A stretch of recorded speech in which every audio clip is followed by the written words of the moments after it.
morning, cricket fans, and greetings from the Caribbean. It's day 4 in this first round encounter in the Cricket West Indies Regional 4-Day Championships between the Jamaica Scorpions and the Barbados Pride. As it stands, the Barbados Pride lead by 261 runs going into the final day. Here's a look at the pitch for day 4. That's all it is, you know. What's it? Three different angles.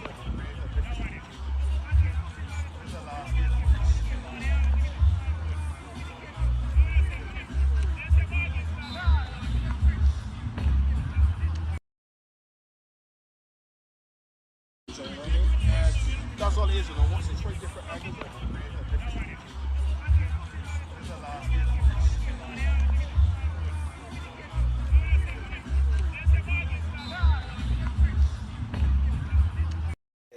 Which is just out of the batter's stretch.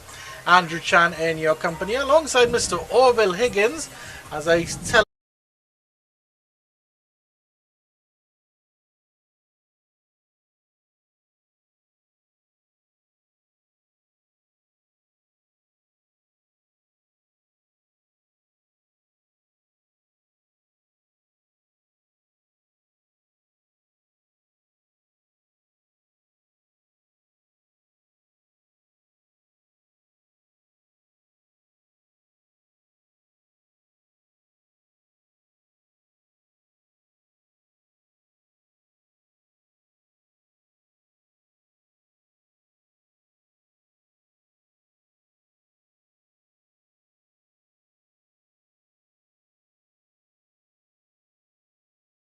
I was during the Caribbean series. So Wickham scored 153 in the first innings and is not out on 8.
In 2.5 sessions. Yeah, asking Jamaica or the Jamaica Scorpions to get 300, 320 in, let's say, 75 to 80 overs.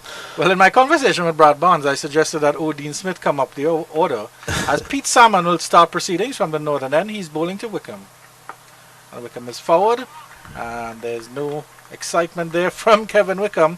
And Orville, you can give the viewers the layout of the field maybe after this delivery. Yes, we'll tell you about that in a little bit as Salmon bowls, and that's driven up to the man at cover. So we know that there's a cover. On the offside there's a slip. And there's a man at long off. That's the three people on the offside. We'll tell you the leg side feel in just a while. Pleasant drive by Wickham. That's through the extra cover region. That should run very close to the ropes. The fielder dives at long off. And he does not get a piece of that one. The outfield is magnificent here at Chedwin Park. And Kevin Wickham, boy, does he know it. Not sure what the plan is because there's only a 3-man.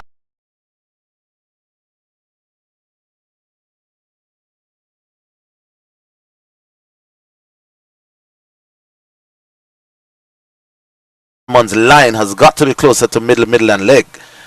And pretty attractive stroke as usual. Now they're taking out the man at bat pad and reinforcing the offside. So his line has got to be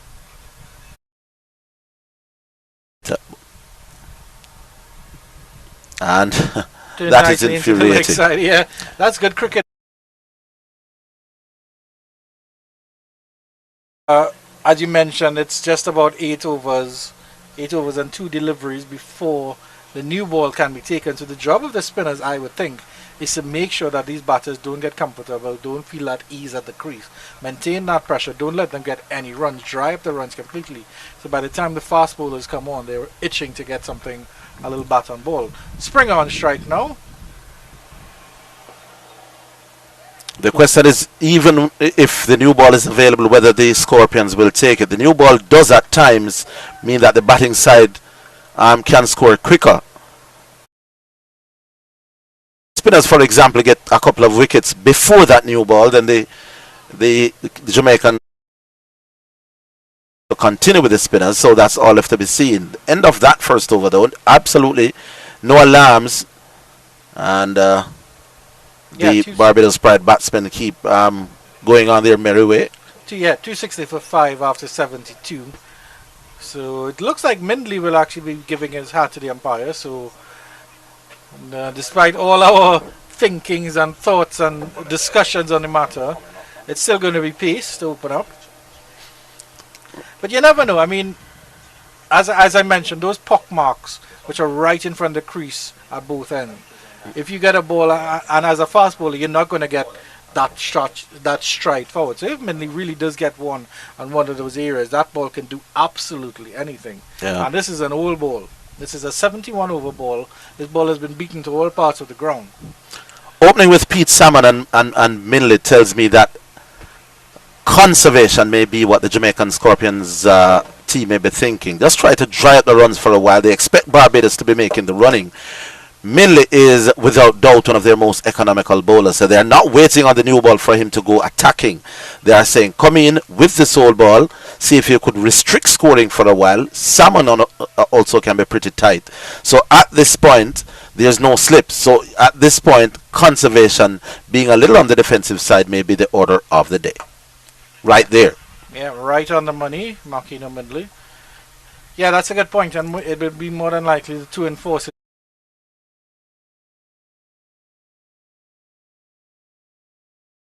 A little bit of extra pace, a little bit of extra zip. Yeah, so the plan could very well be just containment. If you look, the field is spread far and wide. There's a fine leg and mid-wicket deep, and there's also a man at long on. There's a cover all the way back. So they are saying to Kevin Wickham and to Shamar Springer, we are not going to be giving away easy runs. It's debatable whether that Jamaican team is approaching it at the moment.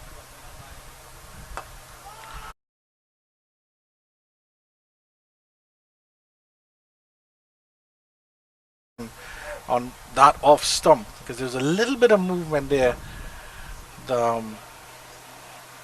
Maybe just the natural swing of Mindley. A little bit too straight on that. Okay. The fast bowling options.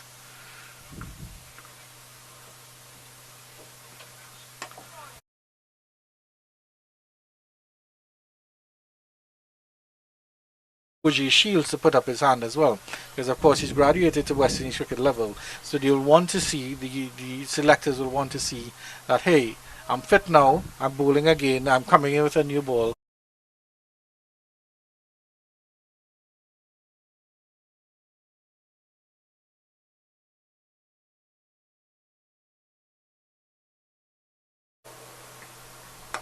It's a good delivery. Well played by Kevin Wickham.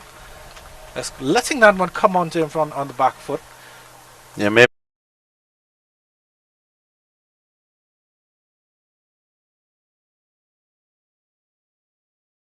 is a free-flowing batsman, and maybe if you just frustrate him a little bit, cut off his run supply, then maybe he'll do something rash. Maybe that is in the back of the Jamaican. Keep him away from runs a little bit. There was an inside edge on that. Thought I heard two sounds. There. John Campbell is down on his knees. We'll have to look at the replay on that one. It looked plumb. If you say there's an inside edge, I haven't seen any indication from body language from the umpire to show anything of the sort.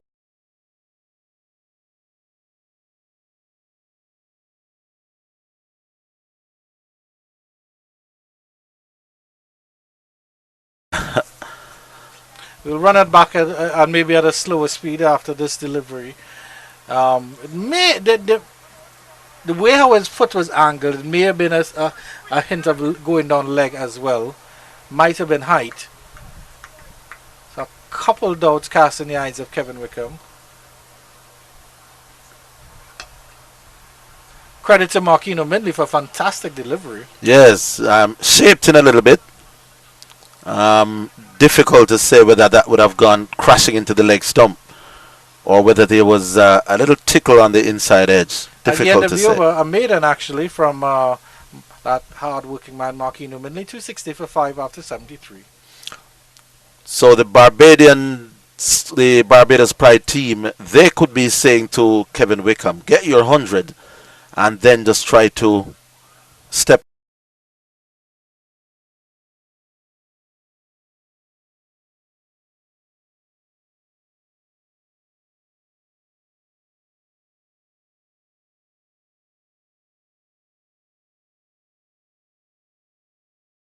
Just showing the bat in a very subtle way. My guess is that there was a little inside tickle on that. That's the only thing, because in looking at the replay, it looked plumb. It looked adjacent, and it certainly wasn't height.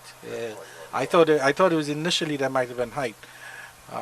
There was a slight deviation of the ball, which would indicate an inside edge.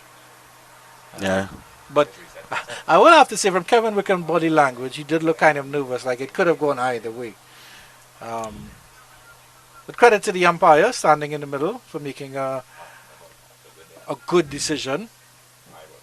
Yeah, Pete Salmon will continue. You will argue that these are the two best bowlers for the Scorpions throughout the game. No harm at all in starting with the two you think are most likely to get you wickets. But they are in the unenviable position of wanting to get wickets at the same time wanting to contain. And it's a tricky situation. As you made that argument, then why not start with the only other person who's taken a wicket in RBJ Mansingh? At least the two of them could have bowled in tandem. But maybe it's just to get Mindley warmed up for a couple overs before he gets in with the new ball. Salmon to Springer. And Springer goes high in the air. Long on is coming in. It doesn't quite get there at all. He didn't make any connection at all on that. It barely got outside the 30-yard circle. And showing some intent at least to make sure the scoreboard keeps ticking over.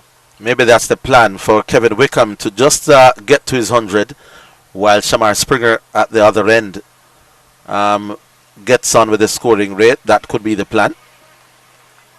Kevin Wickham now on 86, 14 runs away from being an immortal in this game. So maybe that is the plan. Looking quite circumspect. So they may be expecting him to just play normal cricket. He scores pretty quickly anyway. And maybe Shamar Springer and others to attack from the other end. Yeah, it's a nice flick into the leg side. He will get a single for that. Now, you're quite right. They just have to play conventional cricket. If maybe you get your eye in for the first 10-15 minutes or so. If after half an hour the guy's okay, maybe a little too slow, let's step it up a little bit. And then you say after the first hour you declare, because hopefully you're going to have 300 lead on the board. 268 is the lead. Yeah. There goes again, and this time he gets this one over wide long on, and that's a towering 6 of Pete Salmon. Well, yeah. Well, if that is the plan that they are demonstrating it and carrying out quite effectively, it's obvious that Shamar Springer will come out and play some shots, which is the way to go. There's the matter of an outright result that Barbados Pride should be hoping to get. This one from Salmon is fairly well flighted, but Shamar Springer was always going to cart it over wide long on. Did that quite effectively as well. And the partnership now worth 100 from 168 deliveries. That will increase in terms of tempo. And that was Shamar Springer. They were coming back with the ball from well below the fence. Well, it looks like somebody has to go and hop and get it. Looks like Carlos Brown. Yes. I'm glad they don't play 6 and out in this version of the game. But is Carlos Brown going for a mango or is he going for a ball? Isn't that quite dangerous, Carlos? Is he going to be jumping from there? Well, Marlon Pinnock would say if anybody can do it, Carlos Brown can. But please. Carlos Brown is from these parts, so he probably know these trees inside out. John Campbell is also there supervising. But Shamar Springer making his intentions absolutely clear. I thought that would be the plan for Kevin Wickham to play normally and for Springer to go at the bowling. He's demonstrating that quite well. If they don't get back the ball, then a green mango would work just as well, wouldn't it? Because it'd be nice and hard. It might be harder. It might be harder than the old ball. Might be more difficult to hit for sixes. Yeah. And at the end of the day, all the officials were relishing in the various mango trees at Chetwynd Park. Our match referee Donovan Hales, man, he enjoyed that mango. And he did it so delicately and elegantly as well, because of course he's wearing that brilliant white West Indies, cricket West Indies jersey. Not a spot of the mango on that jersey at all. Indeed. Have they found it? I believe so. Oh, I think the umpires have brought a replacement ball. Oh yeah, well the third umpire is out there. But no, they have a ball there.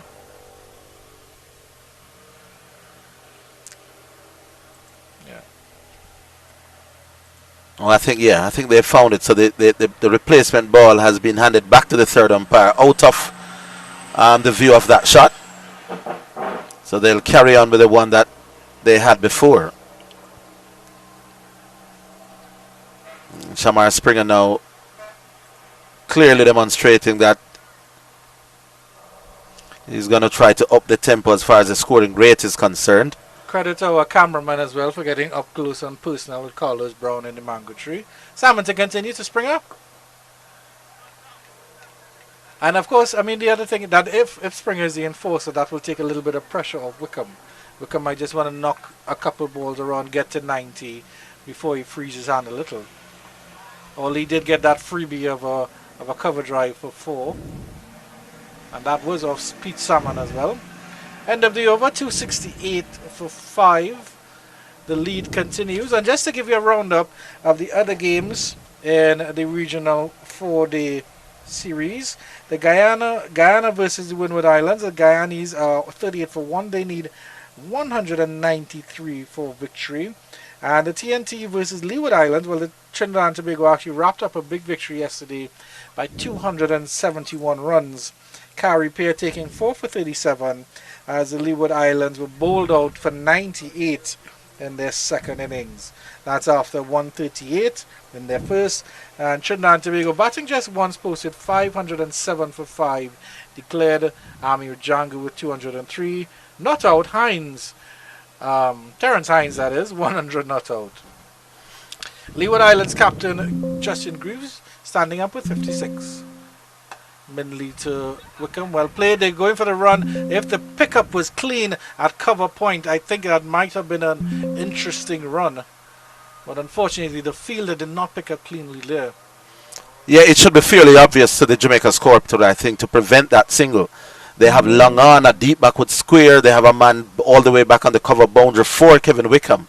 In his current mood at 81 without not wanting to take any risks. Who doesn't want to be an immortal? I think the field could be a little tighter to him.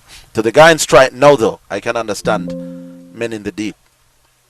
Space to spring, and he carves that through the cover point region. That will run close to the ropes. There was a touch and go shot from him. Really, really delicate. The other fielding that concerns me is that deep backward square leg and a fine leg. Marquino Mindley is not supposed to stray in the middle and leg at all. That's his bread and butter, his third and fourth and fifth stump. So what I mean, if you have those two fielders there, you're sort of encouraging Mindley to bowl a little straighter. Yeah, the backward square outside of your shot there, viewers, is all the way back. I think he should be closer to the square leg umpire. Mindley does have the control and unlikely to bowl the bumper to go for Shamar Springer to go for the pull or the hook. Yeah, that's about the line, but you want them to be tighter. And good pick up and throw there by Barnes, it looks like, but he was safely in Shamar Springer. You like that shot because he played it to the right of the man at backward point, so maybe the single would have been on anyway. But you want the Jamaica Scorpions to be a little bit tighter, aware that Barbados are on the hunt for every single run. And now John Campbell is bringing in the man from all the way back at cover point. He's running into the frame at some point, I would think. Yeah, he's probably moving into a conventional mid-off there. Yes, so they have tightened that offside field to Kevin Wickham, which is, I think, good captaincy. Anything on the leg side, though, is really a lot of runs. There's acres of space. So anything square or behind square, that one he managed to flick just to the fielder at mid-wicket. Yeah, that's the only man on the onside preventing a single. He hit it straight to him. Kevin Wickham might be a little cross with himself, a yard or two. Yeah. And either direction, and he'd have been into some runs. Yes, maybe 4. There is a long on fielder. Nice punch, no run. Mid-off comes into play. Staying with his line and length so far is Marquino Mindley. If the fielders remain aware, then the Bajans won't be able to take those quick singles. Those very, very dangerous singles. Shamar Springer closing in on a 50 as well. To top his 40 in the first inning, so good stuff from him. These two clearly love batting together.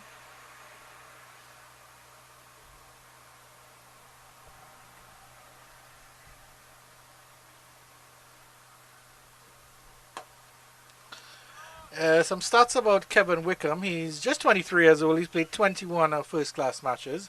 At the end of the over, 272 for 5 after 75. Has just over 1,000 runs. I actually updated his highest score because his previous highest score was 139. It's now 153, obviously. He has 400s and 550s with an average of 34.8, which isn't bad at all for a young man in his early returns in first-class cricket. And of course he would have played quite a number of games with the combined campuses and colleges as well. Yeah. And being in that weaker team, I guess he would have struggled a little bit maybe to get runs. But so not a bad average to start, and a genuine player with potential. Interesting that Pete Salmon continues despite being harshly treated and bowling a little bit quicker. Delivery. Yeah. Spun past the leg stump, well taken by Romain Morris. That one was darted in a little bit quicker, but down the leg side. Salmon will not want to be tilted back over his head again. So we expect less flight. That should be out. That should be close. Not out. Maybe drifting down leg. We'll have to have a look at the replay of this one. It looked like a bit of a faster delivery that sort of skidded through to the Springer. Yeah, this one was fast and furious. We'll look at that in a while. Live. Back live here. Nice punch by Springer to wide long off. And there'll be a single there. After being hit over his head twice, we don't expect Salmon to be giving the ball too much air, so he's fast and flat. That LBW shot I thought was a pretty good one. The umpire said not out, and the Jamaicans didn't seem particularly alarmed by the fact that they didn't get it, so maybe just spinning down. Oh, that's a bouncing delivery. That's evaded everyone. That will run close to the ropes as well. Brad Barnes is giving chase, and he pulls up just in front of the ropes here. I'm not sure if there was an edge on that. We'll wait to see what the umpire says. No, he signals by. But that was a biting delivery from Pete Salmon. And all of a sudden, Pete Salmon, because he was hit back over his head, is deciding, I'm not going to be flighting. I'm going to be fast and flat. But by doing that, he's getting the ball to do a bit more than when he was flighting. That one bounced. Look at this.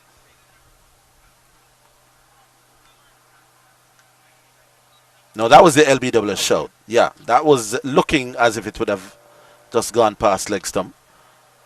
Back live here. The only thing I could think about that maybe the turn was too sharp, and so the umpire said, well, if it's sitting that sharp, then it's more than likely going to miss leg. Yeah, on second. Looked like his back foot on middle and leg. It's another bouncing delivery. Well played by Wickham, just opening the face and guiding it past backward cover point. They'll come back for two. That is excellent running. That will take Kevin Wickham into the 90s as well and end the 76th over, I believe. Yep, 277 for 5. Not sure I agree with. That's a famous score, 277. Right. I wonder who made that score all by himself. Yeah, Brian Lara in Sydney. Not sure I understand why you would have long on, long off, deep mid wicket, deep backward square when Kevin Wickham is on strike. It is obvious that unless he gets a rank bad ball, he's not going to over attack. The guy is on, 90. He is going to be a little bit circumspect as he tries to get his second 100 in the game. That doesn't happen to too many batsmen too often. So I think that they should put a little bit more pressure on him, which is not to say silly bit off, but at least make it less likely for him to get singles. And I think that the Jamaican Scorpions would have missed a little bit of trick. It's obvious that Shamar Springer is going to be opening up his shoulders. So for him, I can understand people in the deep, but not for Wickham. Minley to Springer. Nice delivery, nice punch. There's no run. So Jamaica, Barbados, I should say, started the day on 255 for 5. In just about the first 20 minutes or so of play, they've added 27 runs. 22 runs. Yeah. So 22 runs. And the lead stretches now to 283, I believe it is. So if you think that, let's say in the first half, in the first 45 minutes, nice flick by Springer. That's into the wide long on region. Dean Smith will come around. Despite his big shoulders, he won't be able to prevent the two. An underarm throw from him gets all the way back to the stumps. That's his 50 as well. That is his 50 for Shamar Springer. Excellent knock by the Bajan all-rounder. I like that shot. The fact that he's come out so positive means that they have stuck a man at long on. There's also a man all the way back at backward square, but he had the presence of mind just to knock it down towards long on and take two. So, smart batting. Flicked again, and this one a little bit more behind square. The fine leg will come around, and they're coming back for the two. Springer is very, very quick between the wickets. Almost like he has a Springer in his step. Shamar Springer gets through very, very easily. Yes, and neither Minley or Pete Salmon is able to stem the flow of runs. They're scoring at quicker than a run a minute at the moment. Shamar Springer not just going for big lusty blows. He's showing the ability to just knock it on the ground as well and away from the fielders so that he can take two. Very, very good batting. Dancing up the pitch to Minley. Minley adjusts his line, I should say. And Springer just punches it into the cover region and they get a run. Yeah, that's excellent batting. He is busy this morning, combining lusty blows with the smart cricket, just knocking it in the gaps, running hard, which is something that you don't often see. And Wickham comes back on strike. Yeah, well, I mean, ideally, you take your time, you nudge and nurture Kevin Wickham to his 100, and then afterwards you'll, as they say in Trinidad, they play a mass. You have a little fun, and you can go hell for leather. Maybe Springer can try to bring up his 100 or something like that. Yeah, this is the point I'm making. It is obvious that Kevin Wickham is playing for his second century in the game. Not sure why, even when the spinners are operating, there are 3, 4, 5 men on the boundary. It's just not the way I would have gone about it. They're still long on. There's still a man at deep backward square. I think at least one of those should be cutting off the single. That is what he's going to do. He's going to push and nurdle.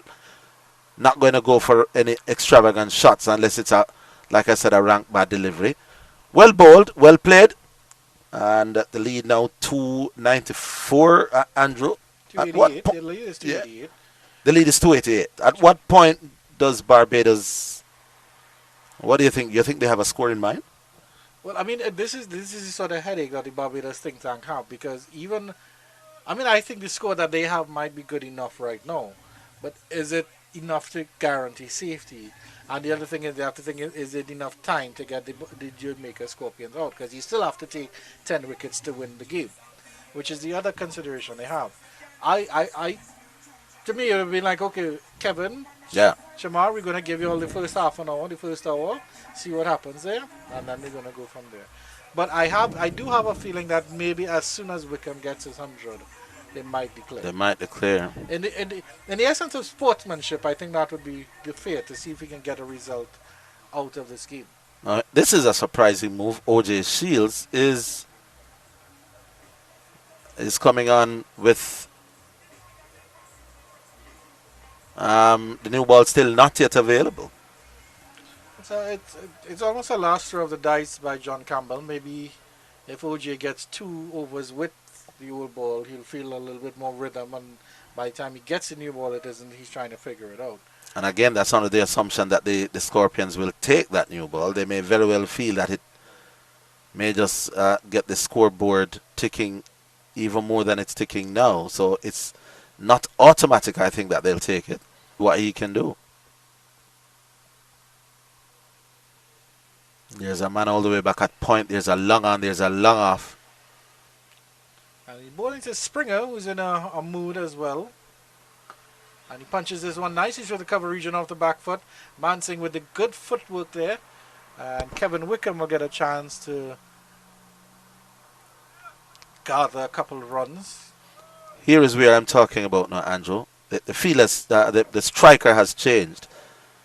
There's still a long off, a long on, a man all the way back at point, a man all the way back at square leg. So there are 4 people parading the boundary for a batsman who is at this point. Yes, we know how dangerous he can be, but at this point he's clearly a little bit more tentative than he was at other stages. Yeah, but you're quite right, because it's the nervous 90s. He's been there for some time in terms of the 90s. You should be trying to stop him from getting any single run he can. I guess maybe they don't want to give him the 4 or give him the boundary and loosen the shackles. What he does here, plays it nicely. Well, if you bring in 1 or 2 more people to stop the single, and he carts you over long on, so be it. You shake his hand, well played. But you don't want him to continue just pushing and knocking it into the gaps and just almost effortlessly goes to a second 100 in the game. There has to be a little bit more pressure. There are 3 people on the offside stopping a single. I'd bring in at least 1 more. I agree. I don't understand long on and long off back at all. Not sure I understand long on, long off, backward square and point all the way back. It's a little strange. Point I do understand to an extent, because if Shields strays with an old ball, is with an offer, looking for the single. You see, he's hungry for the single there. And that's what the Scorpions need to prey on. And not pray as in P-R-A-Y, but P-R-E-Y. Yes.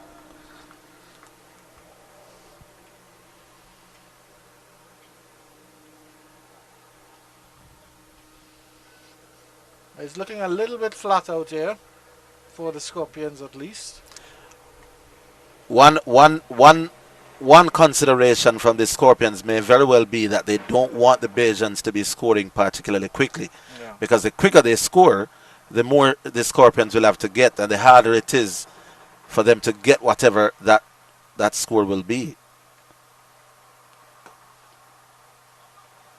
That's an easy push down the ground. OJ Shields just knew the fielding, and with long on and long off all the way back, it's an easy single for Kevin Wickham. He would have gotten that single either way, even if long on and long off were up, because that went directly past the bowler. But tactically, I'm saying to Kevin Wickham, you want to get your second 100 in the game. I'm not going to allow you to do it by singles. Yeah, but he was able to stroll through for that single with the mid on and mid off. Yeah, it would be a little bit. Yeah, hustle, and there you go. Can happen. There you go.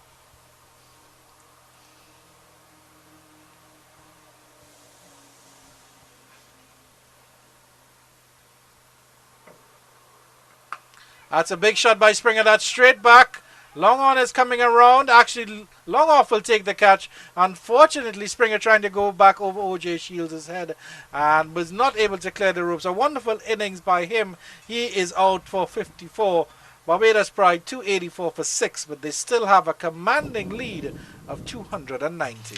Well, this was expected from Shamar Springer from very early on. I called it. He's going to be the one who will try to get the bulk of the scoring while Kevin Wickham is allowed to casually stroll to his second 100. He went for it, didn't middle, and the field well back for Shamar Springer as it should have been. He went caught by the man at long off. Interesting. And this is OJ Shields coming in. Shamar Springer was always going to go for it, didn't middle, and the man coming at long off took a relatively simple catch.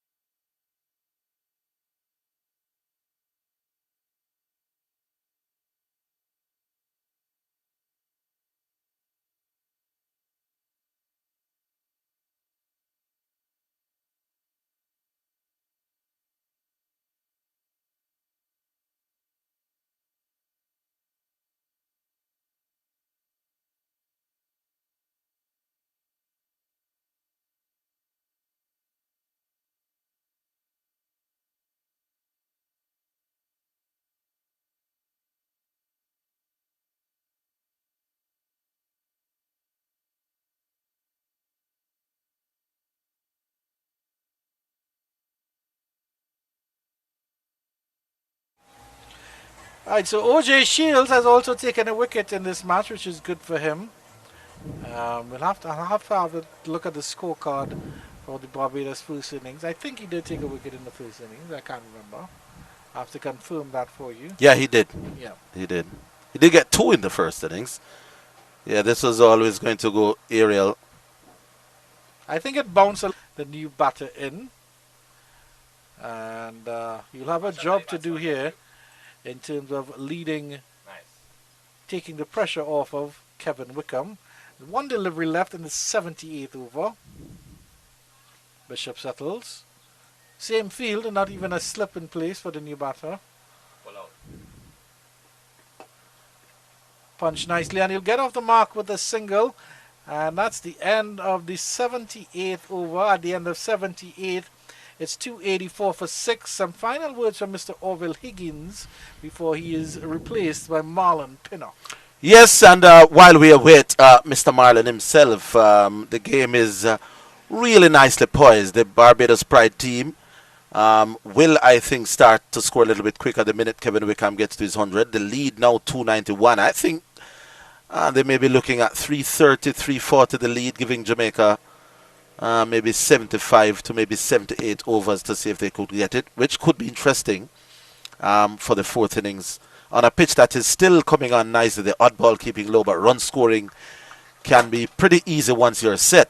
So it's all set up for an intriguing fourth innings by the Scorpions, but there's a little matter of Kevin Wickham getting to his 100 and a Barbados Pride declaration.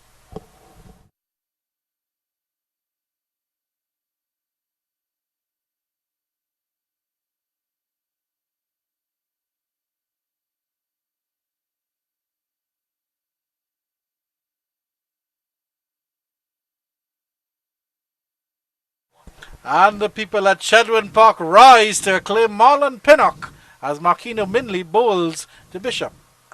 A pleasant good morning to you, Marlon Pinnock. Your minions out there are saluting you. Good morning. Bringing you breakfast and lunch and dinner and sweets and cakes and ice cream and everything. That's how important I am. Good morning to our viewers. Good morning to you, Hanji Chang. Such a beautiful morning for the Barbados Pride so far. Yet again another 100-run partnership between Kevin Wickham and Shamar Springer. Consecutive 100 partnership. Wonderful for Barbados Pride. Yeah. And you were chatting with your compatriots, Scorpions, this morning. What's the feedback like from the camp? Well, in fact, they are looking to contain the Pride. But what we have seen on display so far from Kevin Wickham and Shamar Springer has been fabulous cricket. And another half century in regional cricket for the all-rounder.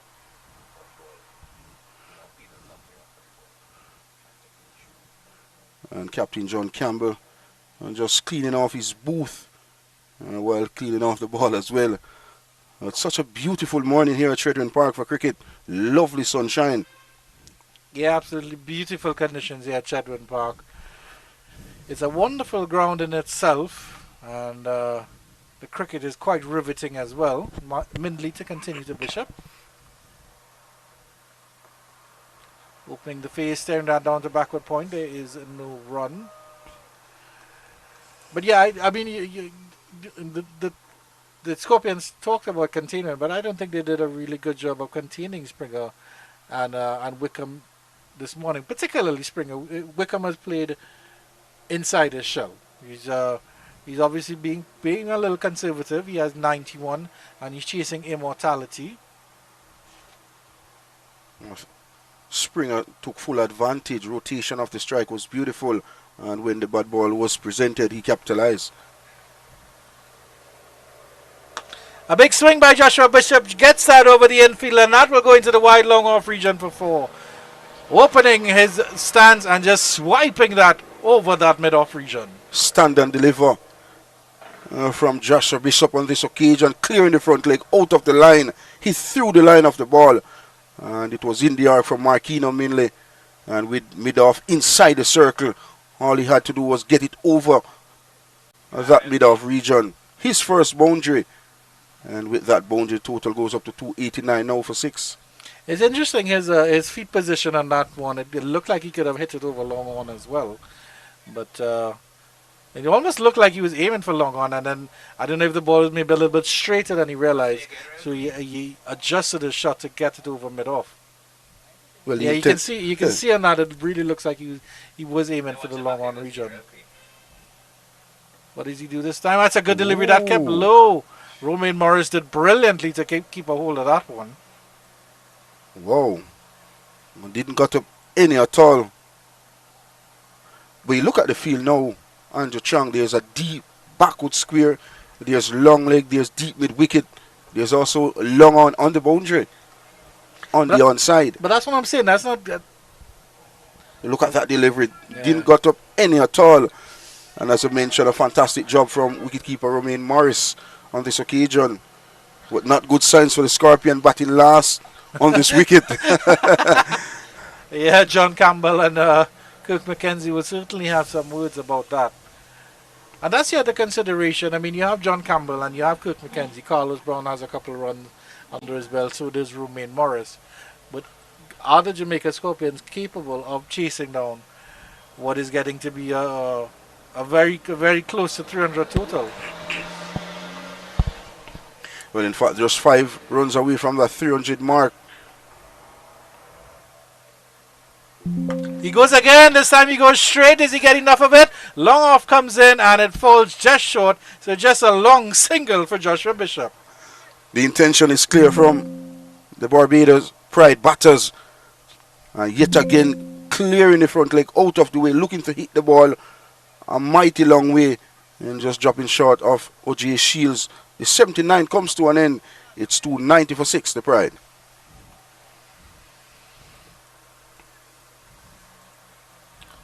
Yeah,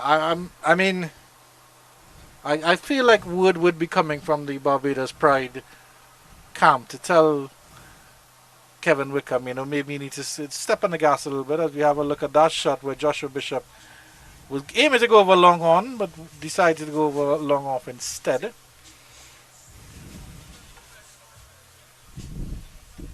And Kevin Wickham approaching a historical moment here at Tredwin Park.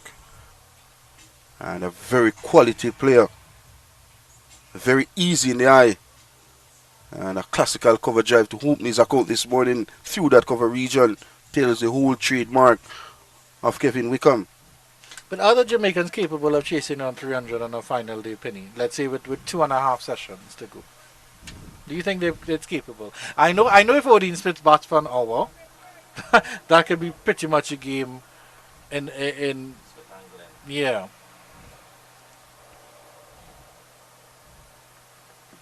Appeal for a leg before. OJ Shields is asking the question. That one looked very, very plumb, and they still scamper through for a single.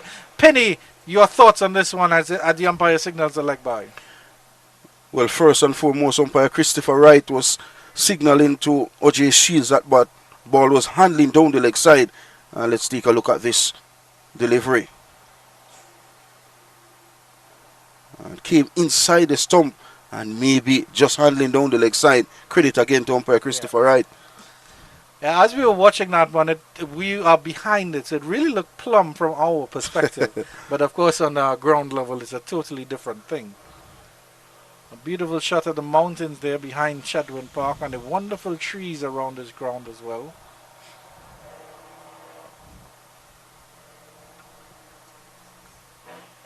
This one is a little bit straighter, but still going on the leg side. This time it's Kevin Wickham. And they'll run another leg by, it looks like. Let's wait for the signal from the umpire. No, there might have been some bat involved in that one. Does Kevin Wickham get a single? It looks like he does. No signal coming in from the umpire. Another run to Kevin Wickham. Inches closer to that milestone. 8 runs away.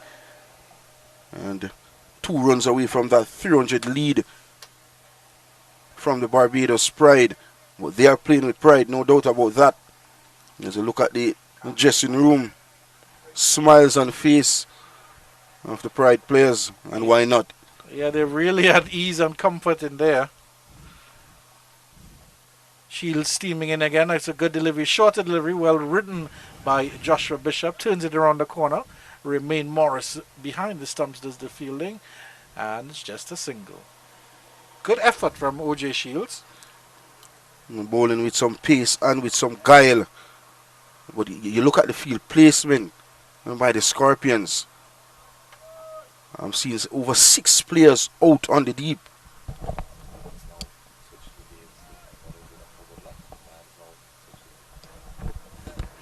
And Brad Barnes switching the bills at the strikers end, looking for good luck.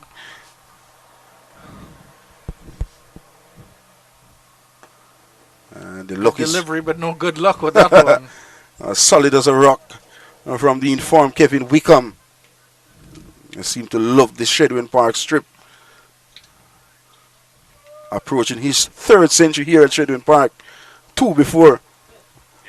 Well, 1 came in 2024. 2 years later in 2026. Yeah, so he's chasing his coach Ryan Hines, who's already achieved immortality all the way back in 2005, 2006.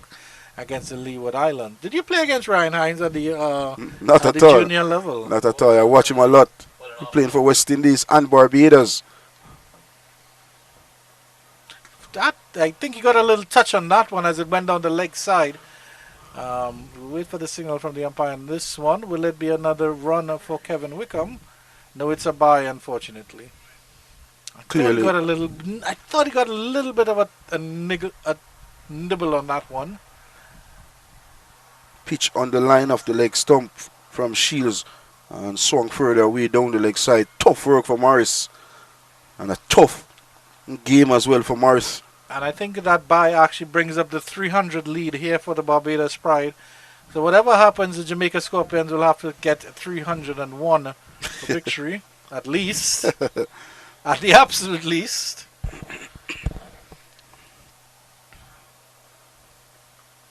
This one, Bishop gets a piece of that one. Odin Smith, that big man, is down there at a fine leg. So it's just a single. And Bishop steals the strike from Kevin Wickham.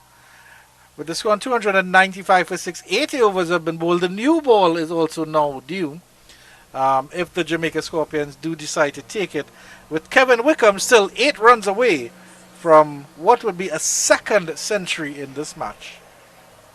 The Barbados Pride find it very easy to score this morning. And credit must be given as well to Shamar Springer. He came with a purpose and he has executed and gotten 2.5 century. Well deserved. But Kevin Wickham continues to be the stalwart in this Barbados Pride team. I can't tell if they've taken a new ball. It still looks like an old ball there. I haven't seen the umpire come out, the third umpire come out with the new ball. But they probably don't want to give Wickham chance to make easy runs as well with a new ball, which is the other consideration. Oh, it doesn't matter. The new ball doesn't matter. The off stump knock back from Marquino Minley. Top stuff. Pitch on the off stump and hit the off. And a second wicket for Marquino Minley. The 7th loss for the Pride. It's 295 now for 7. Yeah, brilliant delivery. I think it kept a little bit low, but that's what you would expect from Marquino Minley in terms of that line and length on off stump. I actually thought Bishop had it covered, and it ricocheted into the backward point region, but comprehensively bowled on that occasion. Joshua Bishop, just 8 runs. Barbados lose their 6th wicket, 295 for 6. Now just beaten by that one. Beautiful delivery there. And our cameraman Kadir Mohammed is so excited with his work. He's running to the commentary area to see his screen and see how good he captured it in full HD for you, our viewers. And a 6th wicket in the game for Marquino Minley. 6 for 82 in the game. And join Pete Summon as well with 6 wickets in the game. And as I mentioned, Pete Summon, he took his 50th first class wicket yesterday and became only the 2nd Jamaican to do so under 12 first class games, behind former West Indies and Jamaica left arm spinner Nikita Miller, who has been very, very effective in regional cricket. Nikita Miller, and has been the leading wicket taker for Jamaica in regional cricket, and was the leading wicket taker for some time in the overall regional cricket, when he was surpassed by the veteran from Guyana. 295 for 7. Johan Lane is actually the new batter out. And Marquino Minley is fired up a little bit here. Wicket with the first delivery of the over. Now the question is, will Kevin Wickham have enough partners to get to his 100? We might see him chance his arm a little bit in the next over when he does get on strike. It'll be unfortunate if his innings petered out and he doesn't achieve what he would like to. The former St. Elizabeth Technical High School boy Marquino Minley will be looking to close things off very soon for the Scorpions. Well defended by Johan Lane. Beautiful delivery to start off with from Marquino Minley. And solid as a rock is Lane on this occasion. Some words been issued from Marquino Minley. No response from young Lane. Well, maybe saying he will respond with bat in hand. That's a good way to respond as a batter. Make the bat talk. Well, Lane knows he has more talking to do with the ball than anything else. So, and it'll be interesting to see how he shows up as well with the ball. Young fellow just making his way in Test cricket. Nice drive. That's a pleasant drive down to the long on region. A little bit uppishly. And interestingly, Lane is looking for 2. 2 might have been on. But Kevin Wickham is having none of it at all.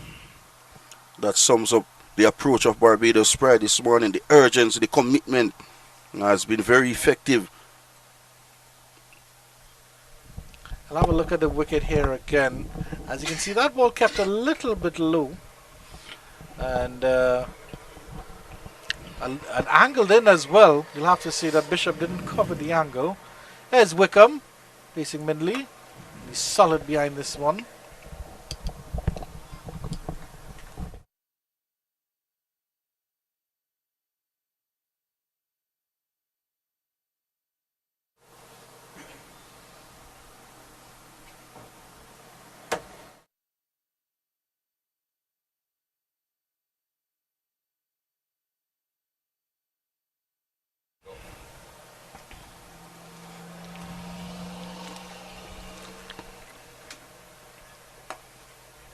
Looking for the single there is Wickham. I hope he gets it on this delivery.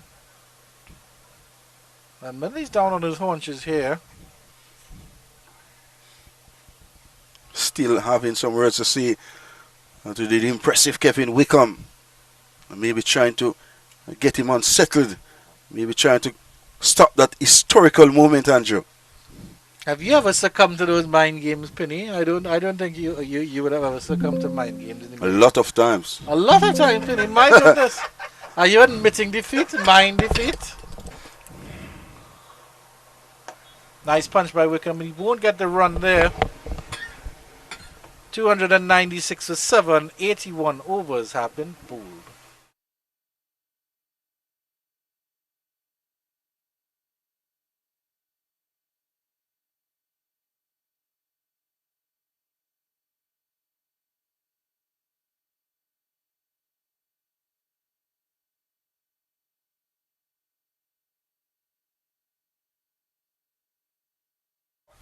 Yeah, Marlon Pinnock will be with you shortly. He's just thinking about all those times he would sledge on the cricket field and how much times they played with his mind.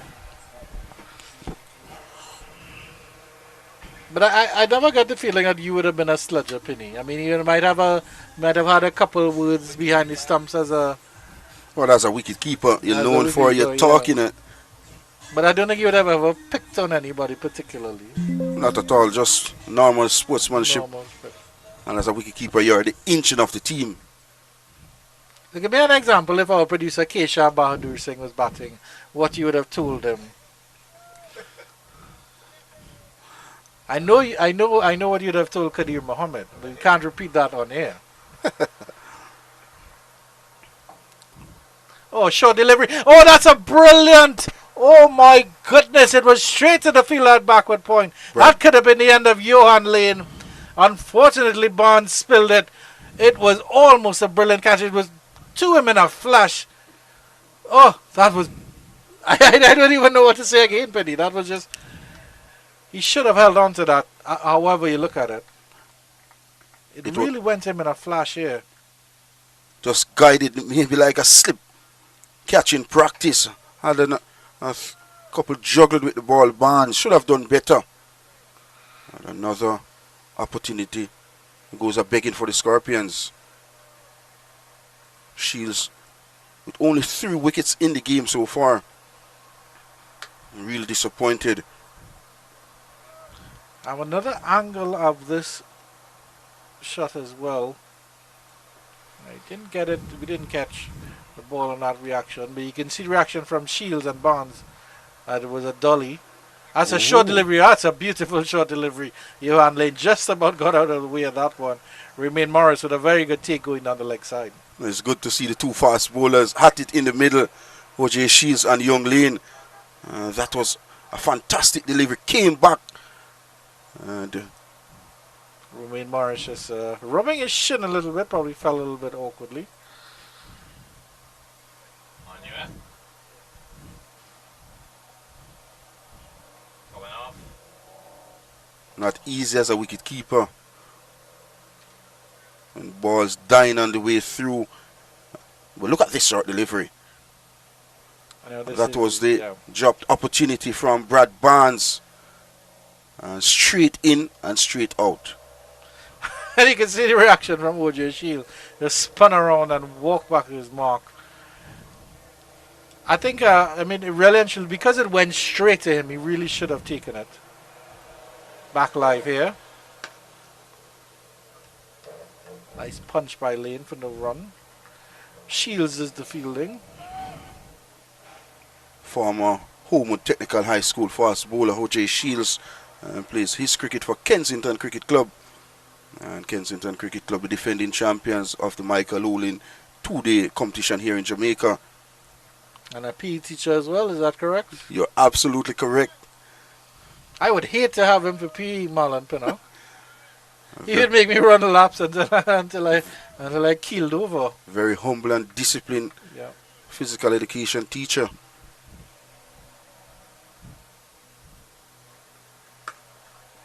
And he's very, very fit as well, because I have to let you viewers know, you see these players on your screen and you think, okay, they look this, they look that, but when you see them up close and they're wearing their shorts and they're doing their stretches, OJ Shields' calves are bigger than Sachin Mohammad's body.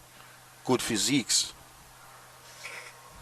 And Sachin Mohammed is a very skinny fellow, which doesn't say much But it still says that OJ Shields' calves are very, very big. He's a very, very fit fellow. And getting into his 30s as well in age, but still managed to maintain good pace. Yeah.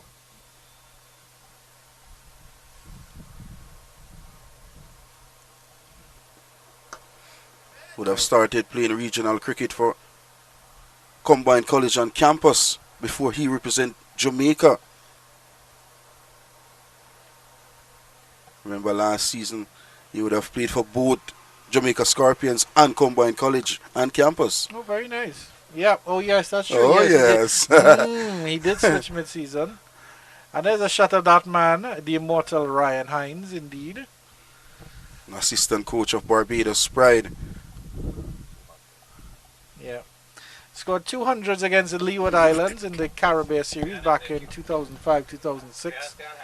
Wickham could be the second if he gets those 8 runs. Lean on strike. Oh, that's a short delivery. He's weighing that one. I think he is weighing that one on his shoulder. And there'll be a pause as Lane is checked out. But it is the end of the over, however you look at it. 296 for 7. Barbados Pride still have a very, very commanding lead. And those 2 centuries in the first and in the second innings was against Leeward Islands, and both centuries was over 150 from Ryan Hines. Were you talking to your friend, the statistician, earlier today, Penny? Or did you do your own research? I spoke with him last night. Penny, what time did you call him? I hope it was a decent hour, Marlon Pinnock. I know your lady friends can take the call at 2 o'clock in the morning, but your statistician... And when I say lady friends, I mean your sisters and your sisters-in-law, because you're happily married, Pinnock. Yeah, you're absolutely correct. A very pleasant good morning to Mrs. Pinnock. She's watching as well. And so too the dad, Carlisle Pinnock. Back to the cricket, Marquino Millie has been very impressive. Stop changing the subject, Marlon Pinnock. We're not talking about the cricket anymore. We're talking about the Pinnocks themselves. Yes, it is Marquino Minley to continue. Kevin Wickham is on strike. Dancing up the pitch, and he pushed this one into the cover region. He won't take the single. He won't let Lane get on strike. Lane looks upset about it. Lane looks like he wants to get on strike. And Marquino Mill is still getting some words to Kevin Wickham. It's all happening on the pitch. Yeah. You tell them there's space on the leg side. Why don't you go there? And Lane is talking to himself at the non-strikers end. Maybe disappointed not getting and no rehearses a shot. Rehearses a pull. It's all happening out there, folks. A lovely game of cricket. The comedy from Marlon Pinnock, the drama from the cricketers. And the entertainment from Andrew Chang. I'm just a narrator, sir. I am just a narrator. Nice flick by this on this occasion. The single is on again. They don't take it. Marquilo Minley is annoyed. Johan Lane is annoyed. And Marquino Millie talking to both batters. He's talking to Lane. Then now he's going across to Kevin Wickham. And this is excellent multitasking from Marquino Minley, because normally you sledge one batter at a time. He's doing 2 for 1. And he's still doing it. This is all fun here at Sherwin Park. A very historical venue. And now 2 batters and I'm having a conversation. You know, the thing is, I'm very, very glad you're in commentary, Marlon Pinnock, because if we had stump camps, I still wouldn't understand what Marquino Minley was saying. So you would have to translate. There's some adjustments in the field now. Mid-wicket is going back a little bit. The field is spread very far and very wide for Kevin Wickham. He launches this one down to wide long off. They're coming back for the 2. And Wickham, it's going to be touch and go. Does he make it? The umpire says yes. The throw came in. That was from Odean Smith, the man with the shoulders. It looked a little bit touch and go there, but the umpire says that Wickham was in safely. So that was 2 very, very streaky runs after all that. That was excellent commitment on this occasion from Kevin Wickham. Faced over 140 deliveries, and look at the commitment. Johan Lane is also upset because he's saying, well, I could have hit that for 6, Kevin. I don't understand why you're just getting 2 down to Odin Smith. I'd like to have a look at the attempted run out again when we get a chance after this delivery. Go straight this time. Does he get it dead straight? He does indeed. And that will take him to 98. 2 runs away. That was as dead straight as you like. Marlon Pinnock was pulling on the gloves to try to catch that one here in our commentary position. Shot of class from the classy right-hander Kevin Wickham. And that shot bring him closer to yet another milestone. Look at this. Through the line of the delivery. And steady head. And a shot of class from the classy act. 2 runs away from a historical moment here at Chedwin Park. A couple fielders coming inside the circle now. John Campbell is taking his time, it looks like, to jog to whatever position. No, it's not John Campbell. It's a substitute fielder, Javoy Royal. That's Royal taking his royal time to get into position. This is a fabulous batting display so far from Kevin Wickham. Absolutely fabulous batting display. A shot of the lovely cheese here. A lovely breeze blowing. All fantastic day for cricket. And it will be up to the Jamaica Scorpions to take what they can out of this game as well. Here's Wickham. And he's fouled to this one. Lane is halfway down the pitch. He gets back in time as Markilo Mindley was looking to prevent him from getting that single. 1 delivery left in this over. And Kevin Wickham will be looking a single, but once it's in his heart, I tell you what, he will be going for it. I tell you what, indeed, Marlon Pinnock. Swing it for 4, raise your bat, take off your helmet, and stride into the dressing room. And celebrate a historical day. Unbeaten as well. That will boost his average as well. What does Wickham do here? And he punches it nicely. He turns it into the leg side, actually. And they'll just take the single. So Wickham moves to 99, 1 run away from what would be an amazing milestone for the young man. 23 years of age. And can you be immortal? Can you score a century in both innings of a match here? 303 for 7. The lead is 309. Kevin Wickham is on 99. And they'll actually take a drinks break. My goodness. What a time for a drinks break here. And when you come back, it will be Mr. Marlon Pinnock and Orville Wiggins who will walk you through the rest of the hour.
Welcome back to Chedwin Park here in St. Catherine, Jamaica, where Kevin Wickham is on the verge of making history, you could say.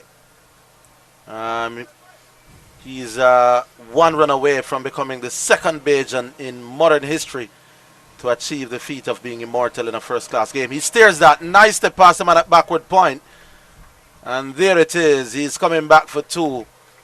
That is Kevin Wickham doing absolutely brilliantly. Take a bow, young man. You have earned it. He has played splendidly in both innings. 153 in the first innings. 101 not out now. And Kevin Wickham has written his name in the history book and became only the second Barbadian to score a second century in both innings, and his fifth overall in regional cricket. And what an achievement! And only second to his assistant coach Ryan Hans, who have done that in 2005 against Leeward Islands. And Kevin Wickham, the hero here at Shedwin Park. He's second. Well, in fact, he's third here at Shedwin Park in the last 3 years. Yes, he probably will want to take this pitch up and carry it around with him. And now we'll see him open those shoulders a little bit. Interestingly, Ryan Hines was walking around the ground and he was encouraging Kevin Wickham. Keep going, young man, keep going. I don't think that we'll see him playing as sedately as he was up to this point. He'll be opening up his shoulders because we expect a declaration from Barbados Pride. I would say not too far from now. Let me put it as conservatively as that, Marlon. Lead 311. And the approach from Kevin Wickham will tell us now. Yep. That is up. And long off will only have to wave. That tells you everything you need to know. They are not going to be staying around. The declaration when it comes could be any time now. What's your take on that shot, Marlon Pinner? Sweet as I get them from Kevin Wickham. Hit me delivery in the arc. And we have seen a lot of maximum in this game from Kevin Wickham. 12 came in the first innings. No difference in the second. He's going to go for him again without any doubt in the world. Yes, that is up and over. And the man at a straight mid-wicket is coming for it. Restricted them to a single. That's John Campbell, the captain himself.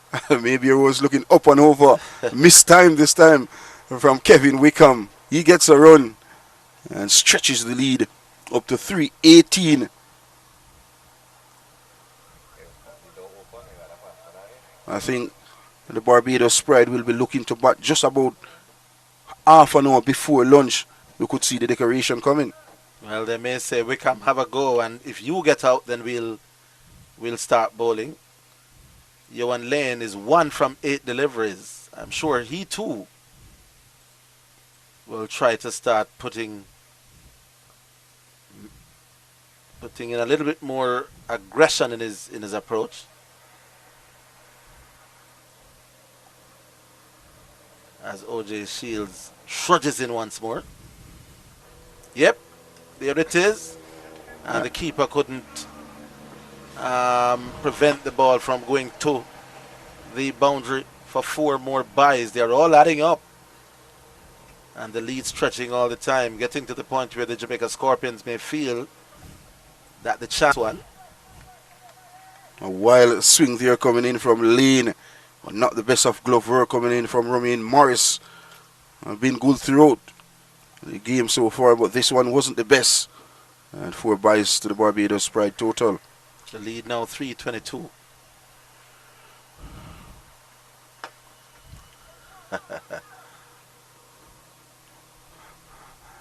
That's what you're going to be seeing for the rest of the time. Just looking to clear the front leg to access the both sides of a wicket, and instead going straight down the ground. Only a run to close out the 84th. It's 3-1-7 for 7 the Pride.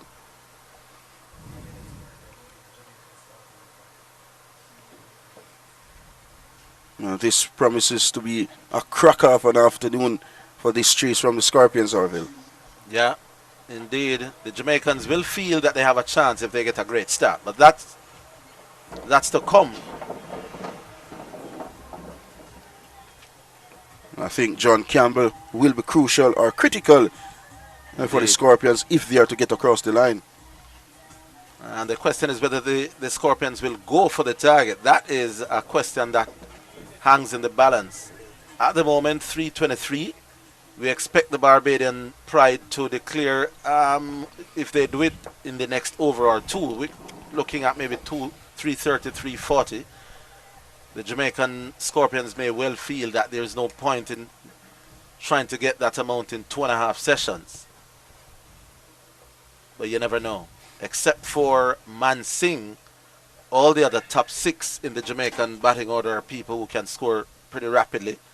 But that's to come. Right now we have Yuan Lane on strike. And Marky in the middle with ball in hand. Yeah, he's backing away. He's doing everything under the sun. And this time he opts for a single. I think the run out was on. Had he hit, Well, Wickham was nowhere in the frame. he gave up. And probably that's the only way that the Scorpions will get him out in this innings. But he was gone. For all money, had Royal hit the stumps. Javier Royal coming on as a substitute fielder.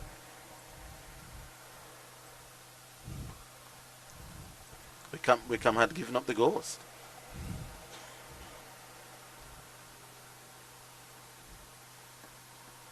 Well, there it Marquino is. Miller gets a third. And will the declaration come now? We are seeing both of them trudging off. Marquino Miller is celebrating, and both batsmen are leaving as we speak. There's the disturbed stumps. Barbados Pride has said, well, Jamaica, you have the unenviable task of scoring 323. But hats off to that gentleman, a little nod of approval, a little handshake. Kevin Wickham, 153 in the first innings, 108 now from 155 balls. Absolutely well played, young man. And history Yeah. at Shredwin Park for the young 23 years of age middle order batter from Barbados Pride, Kevin Wickham. He came when Barbados was in a spot of bother in both innings, and he has executed beautifully, and an historical moment. Only his assistant coach have ever done that, and that was some 21 years ago, back in 2005. Yeah. Very well played to Kevin Wickham. Getting the congrats from his teammates. One or two of the Jamaica Scorpions fielders also showing their appreciation for what has been a really and truly a really great match for him.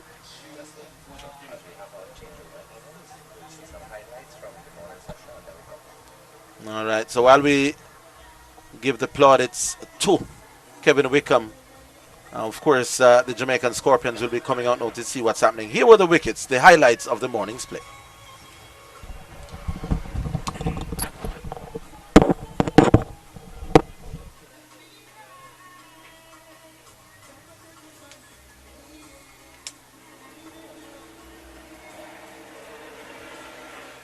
So they want about 30 minutes to bowl before lunch.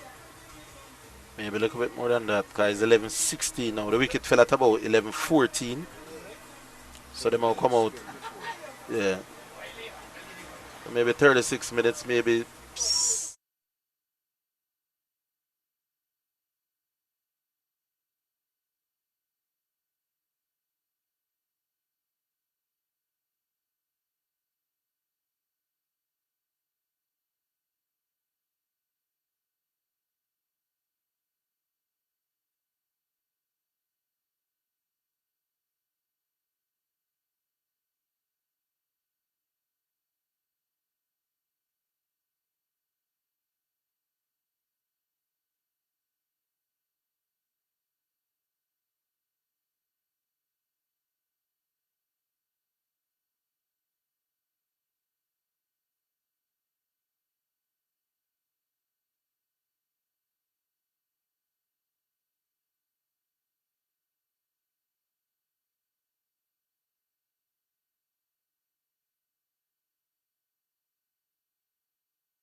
So welcome back to Shedrin Park here in the beautiful parish of St. Catherine.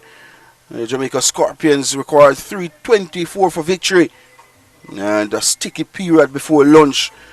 It's about 35 minutes before lunch. And both opening batter making their way to the wicket is John Campbell, the captain of the Scorpions. And of course Kirk McKenzie Jr. Good to see Kirk McKenzie back after that injury yesterday late in the evening. When he got a slight strain to his right shoulder. And how defective this will be for Kirk McKenzie. Well, he's at the top of the order with his captain John Campbell. And we say special good morning again to one of the greatest in the business, Harvey Lakins. How are you, Mr. Malam Pinnock? Now, this will this be a run chase that the Jamaica Scorpions will take on? They need to score 324 in maybe 65 overs, maybe 5 overs to lunch from here, maybe 6 overs to lunch from here, and then the 60 overs given that are compulsory to be bowled in the afternoon sessions between now and tea and after. So I make it about 65, minimum 66 overs to score 324 runs. Now my bad maths tells me that is about 4.8, 4.9 an over. That is unlikely to happen given the fact that they scored at less than 3 in the first innings, less than 3 per over. So it is a very, very tall order. But the gentleman on strike now, if he gets going, John Campbell, then anything is possible. You're absolutely correct. John Campbell, such a quality player, a positive player, and no doubt about his ability. Got to 34 in the first innings, and based on what we saw in the first innings, he gave away his wicket. And as a leader, I think John Campbell needs to bat as deep as possible. Yeah, so the question is, will Jamaica up to score at about 4.8, assuming that those 67 overs are the only ones that will be bowled? If the spinners come on, it could well be a little bit more than that. But here's Lane. And that's wide. They've started pretty defensive. Only one slip. So the Barbadian team, they are saying, listen, we are not overly attacking. If you want these runs, you've got to get them. Only one slip. Ring of fielders on the offside point, cover mid-off. There's a man at a very, very straight mid-on, straight and close. A man at mid-wicket as well. A little surprised that they haven't started a little bit more attacking here. I'm very much surprised myself, Orville.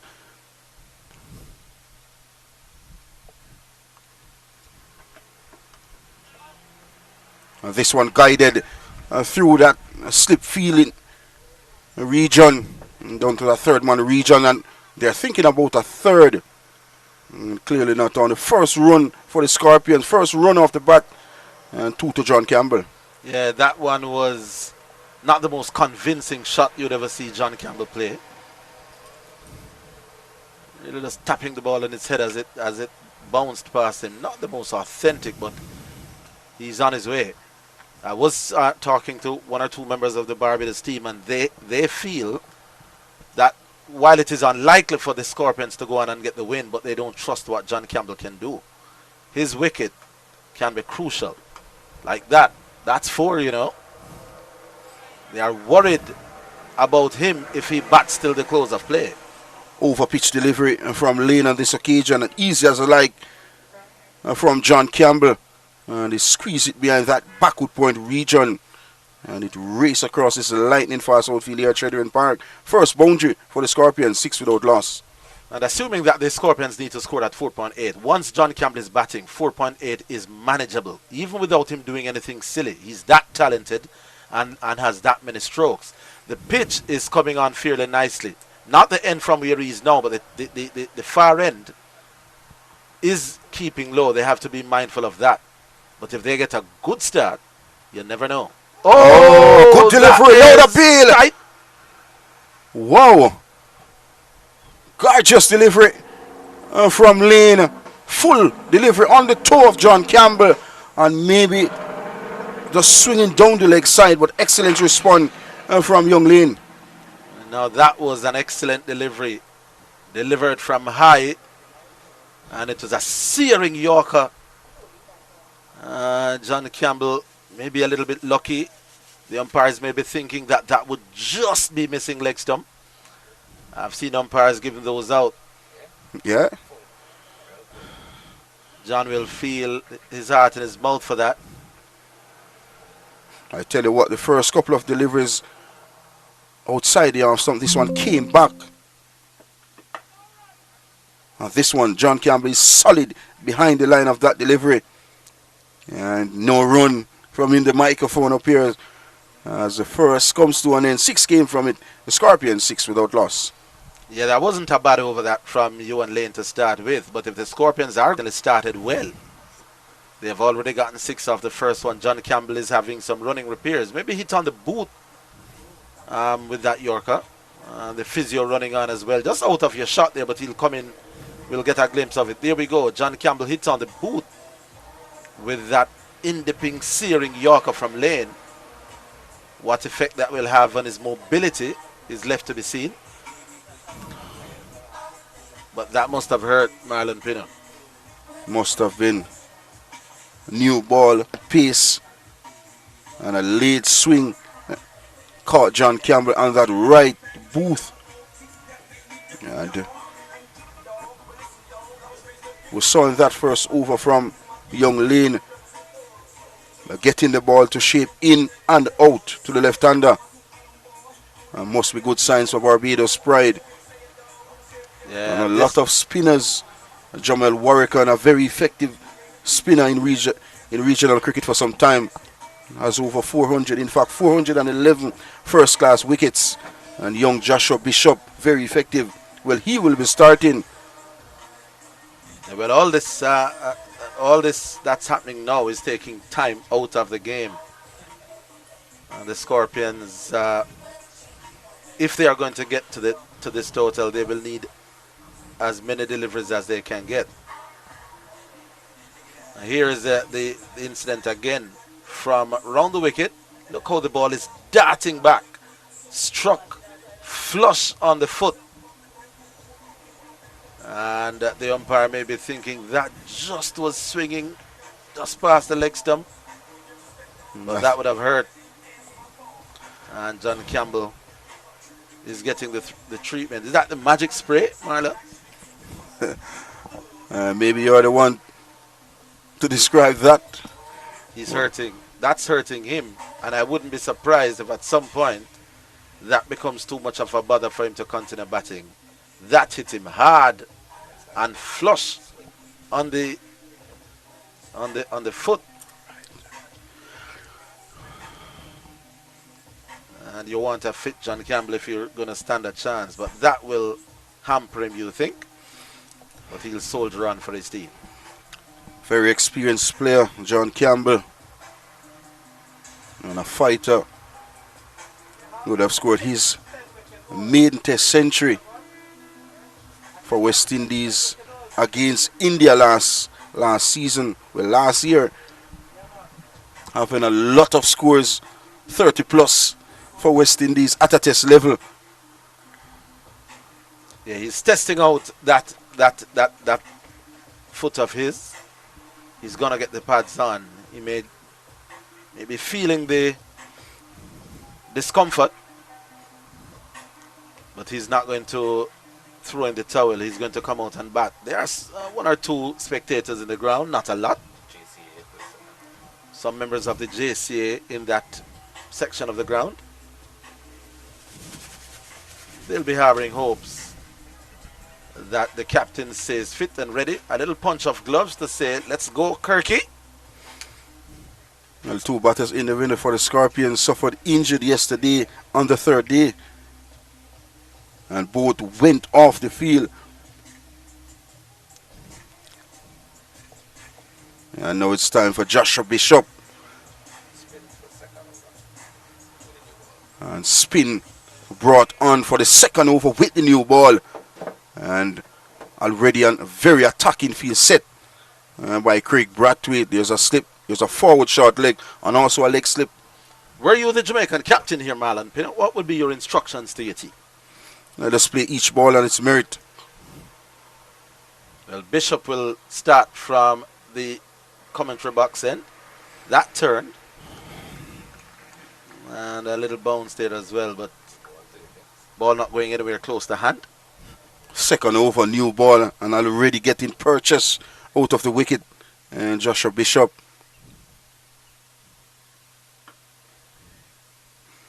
That's a good delivery. Testing delivery, flighted delivery outside the half stump.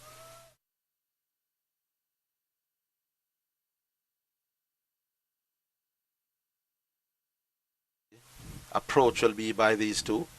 We know that John Campbell will be aggressive. It's his natural game. Almost seems unable to do anything else but play attacking cricket. Kirk McKenzie can put bat to ball, but so far he's been watchful.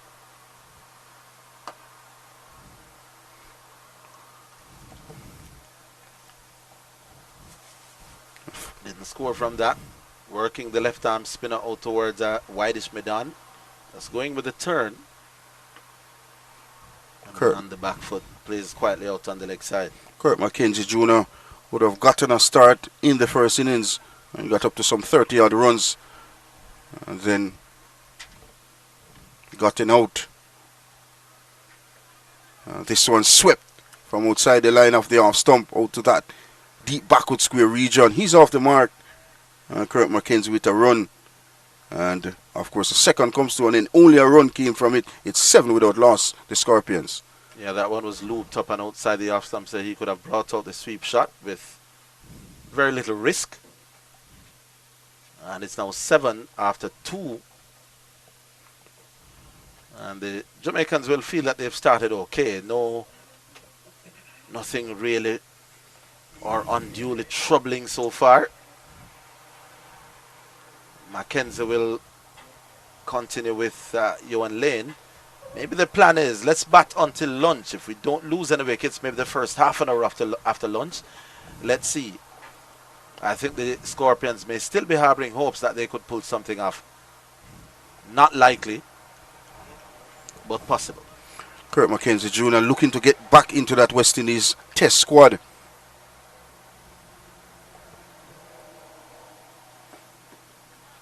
Well, that will go into the boundary. Let's see the signal. It is leg buys. And they're all counting. It's 11 now after, 13 deliveries. Not the best of delivery this time from Young Lane. Pitch on the line of the leg stump. And in fact, you look at the replay here, swung further way down the leg side. Yeah. Clipping the thigh pad on the way through. But with a slip waiting, I think he should be just about that fourth stump area. Yeah, more inclined it seems to get the ball to come back to the left-hander. And there are 2 of them at the crease at the moment. Not seeing him shaping them away just yet. That was another attempt at a serious Yorker. Maybe Kirk McKenzie was a little bit more prepared for it, having seen the one that got his captain on the boot. He played that in the end quite well. Lane would have made his test debut last year for West Indies. Had a fairly decent first class season back in 2025 and earned him a spot in the West Indies test team. Very tall and very athletic fast bowler. Down the leg side again. The aim is to be straight, clearly. With only one slip, the aim can't be to hang it outside off. So they are trying to be bowling straight, bring the LBW and the bowl down as the more preferred form of dismissal. But that one was down the leg side. Hey, look at the field where Jamel Warrican is standing just a little from the wicket, not much. Yeah, in a catching position. Yeah, with the number 54 in his back. John Campbell, if he has to run, has to run to his left. That's how close he is. This one is worked out into the backward square region. They should be coming back for 2. Let's watch John Campbell.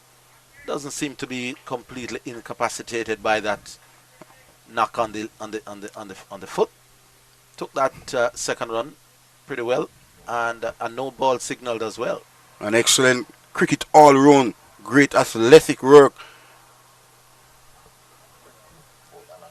And the bowler not sure what the no ball was about. No, Christopher Wright just showing him what happened. But look at that feeling from Shamar Springer. Very athletic on the field and gets a brilliant throw over the stump to wicketkeeper Boucher.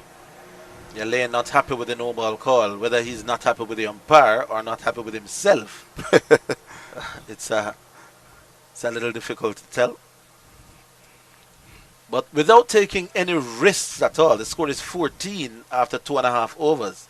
Difficult to tell whether the Jamaica Scorpions are going at the total. They are taking runs when they are on offer, that's for sure. But again, clearly the plan is to bowl straight, but that's too far down.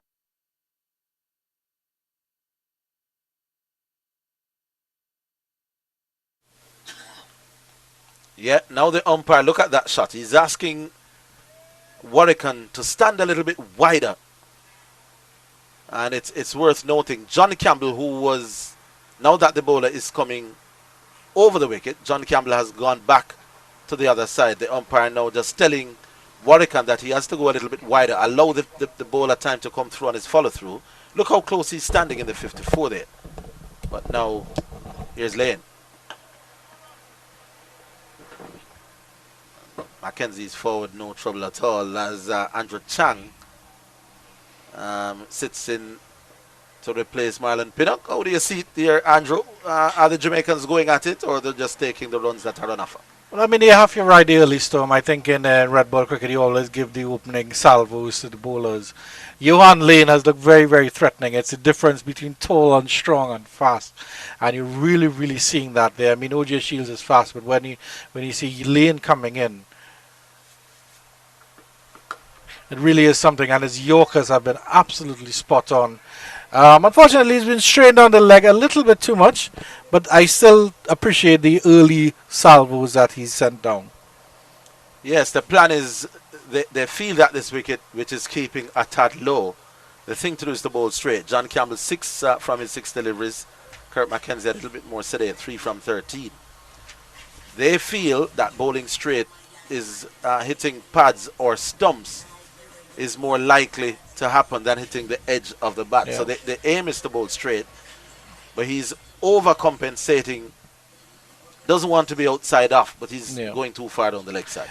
Well, I mean, I always think, I mean, if you really look at it, it's just about 17 minutes till the lunch break. So that's all Jamaica has to do. Jamaica has to survive till lunch and assess their situation. Runs on the board, they still have batters in, and hopefully they haven't lost wickets. Bishop to continue, and you can see that, and that delivery is basically symptomatic of what's going on. It's a day 4 pitch. It's coming into the morning. The cracks that were already there. A big swipe on that one that beats everybody, and that will run down to the ropes for 4, and the umpire will signal byes. And again, that's what the batters have to contend with. Those cracks are just getting hotter and drier and opening up bigger and bigger and stuff like that. That ball was a ratter. Look at that. That didn't get up at all. Floated up wide outside the off stump. John Campbell went for it. Didn't move his feet at all. And it makes me wonder, is he still just hurting a little bit? Just if you take a look at that again, it was standing and delivery. Yeah. Didn't quite get that feet moving for a ball that was flighted. In all fairness, John Campbell, that delivery did deserve to be swiped.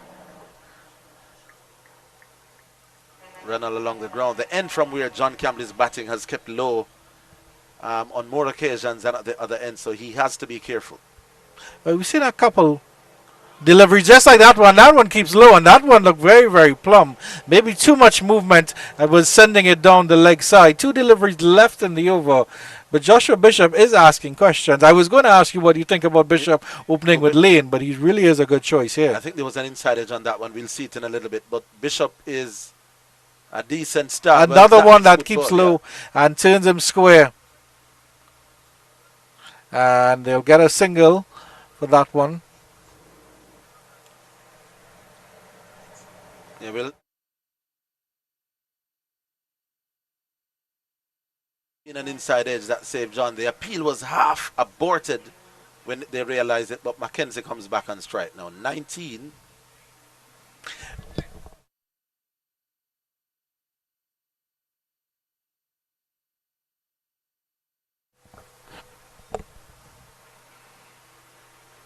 Yeah. So it's an interesting exchange here. Joshua Bishop ends the over very, very strongly.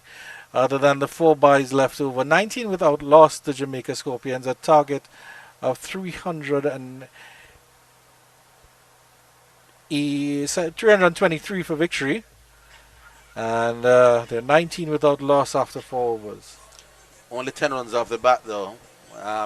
This is this is the one that scuttled along the ground. John Campbell, that left foot didn't move at all. And then that was the LBW shout. Yeah, he chopped that in his pad. So there was an obvious inside edge on that.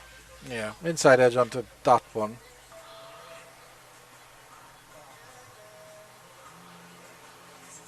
I want Johan Lane to get it right. He has to. I mean, if he has a debut and he clearly has a talent, but he's obviously a little bit raw. So he needs to show his worth here. Obviously, he's very good at the Yorkers. John Campbell is on strike, moving a little bit gingerly after Lane struck him in the very first over with a searing Yorker. It really was a fantastic Yorker to watch from this perspective.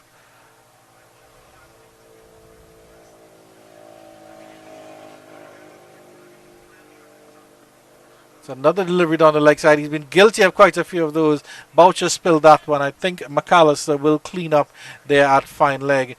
And they'll get 2 byes. 10 runs off the bat. 10 runs not off the bat. Yeah. 20 is the score. So wicket keeping has been hard because some of the balls are scuttling along the ground. But the direction of the bowlers in terms of their line has been poor. So 10 extras after 4.1 overs, definitely not what the doctor would have ordered.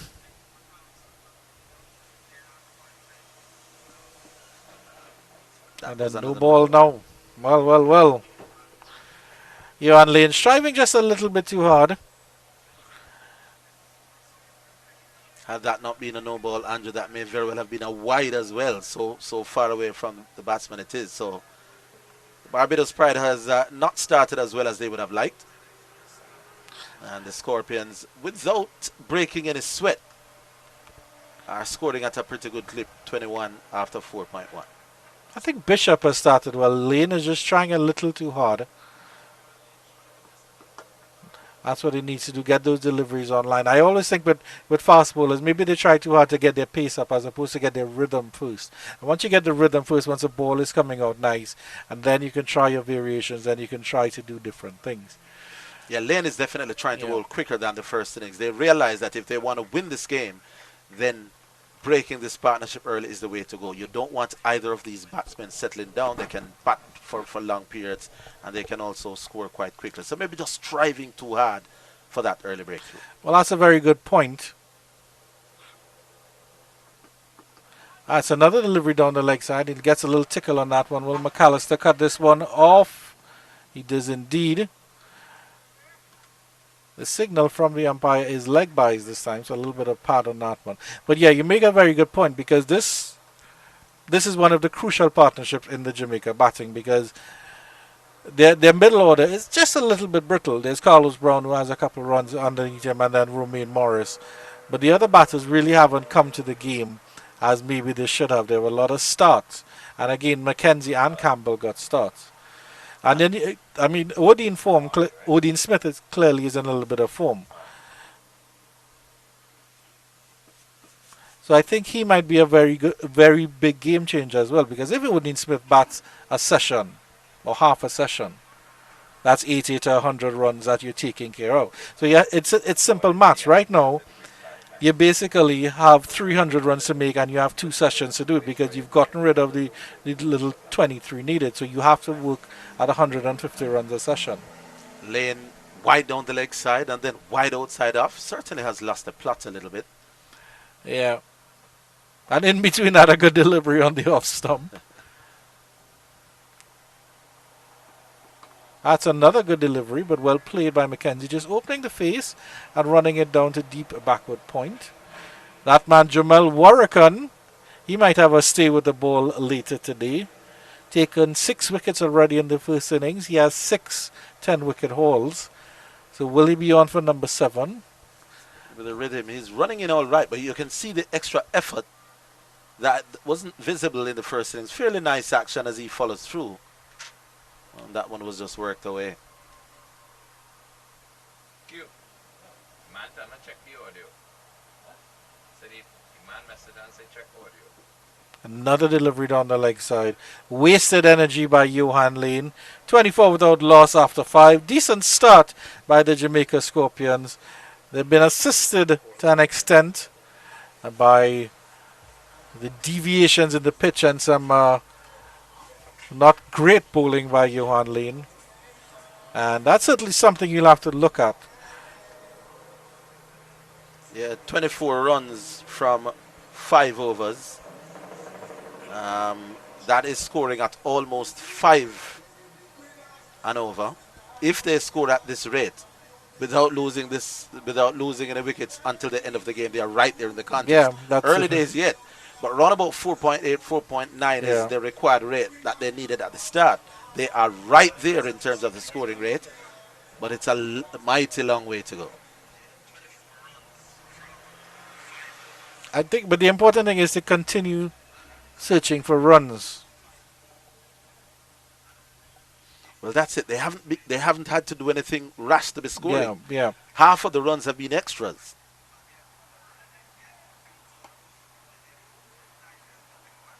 But I mean, Bishop has gotten into his groove now. I mean, he's 2 overs for just 2 runs, other than the 4 byes, which is really unfortunate for him. He's getting the ball to turn. He's getting the ball to move. So Mackenzie, even though it's just 10 minutes to lunch, he has to know that he can't get bogged down. The scoreboard has to keep ticking over. If you get to 30, maybe 35 by the lunch break, then you're in a comfortable position, or slightly better, and you can eat maybe a spoonful more of rice and peas. Indeed. They've brought in an extra feeler. Good delivery, well played by Mackenzie. He's covering it solidly. I like this from the captain. With 10 minutes, 8 minutes now to go to lunch, they don't expect Mackenzie to do anything overly extravagant. This one, it's an extravagant cover drive. Half stopped, I think, by Springer. McAllister does the clean-up work. There's just a single there. Yeah, I was making the point that they did bring in that extra fieldsman under the bat. They'll still attack with 2 people closing on the leg side, forward short leg and a leg slip, a squarish leg slip, you could call it, or a backward short leg. And there's also a slip. So they are saying, John, we want you out. Well watched by John Campbell. But of course, I want to see the urgency between the wickets as well over Higgins, which is something that the Bajans did really, really well. Shamar Springer and Kevin Wickham were brilliant between the wickets. There were a couple of little hairy chances, but that's what it is. That's the nature of running between the wickets. But I'm not seeing that urgency yet. There was an earlier, I think it was off lane, that sort of went down to third man. He launches this one to John Campbell over the extra cover region. That should run into the ropes before McAllister gives up the chase. Easy as you like from the Jamaican skipper. I don't think he quite middled that. I think he was trying to hit that somewhere through either straight or through mid-down. I thought that came off the outside half of the bat. Let's just take a look at this again. But before it went, I think he was looking... Yeah, well, maybe I'm wrong. He was aiming exactly for where it was. And getting 4. I thought he was looking to hit it a little bit straighter than that, but getting the outside half of the bat. But John Campbell will tell you it's 4 important runs. 29 without loss after 6, so they're maintaining that just about 5 runs and over run rate. Are we going to see a change in bowling? And it looks like that. It looks like Carl Mayers is coming on. He's measuring his run up at least. And unfortunately, the Johan Lane experiment didn't work as nicely as Barbados would have liked. And probably as nicely as Johan Lane would have liked, to be honest. Yeah, there was no way that he was going to be kept on spraying the ball all over the shop. Yeah. And what makes it worse, or what made it worse, is the fact that there were 2 left-handers. Sometimes when you have batsmen, a right-hander and a left-hander, it's a little more difficult to maintain line. But with 2 left-handers, you expect him to have hit a line he didn't, and his skipper had seen enough. No excuse, but a steep learning curve. Carl Mayers to Kirk McKenzie. A Probably little, the best bowler on display, Andrew, at hitting a length and maintaining it, is on now. Let's see how he goes.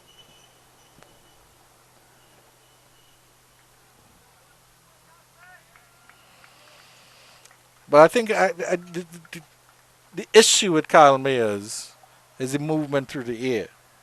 And then if you have movement through the air plus deviation off a 4-day pitch, I think he could be very, very dangerous. I've always enjoyed his bowling. And I mean, against England, he made Joe Root, of all people, look like,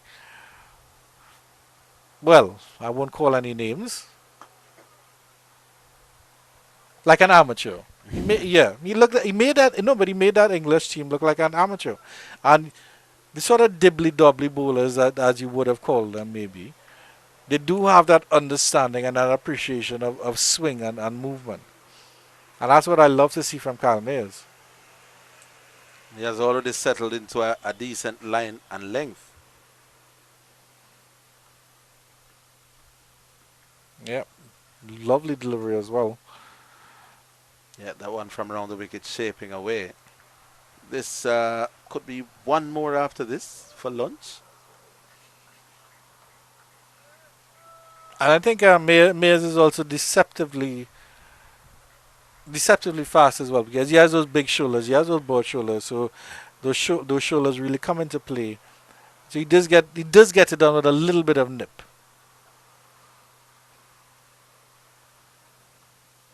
Beautiful delivery. Almost squared up was McKenzie, but played it well in the end. Maybe a little bit too straight for Mayers' liking.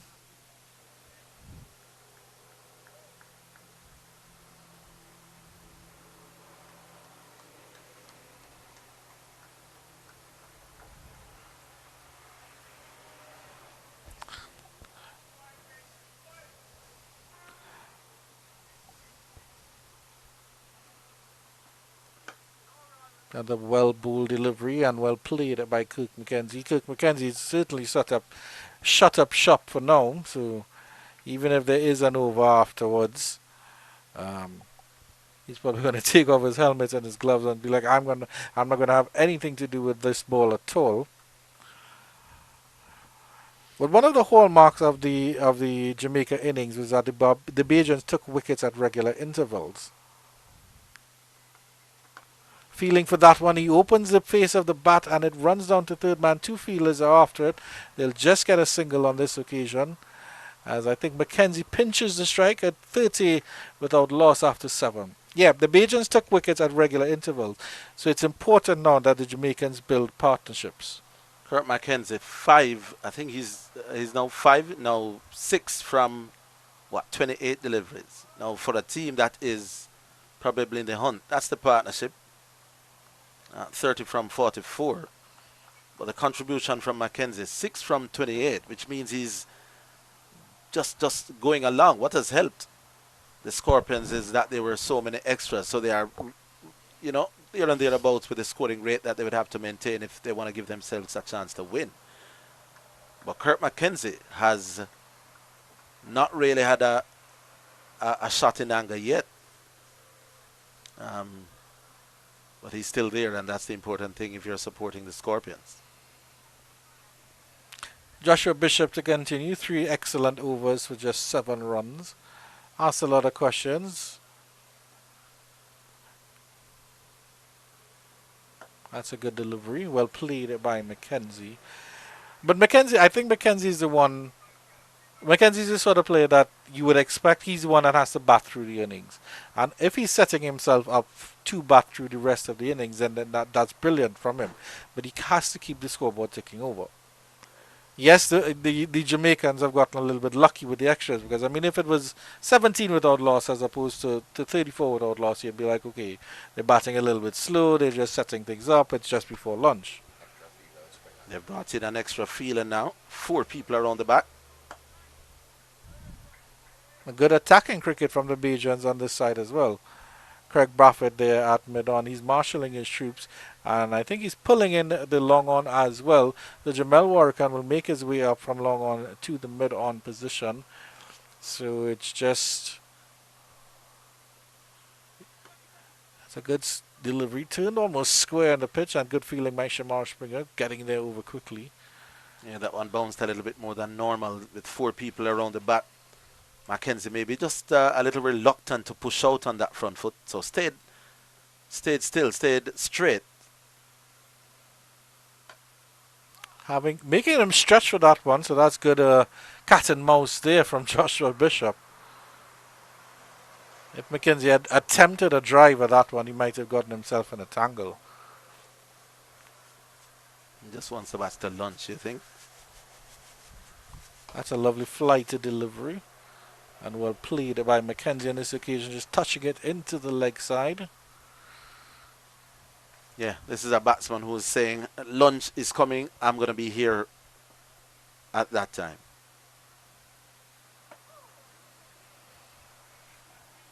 That is the last delivery of the 8th over, and the fielders are walking off as well as the batters. So Kirk Mackenzie will come back after lunch along with John Campbell. We'll probably need to get some treatment on his leg because he was struck by Johan Lane Yorker in the very first over. As the Jamaicans have an uphill battle to climb, but they've crossed the first hurdle. They faced 8 overs, they haven't lost a wicket, and they have a platform on the board. Some final thoughts from Orville Higgins before we break for lunch. 30 without loss represents Jamaica, the Scorpions feeling decent with themselves going in. They will have hopes that they can go on to win it, but they wanted a good start.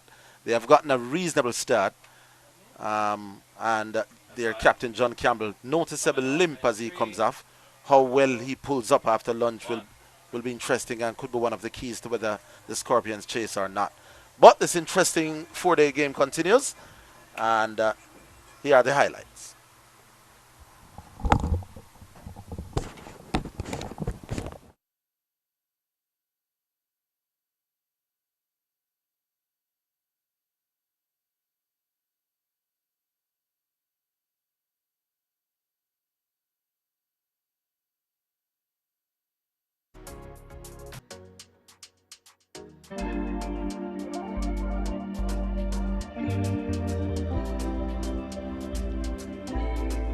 Not this trio.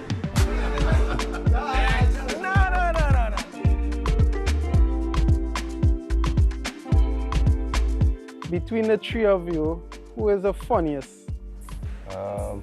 Between you and Jaden. Yeah, funny at all. Yeah. Between Andy and I for sure. Yeah. And who take the longest to get ready? Me. Always waiting on this man to go for dinner. Always. Who is most likely to be late? No one really. Jaden Me. Important things. Important things, Nobody late. But like if it's dinner. Casual, I think me, for sure. Jaden cuts it Yeah. close. Who lifts the most in the gym? Then between Andy and I. Oh no, you look strong too. Yes, but my legs. Where's your squat? 3. You win.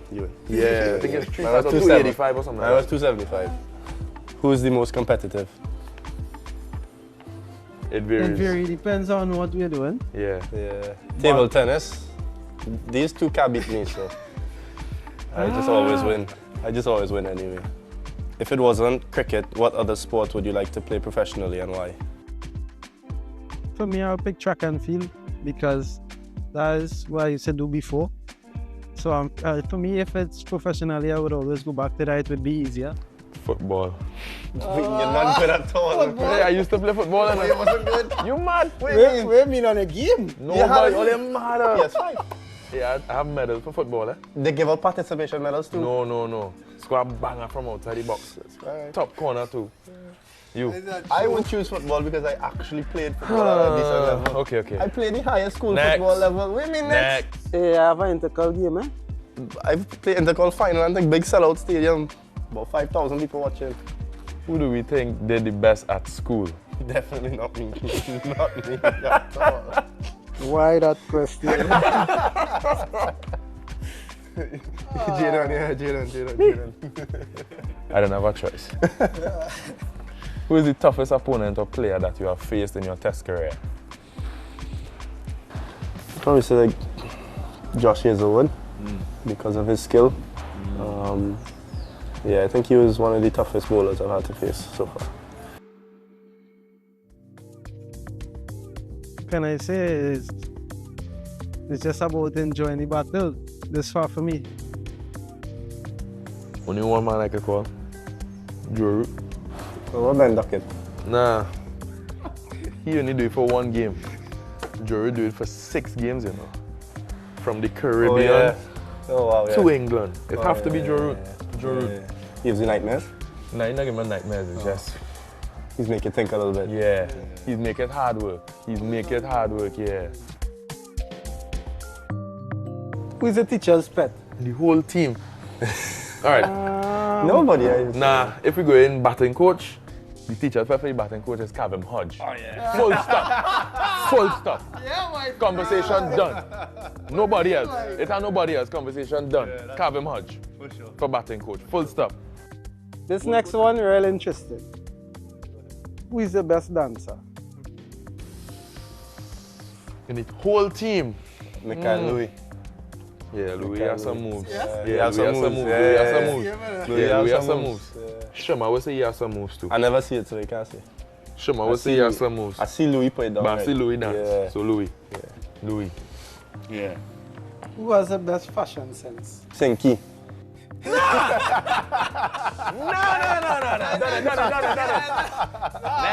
Scott. Nah, you're doing that for spite. You're doing that for spite. Casey has the best one. Casey fresh when Casey always fresh, yeah. Alright, this one I can probably say Sinky. Who is the loudest? We don't need that. Sinky. That's the man, that's the man. Kevin Sinclair. Kevin Sinclair. Come on, man. Be that way. I'm gonna tell you out, man. Ah, this is an easy one. Who has the worst taste in music? Don't say me, eh? If you only say me. So who else gonna call again? I don't know, it's not me. You are the worst taste. You listen to country music, bro. What's wrong with country music? Everything wrong with country music. I listen to soca, I listen to dancehall, I listen to country, I listen to Afrobeats, reggae, you name it, I listen to everything. All the time. Who would you call in an emergency? Anyone out of the two? Yeah, anybody there. Anyone out of these two? Yeah, Anybody there. definitely. Yeah. Anyone. And who deals the best with pressure? I think one name that stands is just Craig. Craig for sure. Yeah, Craig does Yeah. be real calm. You No can matter never the tell if he's situation, taking yeah. on anything or not. Yeah. Can't tell what he's thinking, he's just... Yeah. So yeah, Craig. Easily Craig. What has been the most memorable moment in your test career so far? You go first. I would like to say my test 100, but I think beating Australia in Australia was probably most memorable. As a team, personally, it would obviously be test 100, but I think beating Australia, especially in the Gabba, where it's their fortress. For me, it had to be my first 5-wicket haul. And not even the 5-wicket haul, it's just the fact that we win the game. And how we win the game was close. That is the most memorable thing for me. Yeah, I remember watching you jumping.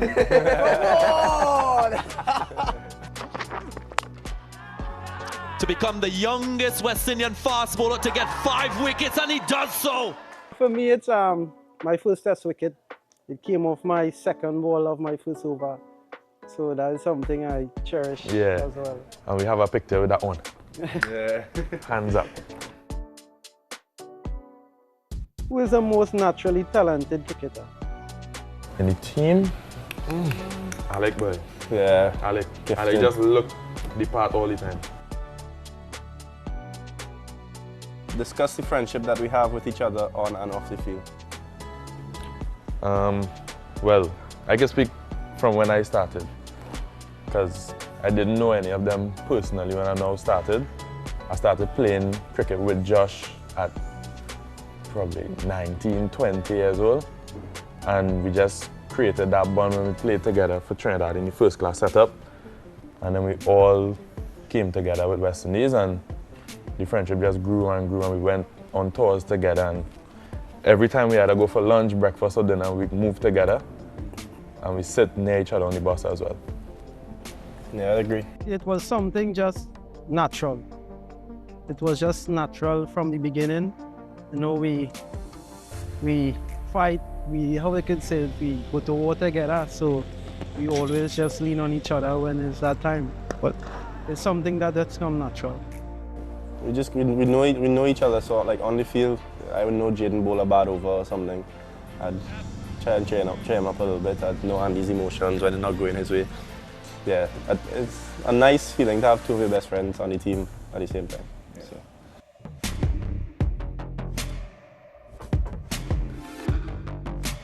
Off the field, he can't beat me in FIFA though. What? Next question. Next question. We have to do a video of us playing FIFA and see how much. The other night we played, I scored 20 goals. I scored 19 with Haaland. Next question. What is your favorite thing about playing for West Indies? I get goosebumps, yes. Everything. For me, is everything. The first thing was I wanted to play cricket. I wanted to play for West Indies. And then obviously playing, you get to experience Test cricket. You get to experience singing the national anthem. And doing it home. Doing it in the Queen's Park Oval was something big. So I guess singing the national anthem anywhere in the world is a big thing. I think for me it's about representing the region. Not everybody gets to do it. There's a lot of people who aspire to do it, but not everyone gets to do it. So I think for me is that weight on your shoulders. It's obviously a big weight, but it's something that you cherish forever. And to get that test cap, nobody could ever take that away from you. Yeah, it's a great feeling, you know, to represent the region, as just said. And you know how it started for me, it was funny because I had friends who used to play cricket who I would go down on a weekend and watch play cricket and get the opportunity when they are short. And I know those are the ones who actually wanted to play for West Indies at the time because I used to do track and field. So it's not only for me now, but it's for them as well. So I'm actually living their dream for them as well. What moment has made you the proudest of each other? I think we were all there when we beat England, right? Yeah. We were all there when we beat England in Grenada. Jaden and I played, Andy didn't debut as yet, but yeah, I think just all of us being on the team and then being there to do something historic like that was a special moment for sure. Goes down the ground. He thinks he's got there. He certainly has. What an innings from Josh De Silva. The ecstasy written all over his face, and boy, he's deserved that.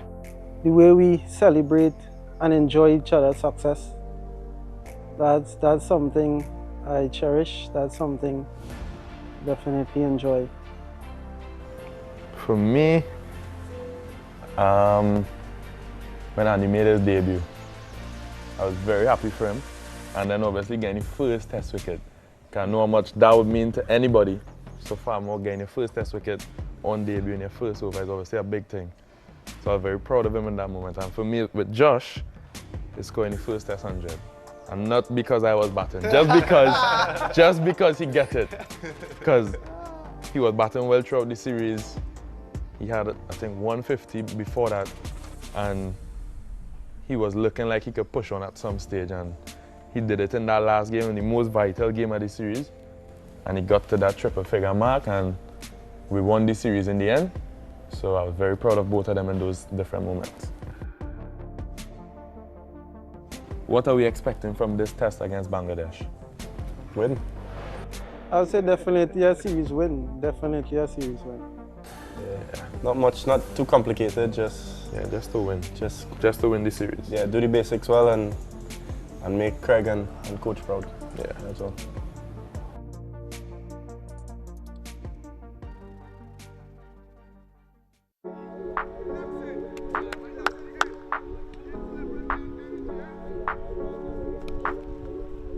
When we hear the words Antigua and cricket in the same sentence, we're often thinking about names like Sir Vivian Richards, Andy Roberts, even maybe a Sir Richie Richardson. Maybe one day we could be thinking about Jewel Andrew.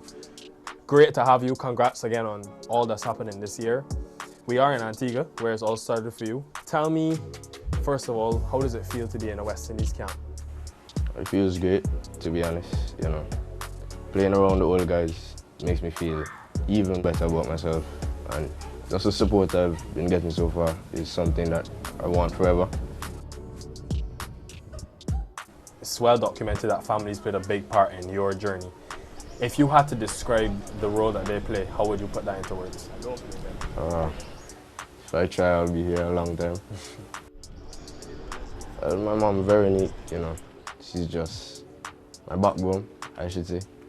She's more confident than me. You know, just seeing her in the stands, you know, gives me that extra push.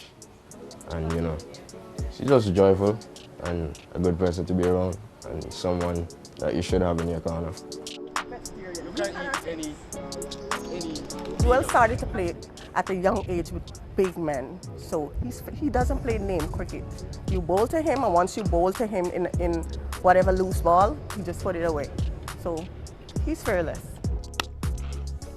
Joel and I have a connection. We talk about everything, every single thing, and if he knows that I'm here, he's going to do his best to make me happy. What he normally says is that, Mom, I'll give you something to watch, because I watch all of his videos over and over again. Once it's on YouTube, I don't watch anything else. So, you know, that's how it goes with us. If you had to put into words, who is Joel Andrew, what would you tell them? So a confident young man, you know, fearless, as Viv would say, never die sort of guy. So it's just someone I want to be forever. Let's talk about the Under-19 World Cup, where this unbelievable year began, where you scored the most runs for the West Indies and you were well talked about. Did you feel any pressure now that there are eyes on you and there's a certain expectation tagged with your name? At that time, I was feeling extra pressured because, you know, everyone expects me to, you know, score every game, and that's not realistic, but that's what I try to do.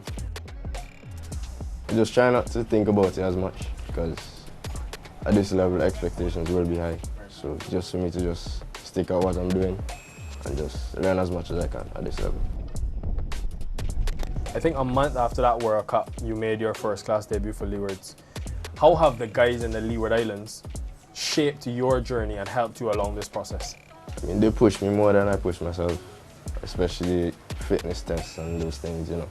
Aiden is the one that really pushed me to, you know, do an extra one, even when I'm not feeling it, because it will benefit me in the long run, and it did. I really, you know, see him as a little brother, and I really try to encourage him in, you know, doing the right things to stay at the highest level. So, you know, the only thing I can do is just give him my knowledge and, you know, encourage him a little harder. He just reminds me of myself when I was a kid, you know, just always laughing. Sometimes you'll see him sleeping on a chair. So, you know, he's just, at the end of the day, he's just a kid, and, you know, I really, you know, love having him around. And what about Casey? He's more, you know, my idol off the field, more than on the field, because I like the way he carries himself off the field. So what about on the field? What's wrong with that? Nothing is wrong with that, but I just... You think you could bat better than him? Yeah. So much has happened for you in this year. So you get that first-class experience, you went to Ireland with the West Indies Academy. While all these things are happening, what is keeping you grounded to remembering sort of where you've come from? I actually look at old Snapchat videos that my sister sent me when I just started playing. I'm like, look at this to now, you know. It feels like a big achievement, but I just feel it's just the beginning for me. June 2024, CPL draft is around, and Joel Andrew gets picked. Not only does he get picked, he's going to play for the Antigua Falcons. Playing for your home is always something you love to do. And I know it's a franchise team, but it feels more like home to me. Receiving, you know, that call was something that I always wanted, to just be in a part of the CPL, because, you know, this is the biggest party in sport, so I always wanted to experience it for myself.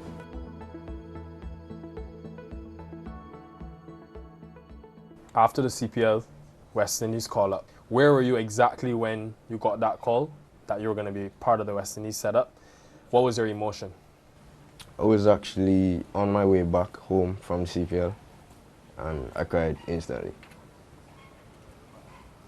Because, you know, just receiving that from the coach, that I would be a part of the team, it made me feel good about myself, and it's something I always wanted. That squad was captained by Shea Hope, who you've always said is your biggest idol. Why Shea Hope? I mean, he's just cut above the rest in my eyes. Averaging 15 ODIs is never an easy task. So that's something that I want for myself. So if I see it in someone else, you know, I could just always emulate it, try to bring it into my game.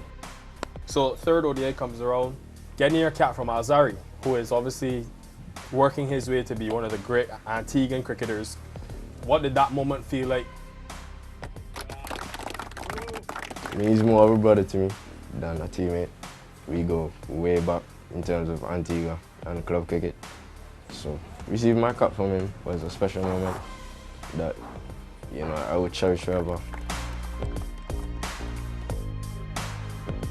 If you are to play in Antigua, to hear the rally around the West Indies, to be part of cricket with Antiguans all around you, what would that mean to you? I mean, every time I hear that anthem, I get emotional because, you know, that's something that stands out and it's something that means a lot to everyone in the region. If I get the opportunity, I want to score my first 50 in front of home crowd. That will make me feel good.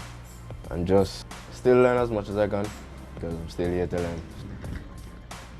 17 years old, we could be hearing Joel Andrew for the next 10 to 15 years. The guy makes me feel old, but brother, I hope you enjoy this. This is an invaluable experience that you will get on this series, and we can't wait to see what the limit will be for you. So all the best. Thanks.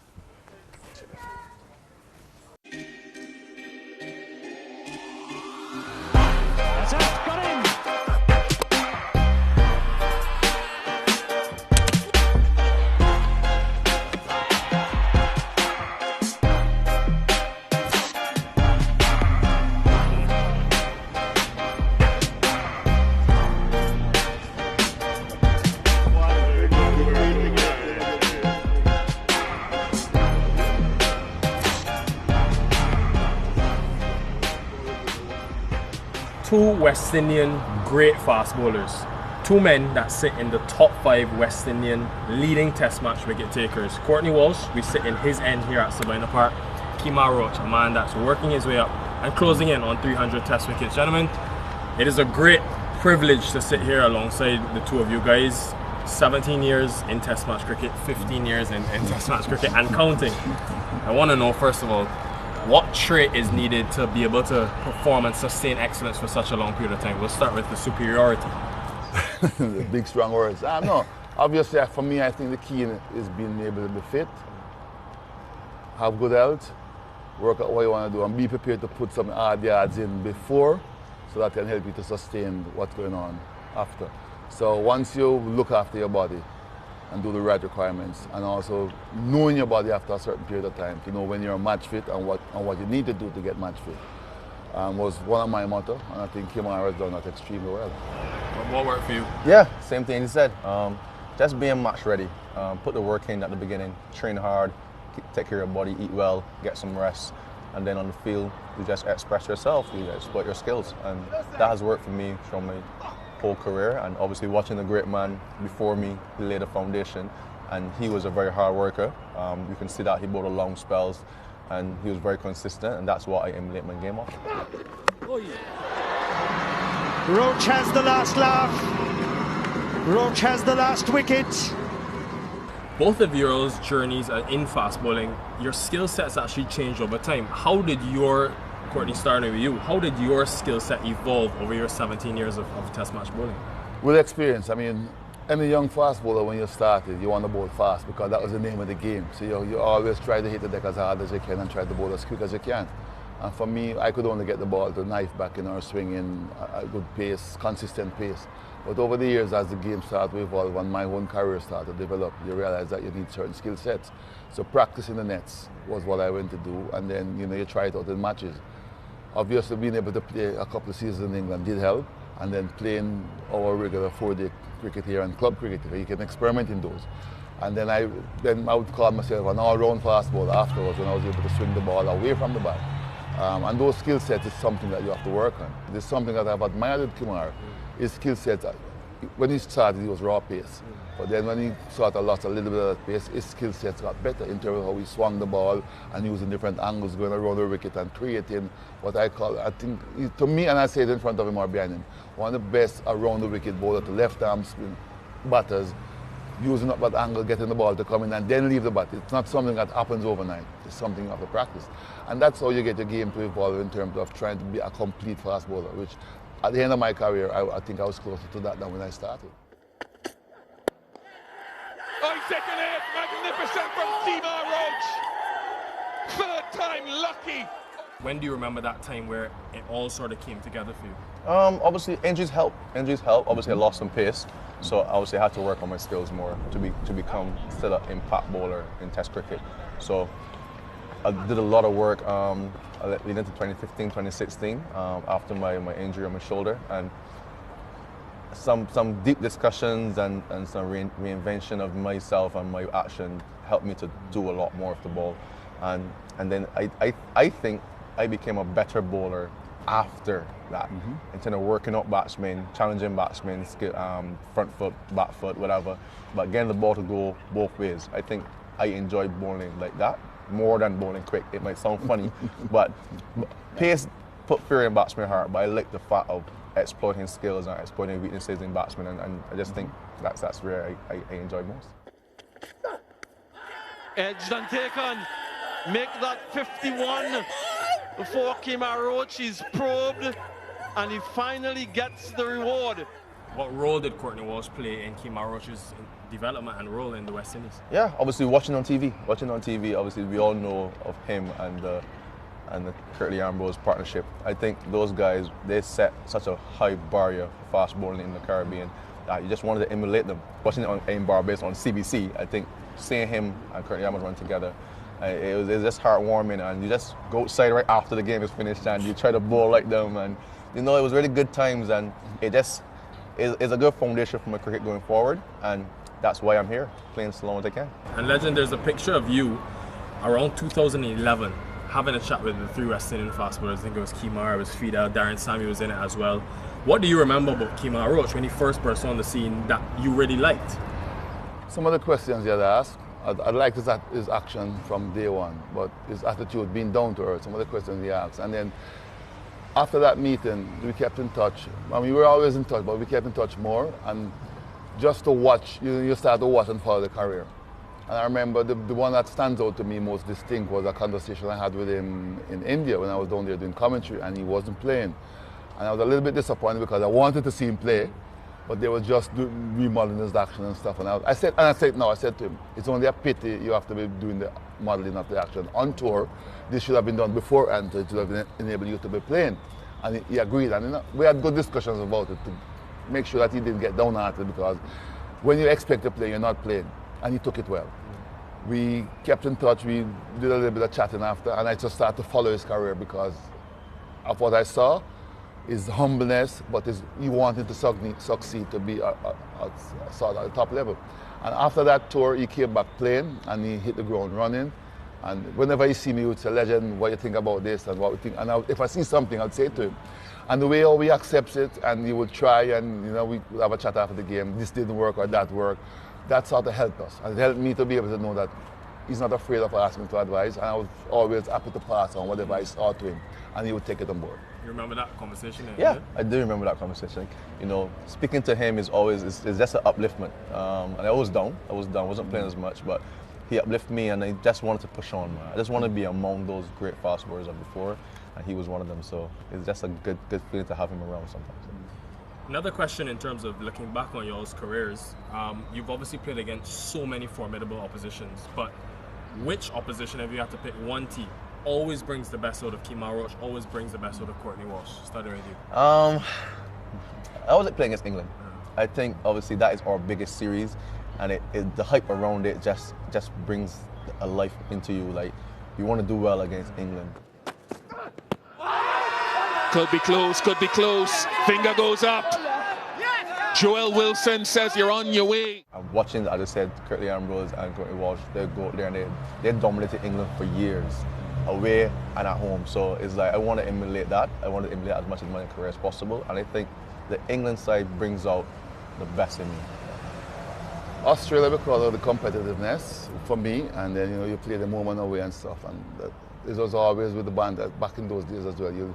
They never used to sell the fast bowlers, but they always, you feel like you have a point to prove when they were taking on Gus Logie, so that used to bring the best out of me back in the days against Australia. That's pretty close, he's gone. Roach's 100th wicket against Australia. With England now, because I played county cricket, it was always a very close rivalry, because when you're in there playing county cricket, you can sort of stand on your own feet as well. He keeps mentioning Ambrose Walsh. I want to know that having that strike partner for you, first of all, in Sir Curtly Ambrose, what did that do for your bowling and your quest of that 519 Test wickets? Well, Curtly and I, we didn't compete against each other. We complemented each other, and I think that to me was the friendship that we have, and just the respect for the game and for each other.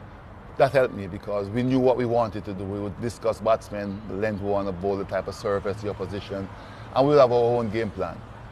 On his day, I played a supporting role. On my day, he plays a supporting role. And I think that helps in terms of partnership. If he picked up something that was not working, he would come and we'd have a discussion. And I just remember a test match at Lords as well, when he was struggling, rhythm was off. And I went up to him and I said, listen, big man, you're struggling today. Don't fight it, try to relax, because sometimes when you lose your rhythm and you're rushing in, it just doesn't come back. And he said, so what to do? I said, just relax. I will take up the thing, because I was in a good rhythm. Whatever short spells you have to bowl, just try to find by that rhythm. And these are the conversations you need to have and the understanding. And that to me was one of the hallmarks of our career and our partnership, because we understood each other. Take on, that's it. Courtney Andrew Walsh is now Test cricket's leading wicket taker. The West Indians surround him on the field. One of the most respected and admired cricketers on the international scene. And there's Curtly Ambrose. Wonderful scenes here, emotional scenes at Sabina Park. And who is it for you, if you had to look back on your career? It could be current team, it could be former team. Who always pushed Kemar Roach from the other end and brought the best out of you? I think the partnership with me, Jason, and Shannon for a period of time, I think that three of us, we were very close-knit, and we communicated really well, and we were kind of solidified in the team, so we got a chance to really express ourselves and communicate and become better.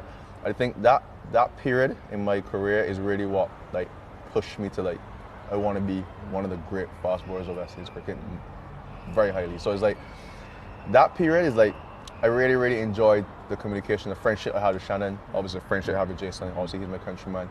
But on tours, the communication, the conversations, the fun we had, it really, really, really propelled my career through those periods.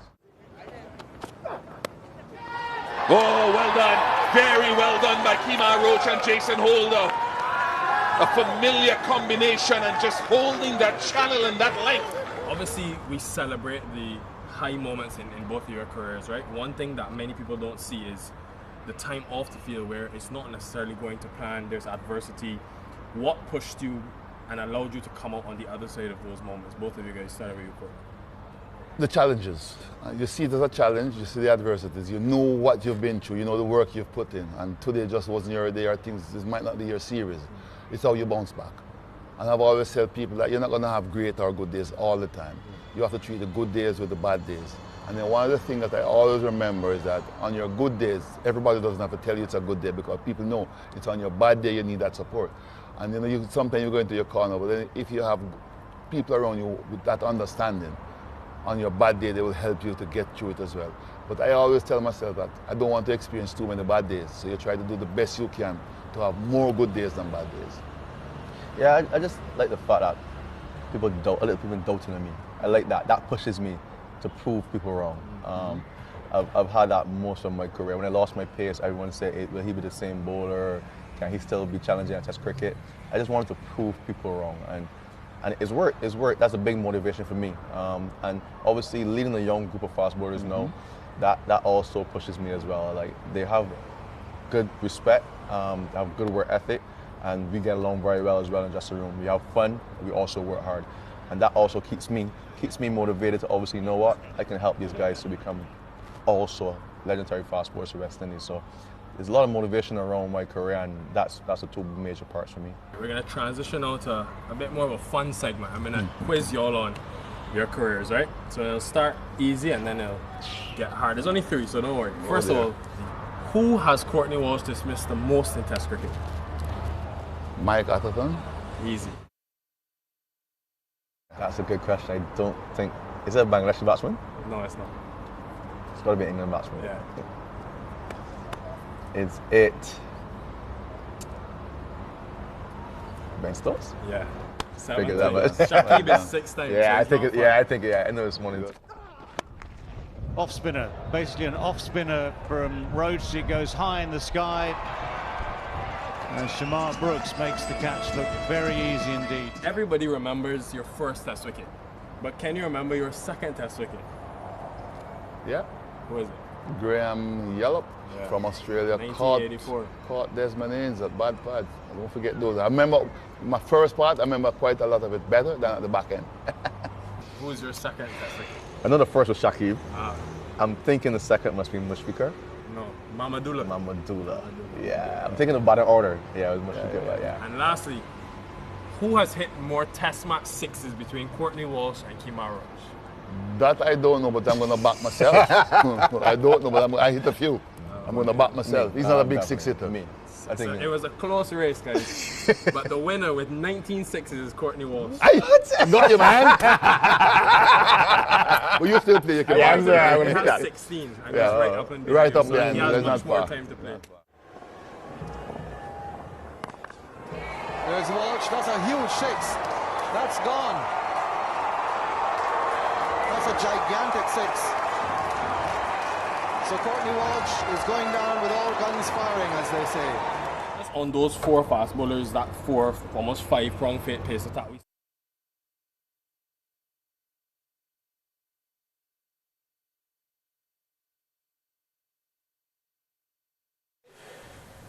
Action resumes here at Chedwin Park in St. Catherine, Jamaica. It's the second to last session of the day as the umpires, you see, striding out under beautiful blue skies here.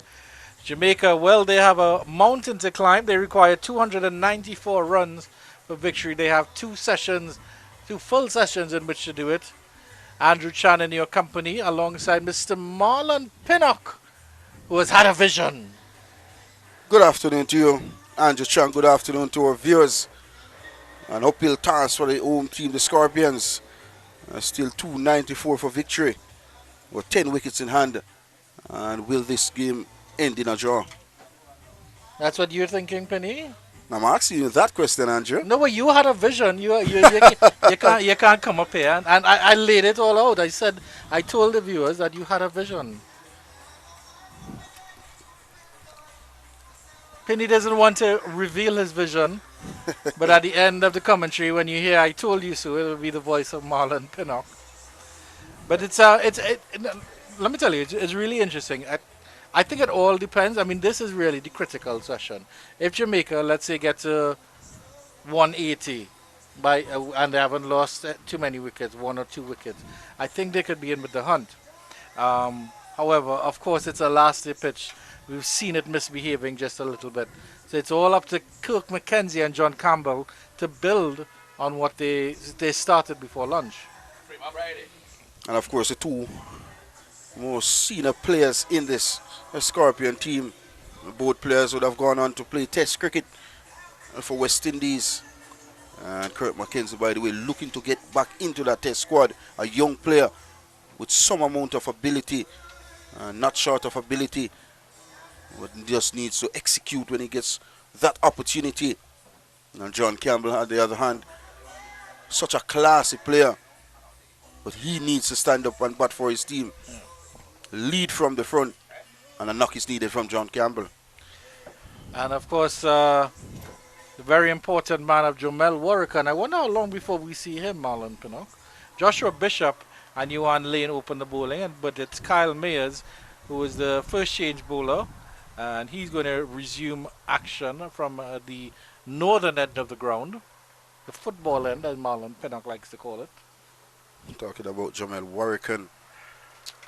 Over 100 first-class games in regional cricket. Such a long career, an outstanding career. 411 first-class wickets to both. It's all about keeping the scoreboard ticking over for the Scorpions as Mayers runs into Campbell. A good delivery just back of a length and he plays it back up the pitch. There's no run.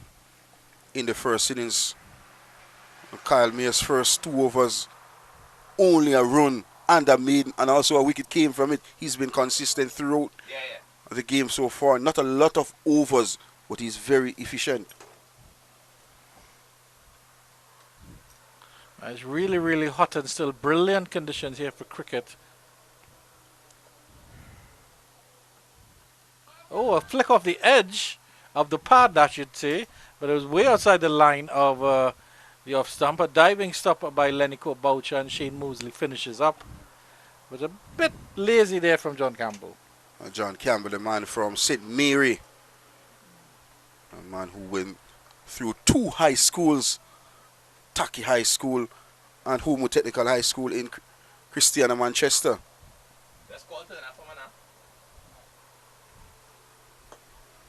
Solidly behind this one. We know what Kyle Myers can do with ball in hand. Such a very, very good medium fast bowler and tends to get the ball to nip around. And he can be efficient on this wicket, keeping low as well. Yeah, I think he could be a very important player for the Barbados Pride. Oh, feeling an edge for that one. I think that fell short of Lenico Boucher. Excellent stop by the keeper. Just made mention of that. Very nippy. That was a prime example. Pitch and held its line through. And dying on the way through. So we could keep a Boucher, but good signs for Barbados Pride. He's deceptively fast, isn't he, as well, Kyle Mayers? You think it might be gentle medium, but it's a little bit more nippy than that.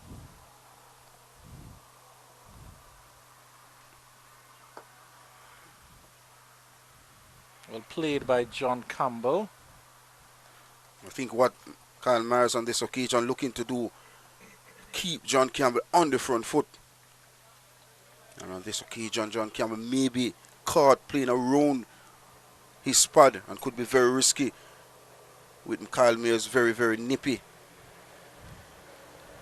4 dot delivers to start after the lunch break interval.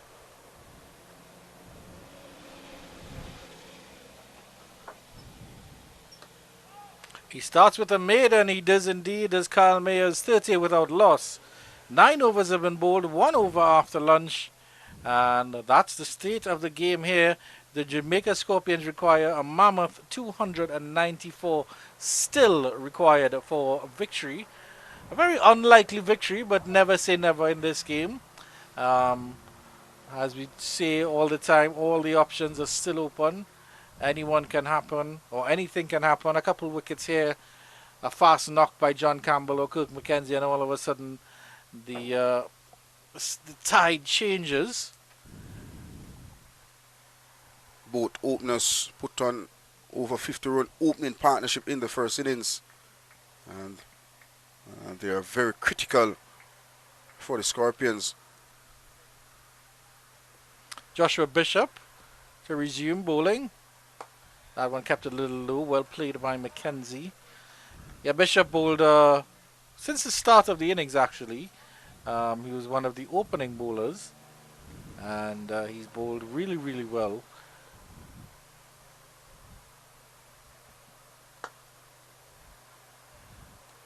Kirk McKenzie Jr. would have scored a double century for West Indies Academy.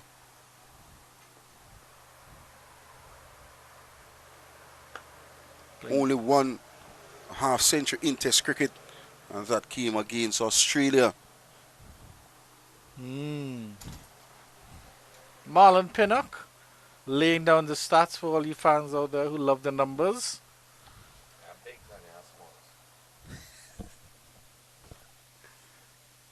There's some width there, and he gets that cut down to third man. That will run away for the ropes. So the first runs after lunch. A little bit of width offered there by Josh Bishop, and McKenzie did not waste that one. Poor delivery this time. Outside the arm stump, begging to be hit.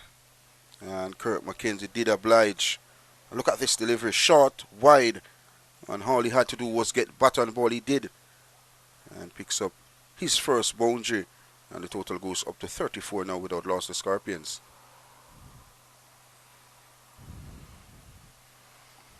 Still a very, very attacking field set. A slip, a leg slip, and a forward short leg. And he changes angle now for this delivery.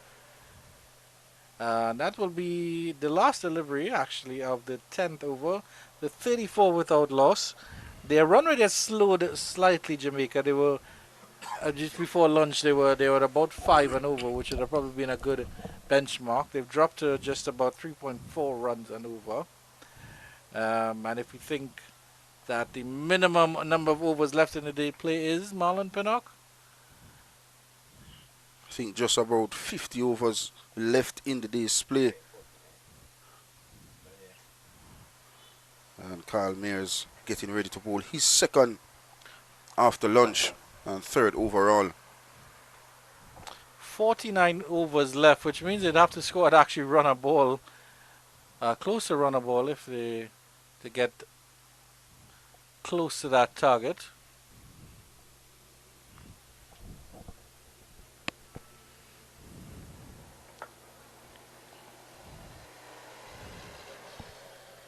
Good to see the kids coming out to support the Scorpions. And in fact, Hinswood High School, just across the road from Shedrin Park. And the kids are probably just happy to get a little bit of time out of the classroom. Marlon Pinnock. And the teacher. They won't like you, a player, you're always skipping classes to go and make hundreds. You're absolutely correct.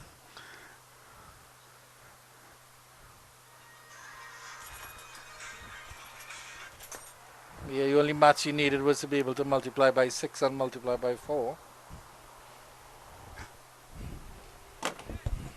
Which subject did you like missing the most, Marlon Pinnock? Math. Maths. There's a shot of those school kids there. And that's a secondary school, is it? Yes, high school.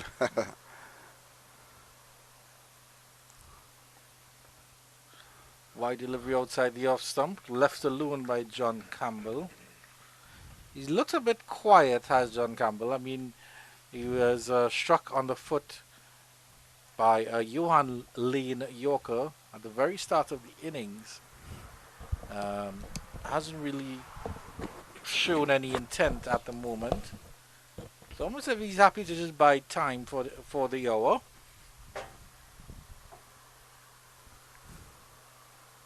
But he's dancing up the pitch this one a little bit, trying to negate whatever seam that is on offer. And it's a no ball as well from Kyle Mayers, which is not something that you'd want from your medium pacer.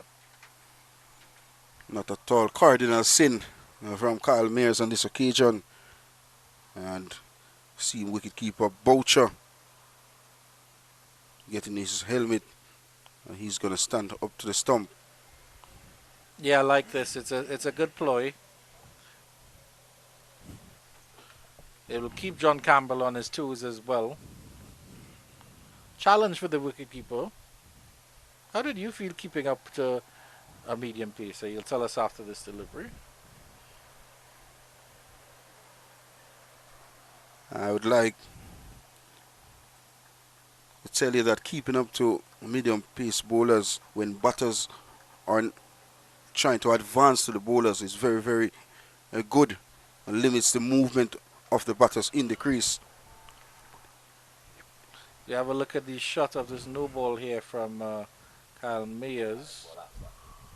Oh, that's actually the delivery after. Back live now. Oh, big delivery, beautiful delivery. And beating John Campbell outside the off stump. And this is what you want to see from Kyle Mayers on this occasion.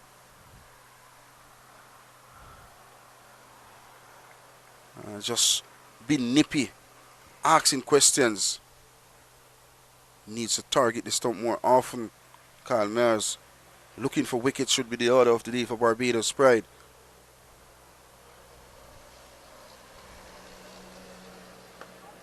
It's a good delivery, tucking up John Campbell. And then other than that no ball, Kyle Mayers has bowled 2 overs and just conceded that 1 run. So brilliant stuff from him in terms of containment, in terms of not allowing the batters to get away. 35 without loss. 11 overs have been bowled. The chief destroyer in the first innings, Jamel Warrican, who picked up a 5-wicket haul, would be a key factor for Barbados' pride in this, the second innings.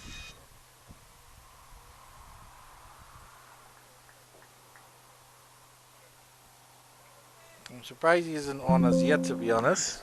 Maybe after Kyle Mayers has his little stint. But it'll be interesting to see what Warrican throws down.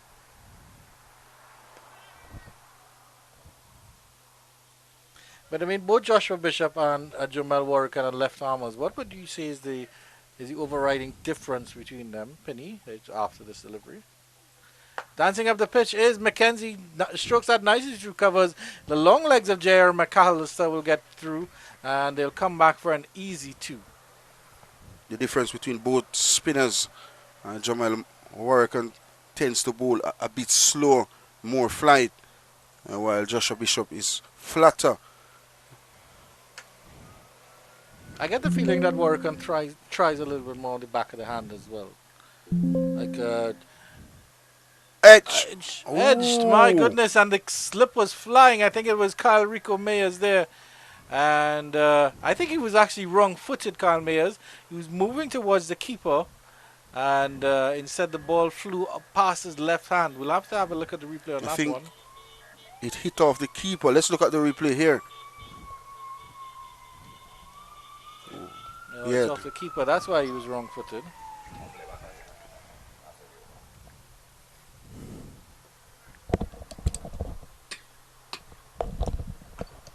Nice punch by Mackenzie again into the cover region. And an easy single on that occasion. This is good from Mackenzie. Just came on the front foot, opened the face of the bat, and got it to the right of that fielder at that cover region. Easy run in the end. And immediately there's a change in the field as Shamar Springer goes back to deep backward points. So there's acres of space now on the offside, other than Jair McAllister at mid-off. So they're enticing him to go for the drive now. And this time he goes lofted. And backward point will run around as he does well there. Campbell got a little piece of that. I think that actually might be his first runs for the morning. For the afternoon. After lunch, yes. First runs for the afternoon. Yeah, absolutely correct. Trying to hit the ball over that extra cover region. Not timed to perfection. 2 more runs to him. 2 more runs to the partnership. The partnership goes up to 42. Filing up an half-century partnership in the first innings. Yeah, very good. But it's all about the 2 of them pushing on. They don't need a half-century partnership. They need a 150-run partnership. They need a 200-run partnership from these 2. They're very capable of it. A thick outside edge as Campbell was trying to reach for that one, and it runs into the cover. He'll pinch the strike with 43 without loss. After 12 overs, the Jamaica Scorpions still require 281 for victory. Very composed, John Campbell and Kurt Mackenzie in the middle for the Scorpions. But still a long way to go. There's some 48 overs left in the day's play. And the 3rd session is the longest session of the day. This is the 4th and final day of this first round match of the 4-day championship here at Chedrin Park.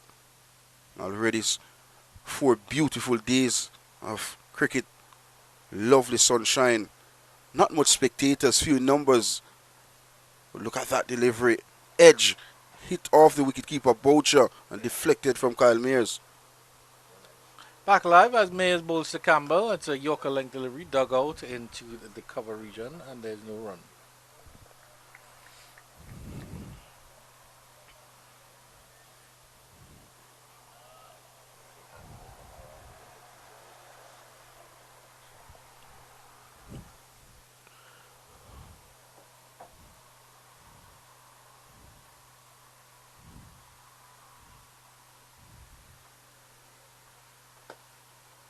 Nice punch by Campbell. Doesn't get past mid-off. So Carl Mayers is doing the job that you would expect him to do here. I was expecting maybe a couple more deliveries misbehaving a little bit, Marlon Pinnock. Maybe we were expecting this pitch to misbehave, and that's why the pitch is two-faced. It looks bad, but it plays really good still. Credit to the Chedwin Park field groundsman and the staff here. And of course the Jamaica Cricket Association for bringing cricket to Chedwin Park. And of course your good friend, you've been keep giving us a delicious lunch per day, 4 days of delicious lunch. And you getting the extra dessert and tea as well, which we don't get, Marlon Pinnock. Well, don't say that, Andrew Chang. No, my Marlon. Not acceptable at this stage of the game. You're not accepting that at this stage. So you telling me you're not holding back on a bun and cheese, Marlon Pinnock? Not at all. Not at all. You don't have emergency bun and cheese in your BMW? No, it's in the X5 below. Oh, it's in the X5. Lovely. Turn this one behind, square on the leg side. Two fielders will come around. Campbell comes back for two. Springer does the fielding. Excellent stuff from them. Looks okay now, John Campbell. Maybe still stretching and wincing a little bit. Straight on the line of the leg stump, Kyle Myers on this occasion. Easy pickings for John Campbell. Well, Myers into his foot over 2 maidens. None for 4 so far. And there's that hard-working gentleman of the Jamaica Cricket Association, Mr. McLeod. Wonderful gentleman. Nice push here by Campbell for a single. McLeod, and of course the CEO of Jamaica Cricket Association, Mr. Courtney Francis, having a conversation. Yeah, that's a hard-working guy, is Mr. McLeod. Always willing to help a hand. He's a part of this ground here, Chedwin Park. He's also a member of St. Catherine Cricket Association. Yeah, so this is his yard, as they say in Jamaica. Carl Mayers continues. Well, in fact, St. Catherine Cricket Club, he's a loyal member for a number of years. As the 13 comes to an end, 3 came from it. It's 46 without loss, the Scorpions. Yeah, and thankfully for the Bajans, there's a little bit of cloud cover. I don't think it's threatening rain at all, but it's certainly not as bright as it was a couple minutes ago. So that should make things a little bit easier. And you never know, a little bit of wind, there might be some swing in the air for Carl Mayers. These overcast conditions might suit him. At this stage, it's still Joshua Bishop doing yeoman service for Barbados at this time.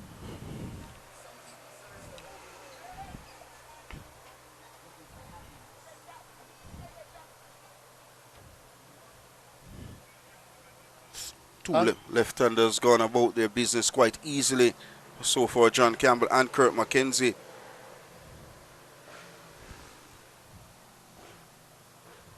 Bishop to continue to Campbell. That's a spiteful little delivery. Well played by John Campbell. A little bit of an extra bounce there. And turn as well. Yep. That man at leg slip and forward short leg. Very vital with Joshua Bishop getting the ball to spin and bounce.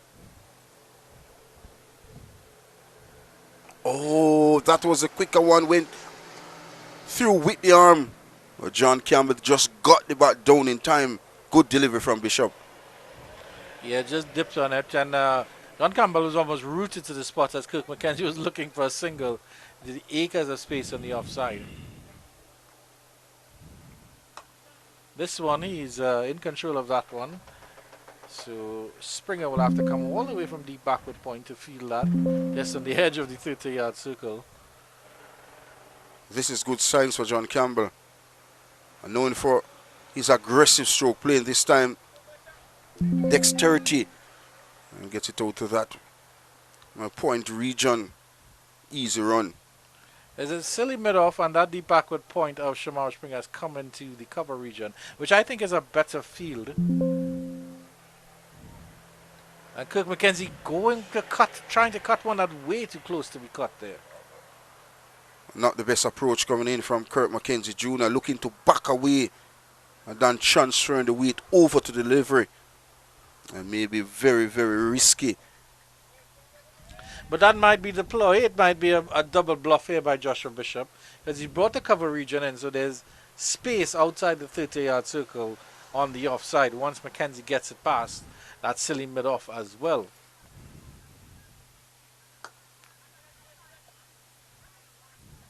It's a nice little balance here, because I think for the previous deliveries, Bishop had a very heavy leg side field, but yet he was bowling towards that off stump. Space again, and he tries to cut again, and he misses out again. 14 overs have been bowled, 47 without loss. McKenzie getting a little bit too impetuous against Joshua Bishop. 17 runs have been scored after on the lunch break interval by the Jamaica Scorpions. Not been able to score freely. And good economical bowling from the Barbados Pride. But still a long way to go in this game. Still some 46 overs left in the day's play. And if you just join us, this is the final day of this West Indies 4-day championship here at Shedrin Park. And we still have not yet seen that man Jamel Warrican. What's going on there, Marlon Pinnock? I'm certain Captain Craig Bradford hasn't forgotten he has that general in his ranks. Maybe just waiting for the ball to get a bit older for Jamel Warrican. And he's a warrior, Jamel Warrican. No doubt about his ability with ball in hand.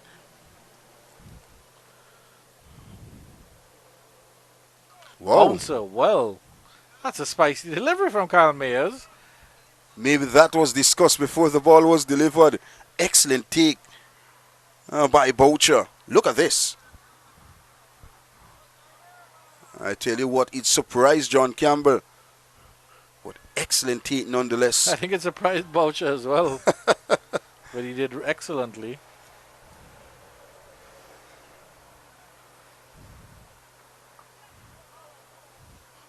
Is that the googly on this occasion? A mixture from Kyle Mears. Looking wickets. And that should be the order of the day. Back of the arm this time. And what was good, John Campbell played it very late under his eyes out to that backward point region. Testing periods for both teams. I still think he kind of pushed away with his hand a little bit. It was under his eyes for sure.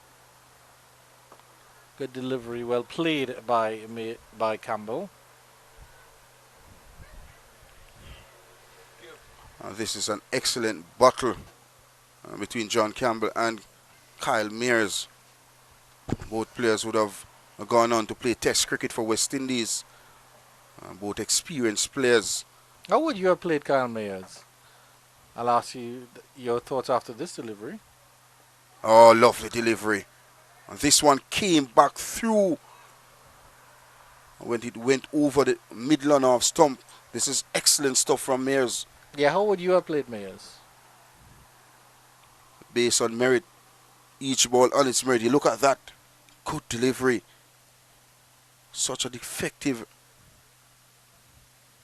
fast bowler.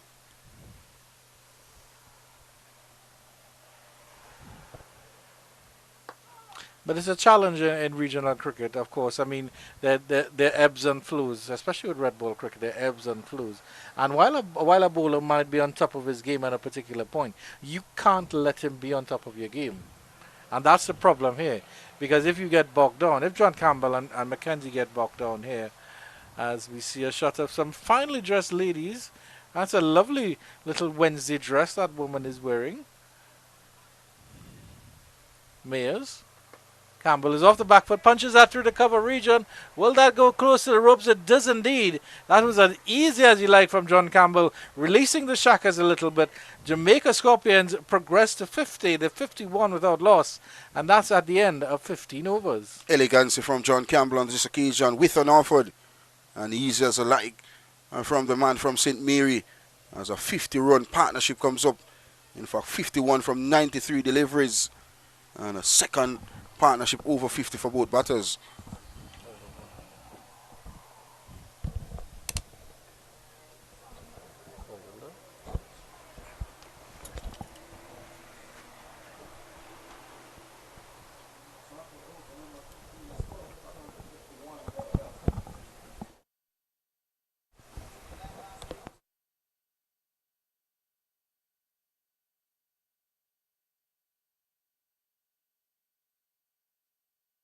A half-century partnership on the trot between these two.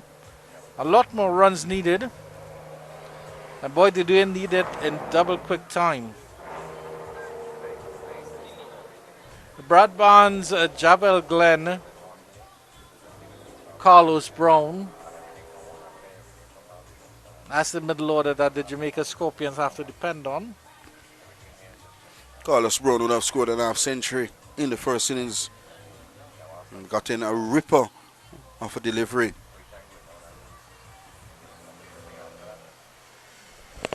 I think we might be seeing spin from the other end because both the Jamaica Scorpions batters have elected to go with their caps now. Maybe they don't think, maybe they're of the opinion that Kyle Mayers won't be back for the next over.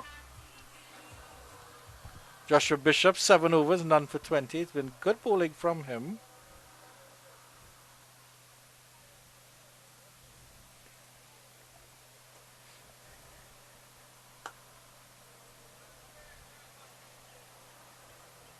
I think this has been a solid approach from the Scorpions thus far in the second innings.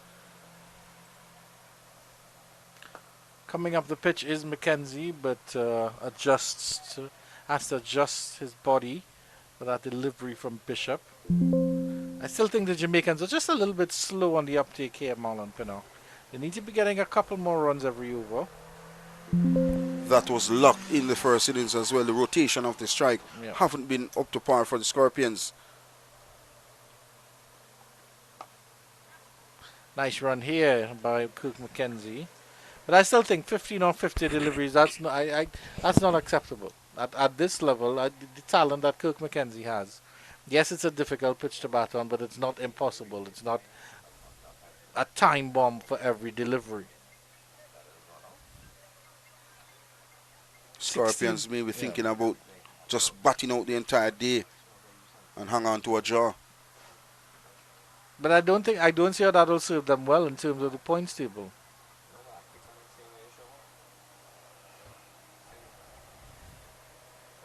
Width on this offer this time, cut down to deep backward point. Shamar Springer does the fielding and John Campbell gets a single.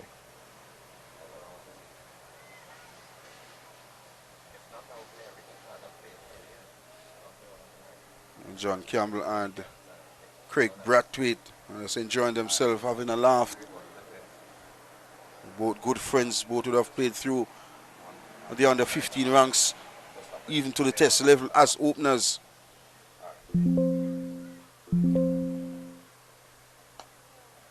Certainly a partnership that had quite a bit of potential, John Campbell and Craig Brathwaite. Chalk and cheese, as you will, Marlon Pinnock.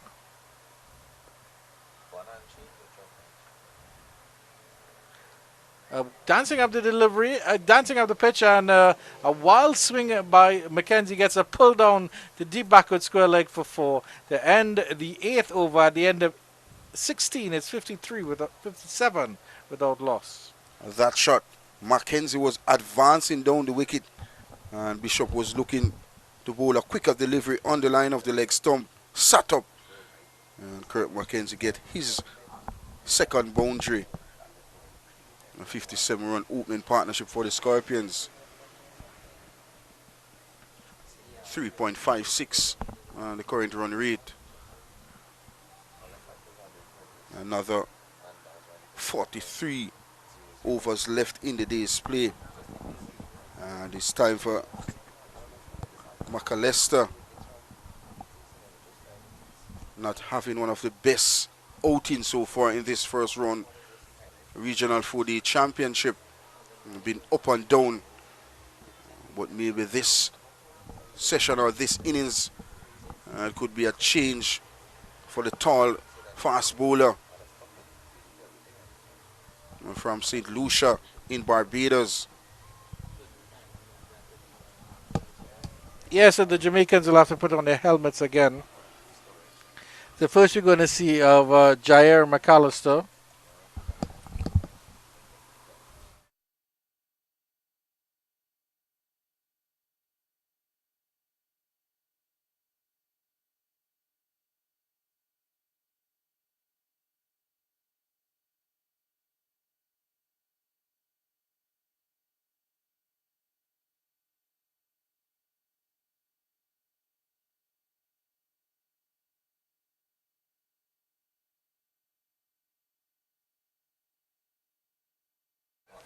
Jair McAllister will take up duties from the northern end. I always love watching Jair McAllister bowl. I think he's such a dangerous bowler. And immediately offers width, and that one is cut down to the backward point, and John Campbell walks an easy single. All action is Jair McAllister. Some concerns over his control. Didn't have the best control in the first innings. And he'll be looking to bounce back in the second innings. A desperate occasion for Barbados Pride.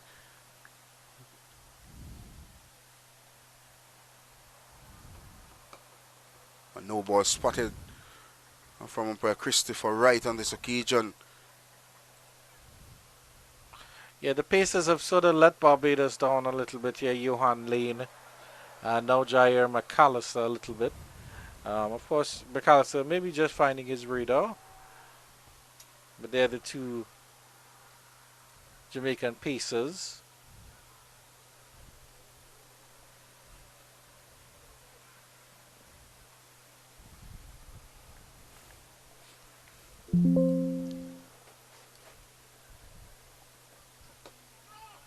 Good delivery on this occasion, and that is well played by John Campbell. And John Campbell getting into his own. Fully on the front foot. And look at the rhythm. This was the no ball from the big Berlin fast bowler. And well over, Andrew. Yeah, well over on that occasion. A bouncing delivery, ducked under by Campbell as it swayed down the leg side. Easy take by Boucher. Good to see some aggression being shown by the big fast bowler. And he has a deep square leg on the fence for that short pitch delivery.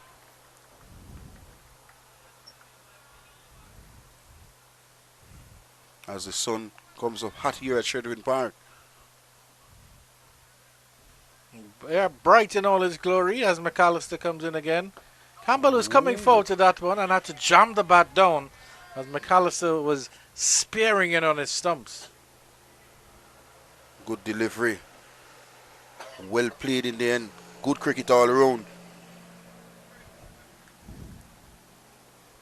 That's a shot of the young, talented player, Jonathan Drakes.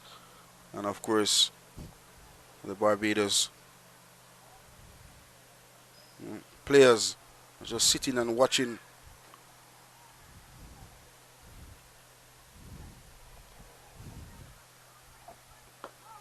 Good delivery again by McAllister. Well played by Campbell. Maybe a little bit too straight from McAllister. Just a little bit too straight. He needs to get it on that off stump line.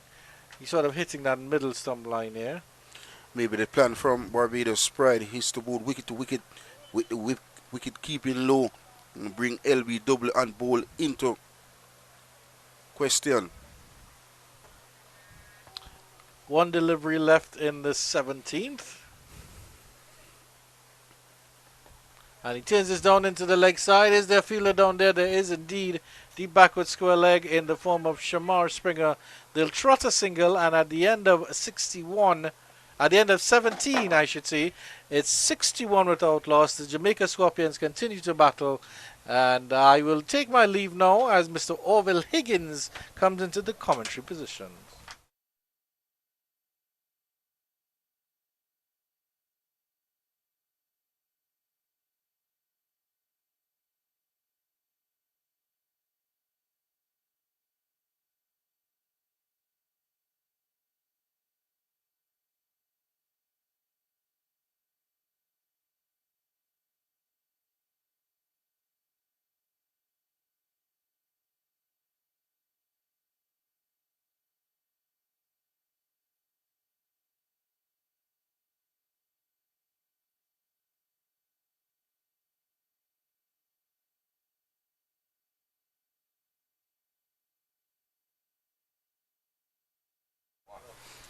All right, so Jamal Warrican will be introduced for the first time. Marlon Pinnock, are you a little bit surprised at the belated entrance of the Barbados Pride best bowler? Not at all. The ball was a bit new when it started. Now his time to operate with the ball, getting spin out of the wicket. And a loud appeal immediately. An appeal went up. I think that ball hit John Campbell outside the line of the off stump. Struck Let's see. outside of playing. That's my verdict. And we'll see the replay. But that is my initial thought as well. Mr. Marlon Pinnock, sir, was struck outside of playing a shot. I know you and Andrew must have been discussing while I was making my way back from lunch. But are you happy with the approach of the Jamaican batsman?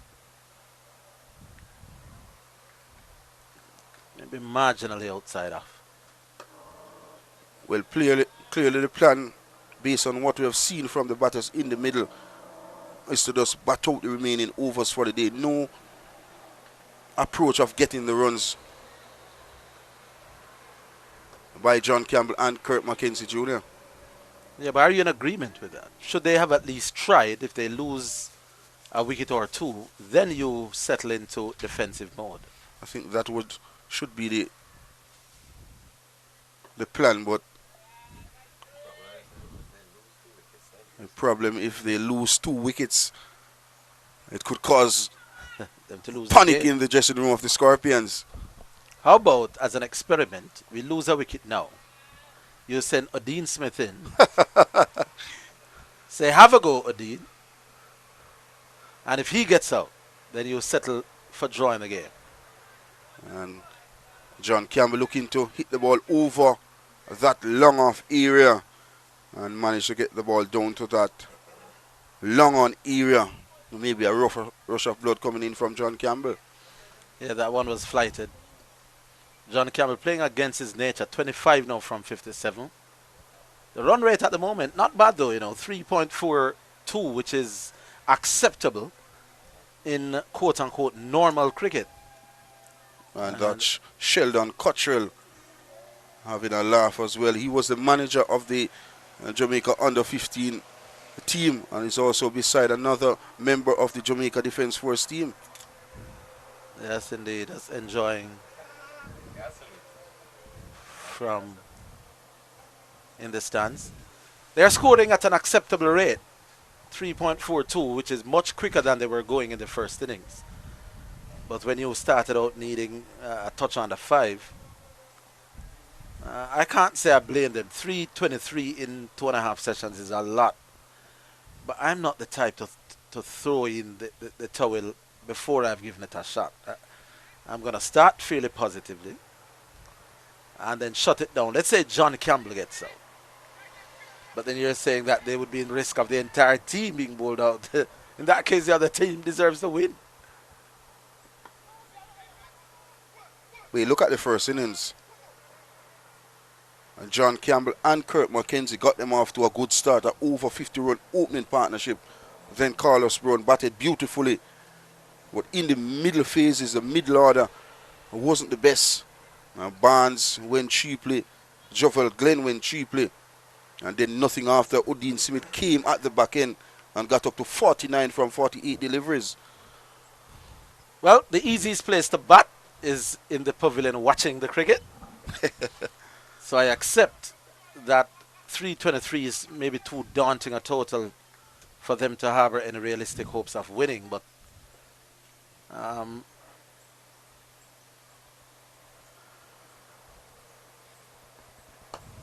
Jivan beautifully threw mid out for 4.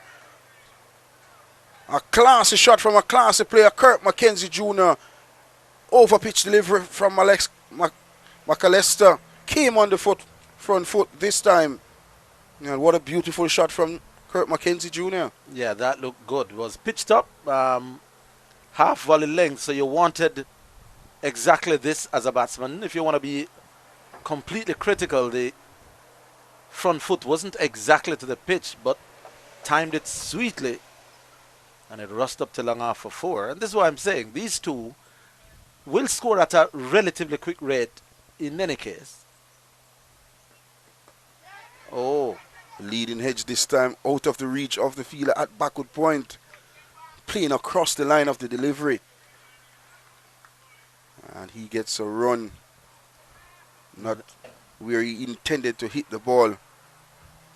But a good delivery nonetheless. That one turned him around. Was work it to the onside. Maybe some bounce.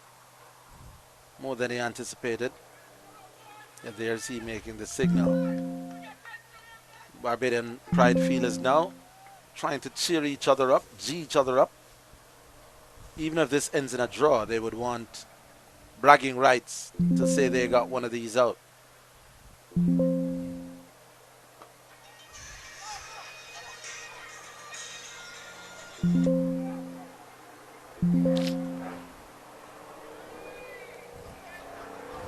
Whoa, overthrows. No, they won't come for it. One thing I like with this format for 2026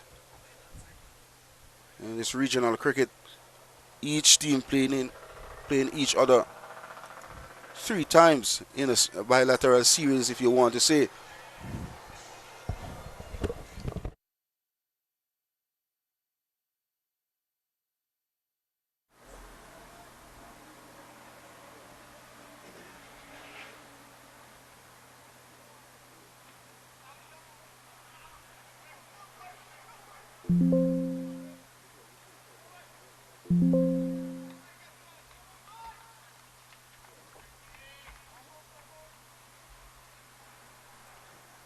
That was turned away fine, on towards fine leg. These two going about it unbothered. And the last thing spectators want is a game that peters out into a tame draw. There are times when you have to go for that. And the Jamaican Scorpions may be doing the prudent thing just to settle for a draw.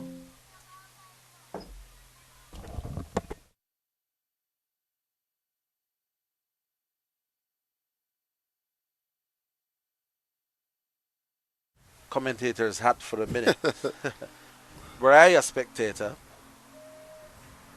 and I would want to see the team making an effort. 19 overs, 71 without loss. So the scoring rate at the moment is decent.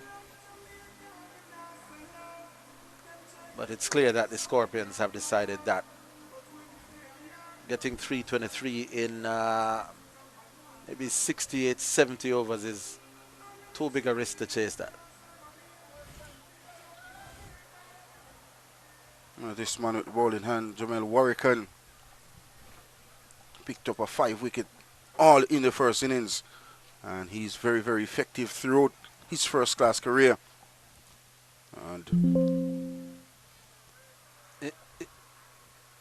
in the first innings, when the Scorpions batted, as John Campbell is turning this one towards leg slip, I think Scorpions batted how many overs? I'll get that from production in just a little bit.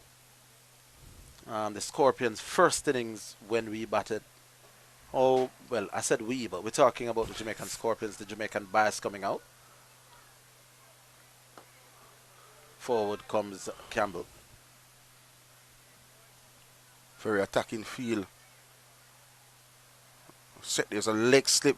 There's a deep backward square on the boundary. And there's also deep backward point for John Campbell. Quicker, flatter delivery from Jamel Warrican.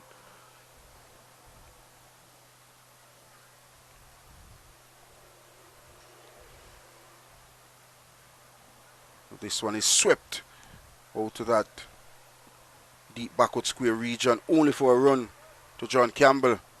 As the total goes up to 72 now without losses, Scorpions. Yeah, so the point I was making is that in the first innings, the Scorpions got 341, batting 112 overs, I think it was.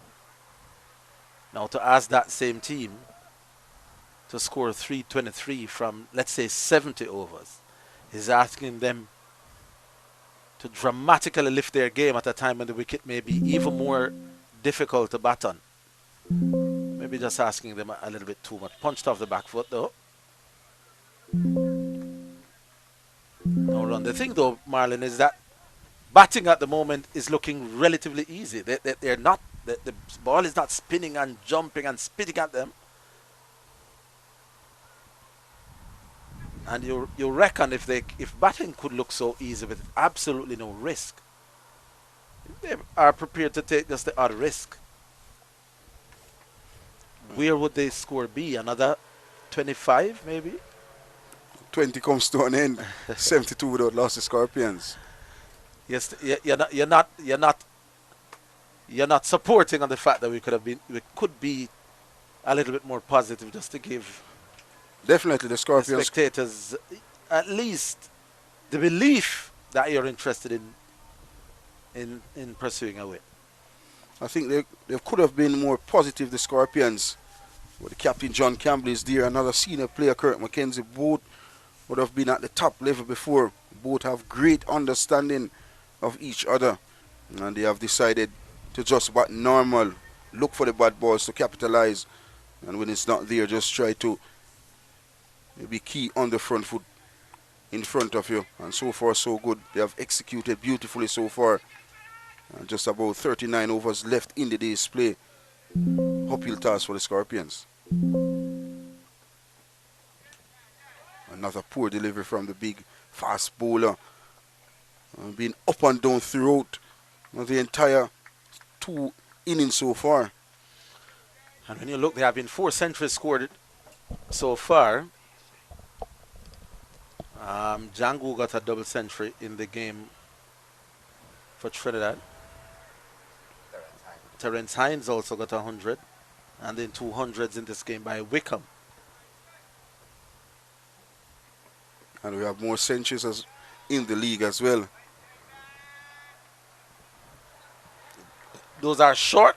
John Campbell really having no interest in going at those. Much too wide to influence any kind of stroke play. So with 4 centurions, or 4 centuries, because one man scored 100, 200s in the same game, John Campbell and Kurt McKenzie may be saying, well, it's now our turn.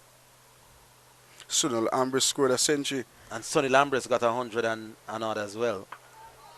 So 5 centurions. In fact, it's 6. Somebody else got 100? Yes, I'm just trying to get the name. Well, there you go. So maybe the Scorpions deciding that, listen, it would be unrealistic to chase. It's another Windward Island batter scored a century. So let us just each compile a big score, keep our name in the selector's mind. Maybe that is the aim and ambition at this point in time. Oh, good delivery this time. This one came back. Good awareness from John Campbell. Present the full face of the bat. Not normal scenes to see John Campbell looking this. And he's right on the money. Looks the part. Looks very attractive, John Campbell. And this is what you want to see from a player who plays at a test level, has the experience.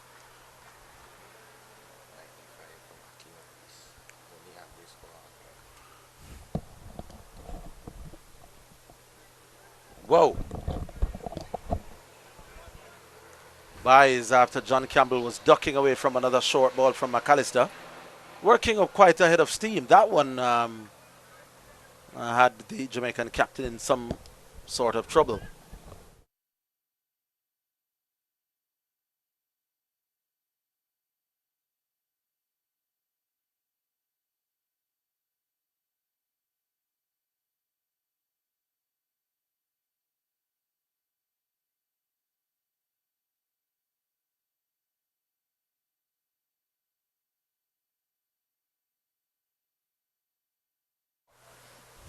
Right, so McAllister putting in some effort here, running in for his captain to see if he could unsettle any of these batsmen with a short ball.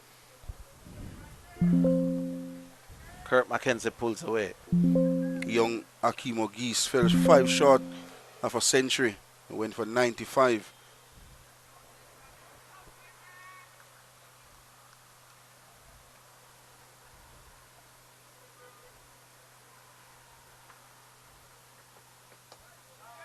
Squared up this time.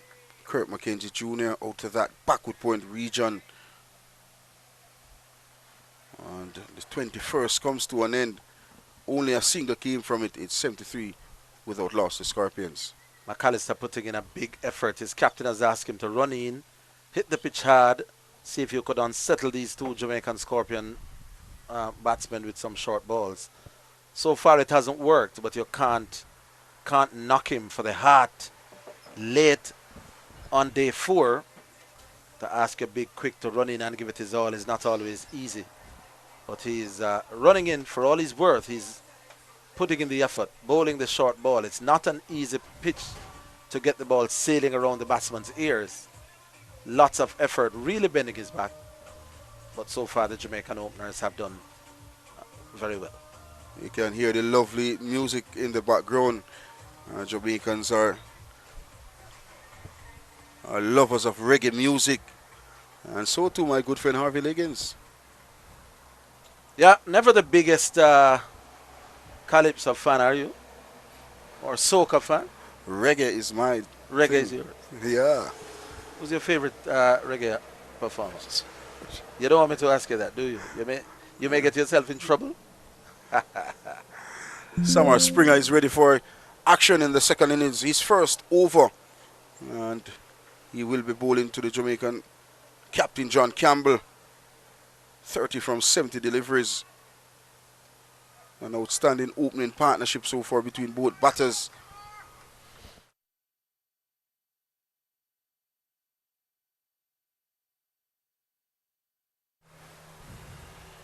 And of course, when I mention reggae, we are in St. Catherine, Spanish Town, and Cranix, the man from this area.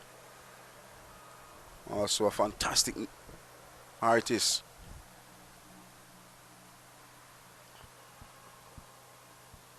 Edge, in fact deliberately played from John Campbell, and a precious boundary to the Scorpions. Educated edge, you'd want to see from John Campbell. Yeah, that one, he came on the back foot. It did keep a little bit low, but you could say that he opened the face at the very last minute. I think initially beaten, there we are, from round the wicket, he came forward and then at the last minute just opened the face, steered it down towards third and gets 4. One of the reasons why both may just be playing a little bit more sedate than normal, Marlon, is that both got out in the first innings to shots that they would not particularly be pleased about. You could say giving away their wickets, and that's why they may be a little bit more sedate this time around. And this is good cricket, opening the face this time from John Campbell. Get it down to that deep backward point region. This is good from Campbell. Not sure why there'd be somebody on the deep point fence, though. It is obvious that the Jamaican Scorpions or the Jamaica Scorpions are not going at the total. So deep point, unless you think that John is going to slash high and wide outside of, which is unlikely.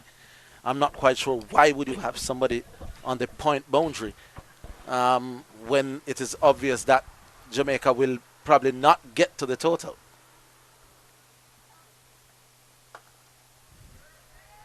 The point fielder is in closer now as Mackenzie defends out to cover. Just to the left of your screen. You're not seeing that point, but he is in regulation points, but that is where I think he should be. But to John Campbell, he's deep on that backward point region boundary. And John Campbell is a player who tends to manufacture strokes. And maybe that's why the deep backward point is on the boundary for Campbell. Fine leg and square leg or mid-wicket deep are the two fielders out. And if you look at the field now for Kirk McKenzie Jr., there's two fielders close in on the leg side for that flick. Yeah. And there you go. There they are. It's a slowish pitch. A little bit quicker now than it was maybe day 2, day 3. But they are there for that whip of the legs or that on-dry that is not quite controlled. And that I can understand. It's the kind of feel that you expect now, but deep point, probably not. That's going down. The scampers through for a leg by, but clearly heading down the leg side. Yeah, this was always headed past the leg stump. A little appeal, but that would have missed leg stump comfortably. One more run to the extra column. Partnership 79. Well, they are 79 without loss.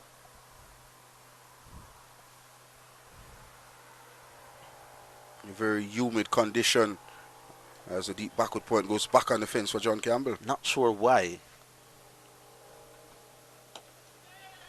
That backward point should have been in, helping to prevent that single.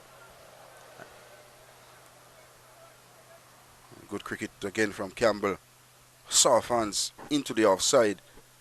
And another run. It brings the 22nd to an end.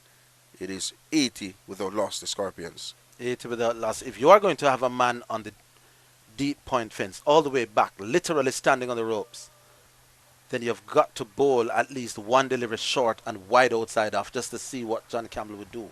No point bowling length with point all the way back, especially when the batsmen are not looking to be extravagant. 80 without loss, 22 overs gone. The rate, 3.64. I keep mentioning Marlon. That is proper scoring in 4-day cricket. But in the context of the game, with the few spectators wanting to see the Scorpions have a crack, it's a little on the slow side. What would make the spectators much happy is to see Odin Smith in the middle batting. We know his power, his ability. Oh, good shot delivery. Good hostile fast bowling. John Campbell uncomfortable on this occasion. Smiles all around. But that was good fast bowling. Now John Campbell is being... I admire this effort from McAllister. Let's start there. 3.1 overs. He's gone for 12 runs. But this is a big-hearted spell from him. Look at this. He has to bang it in short. That rear that the Jamaican captain, who was very uncomfortable with that, hit the glove. But this is some spell. John Campbell, in fact, having to call on the medics for the second time. Remember, he was struck on the boot to a searing Yorker from lane. Now a rearing short ball has him uncomfortable. Seems to have been hit on the wrist or the fingers. But this spell from McAllister is a special one. Indeed. He has asked a lot of questions, bowled with pride and with precision. And maybe it will be drinks on day 4.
All right, so play will resume after, I suppose you could call that an enforced water break, taken after John Campbell was slightly discombobulated with that short ball from McAllister.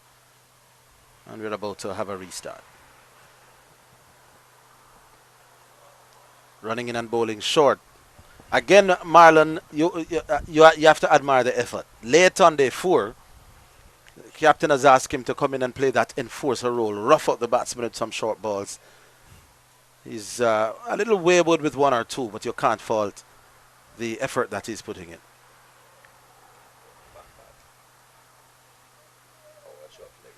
And there's also a forward short leg in place for John Campbell. Substitute fielder Zion Brathwaite in that position. Another good short delivery. This is good signs if you're a Barbados supporter. Good aggressive fast bowling. Well, he's certainly waking the pitch up, which for much of the game so far has been fairly docile, but he's bending his back and really running in. There's a deep backward square on the boundary for that short pitch delivery, and also a long leg in Shamar Springer. Will he pitch up? Yeah, I thought so. No ball spotted. Umpire Christopher Wright on this occasion. Oh, this is good. This is really good fast bowling. Some damage done. That seemed to have hit John Campbell on the hip. Maybe not quite wearing a side protector, so he's hurt. No two ways about that. The third time he's getting hit, John Campbell. One on the hand, one on the hip, and one on the toe. Again, the medics will run out for poor John Campbell. He's been in the wars. And McAllister letting him know that I'm coming for you, sir. Aggressive fast bowling. You have to admire that. Could this be, though, because of John Campbell's defensive mindset? Had John Campbell been in attack mode, those would have either disappeared over backward square or would have gone to backward square. He's at times a compulsive hooker, but because he's in that defensive mode, he's not taking on the short ball. And from what I've learned, Marlon, I don't know if you were of the same school, when the fast bowler is that aggressive and bowling short, what I learned, you look to hook, then duck. Because by looking to hook, you're giving yourself the best chance. You're looking at it all the way and then duck at the last moment. John Campbell seems to be telling himself, I'm not going to hook, and then finding himself in funny positions as he tries to defend. As the captain, John Campbell may be thinking about survival for his team, not trying to create that opportunity to hit the ball out of the ground. We saw in the first innings he was out playing a loose shot when he was caught at mid-on. This time around, John Campbell looking to take hits on his body, not a bad option, but needs to be very, very serious about his innings. So far, so good. He has looked the part. 36 from 77 deliveries. Not normal scenes for John Campbell. Always been about a runner ball or even over 100 strike rate. This well below par, but accepted by the Scorpions so far. Lovely spell by McAllister. The question now is, will John Campbell now, after these blows, decide to take him on?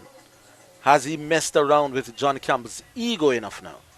What is good from Captain Craig Brathwaite? He has the field set for that short pitch delivery. 2 fielders out on the deep, on the onside. Deep backward square and long leg. And here you go again. And some cat and mouse game going on in the middle as we see a fast bowler steaming in. McAllister so eager to get at John Campbell that he was running in quite before the Jamaican captain was ready.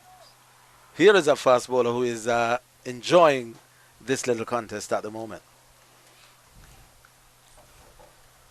Beautiful sunny afternoon as well at Tredwin Park for cricket.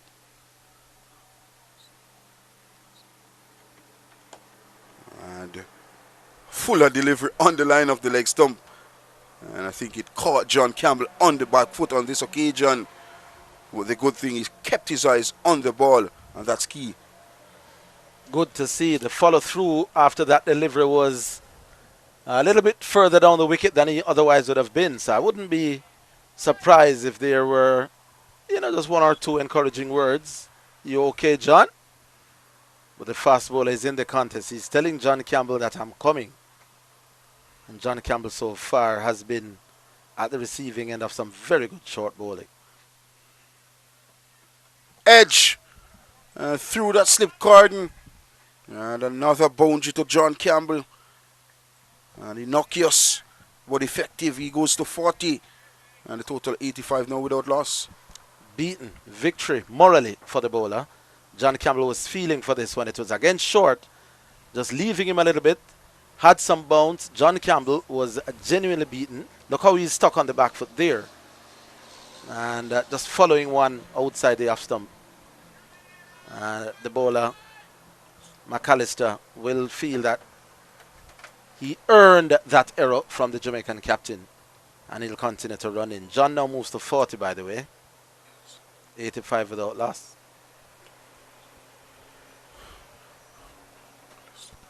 McAllister so far has been very, very good in this spell, causing a lot of problems to John Campbell. Another short delivery, good carry, good pace, and good hostile fast bowling from the man from St. Lucie in Barbados.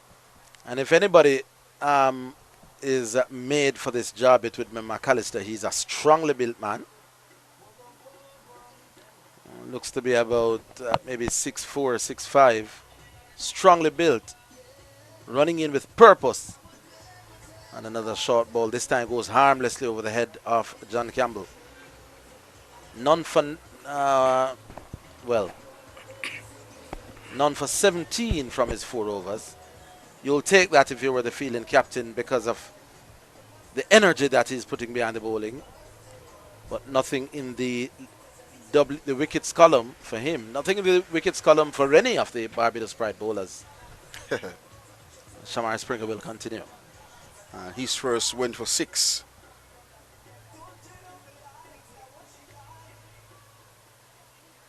A fairly decent time with bat in both innings. Shamar Springer.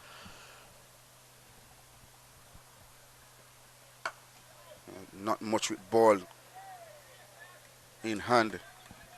And this is the first round action in the West Indies Championship. But a very handy medium fast bowler. Has height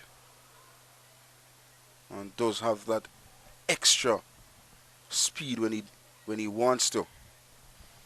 They still have those 2 catchers close in on the leg side. Short mid on, you could say, and a short mid wicket. So maybe the plan is just bowl leg stump, maybe slightly take the pace off.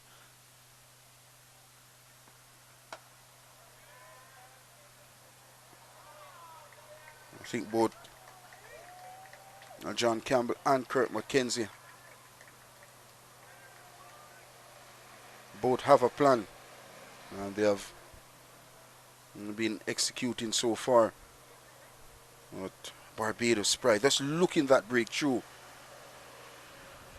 Still some 36 overs left in the day's play, and a wicket here could change the whole complexion of the afternoon.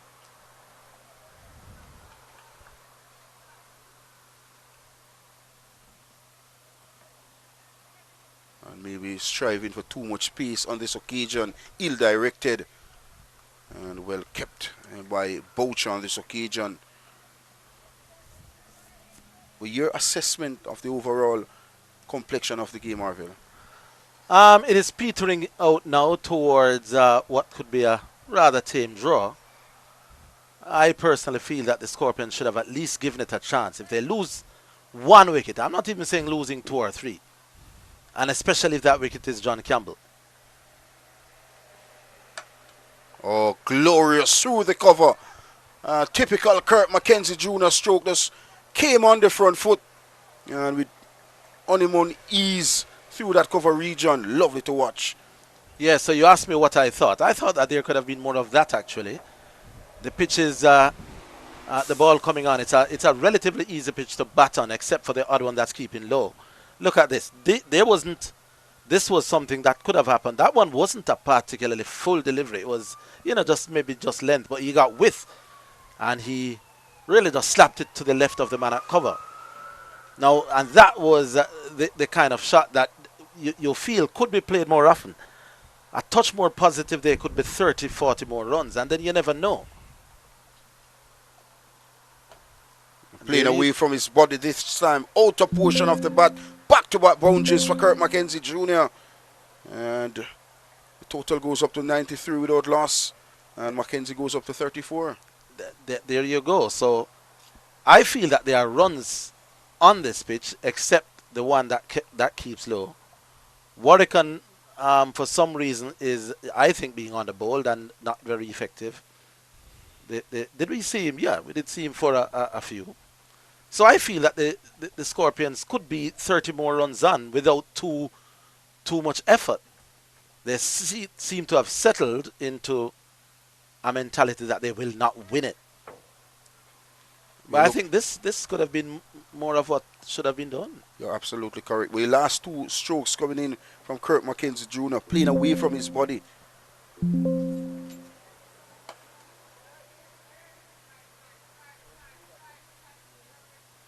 On a dot to close out the 24th. 8 came from it.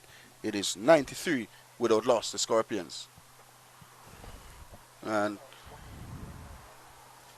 so another 231 required, which is not going to be easy. And that's the bowling stats there for the Barbadian bowlers. Warwick on only 2 overs for 2 runs, and for some reason not bowling. Now, Marlon Pinnock, I would have seen a lot of cricket, but I'm not sure I can explain why. The man who was easily the pick of your bowlers in the first innings, a candidate for the best bowlers in the game, actually. In a game that Barbados is trying to force a victory, he's bowled only 2 overs. Now, explain that for me. Is he on the field? He's at backward point. Well, he is at backward point.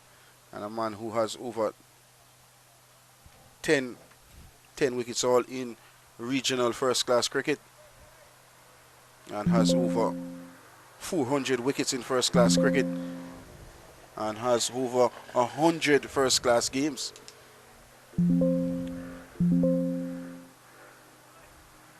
Another ill-directed delivery this time down the leg side.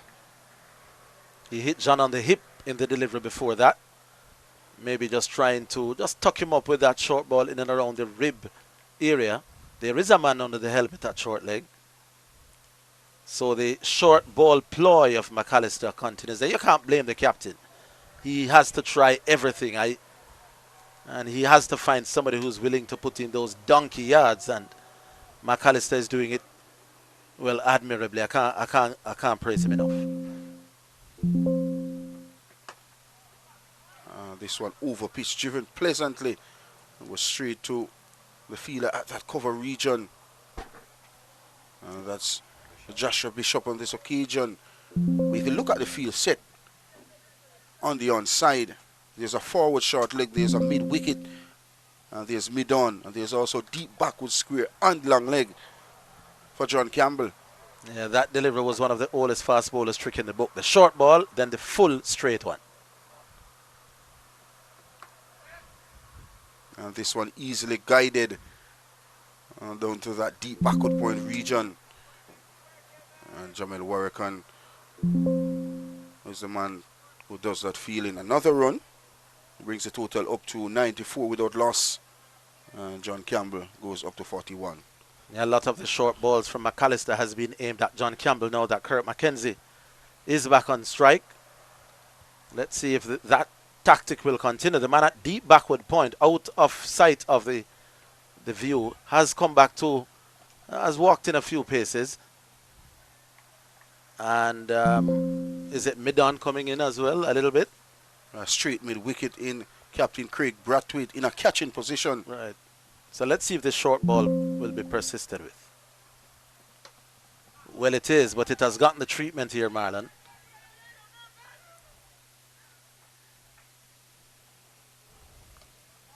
Short, wide, and not timed to perfection by Kirk McKenzie Jr.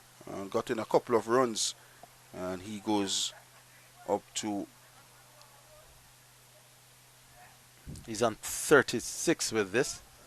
And all of a sudden, Kirk has scored what? 10 runs from his last 4 or 5 deliveries without doing anything rash, without doing anything silly. That shot, that cut shot was there for the taking. A lob. That's a wide. Tennis ball shot delivered there. And wide spotted by umpire Christopher Wright. And he's also the principal of Charlie Simmet High School, Christopher Wright. Yeah, I think that there should have been more of those called for wide. It has not been the first delivery that has gone sailing way above the batsman's head.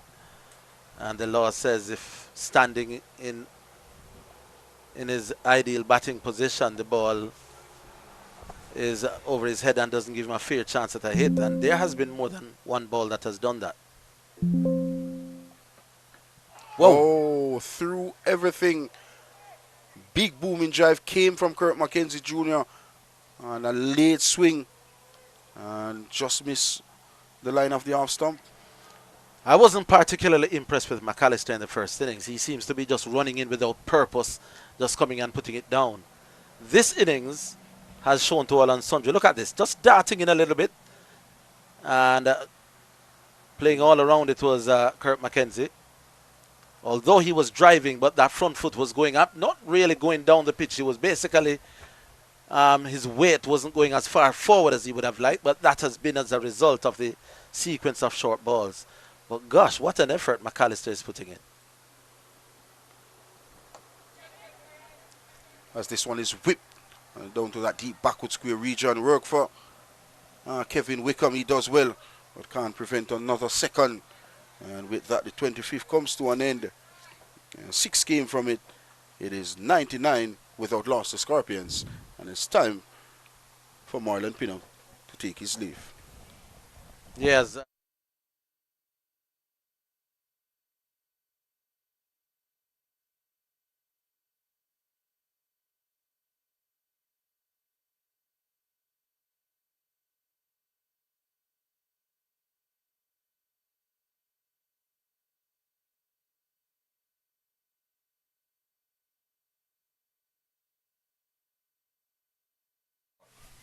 So Andrew Chang slips into the chair, deserted now by Marlon Pinnock. Yes, it was Kirk McKenzie Jr. and Orville Higgins Esquire and Marlon Pinnock, the one and only.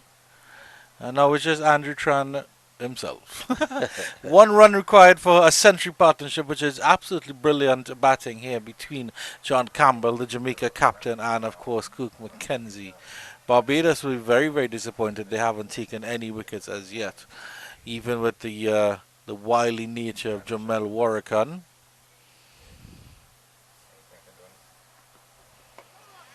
Very hot and very, very still out there over Higgins. Maybe a slight breeze ever so often blowing across Chedwin Park, but it's sapping there, I'm sure, for those gentlemen in that navy blue of Barbados.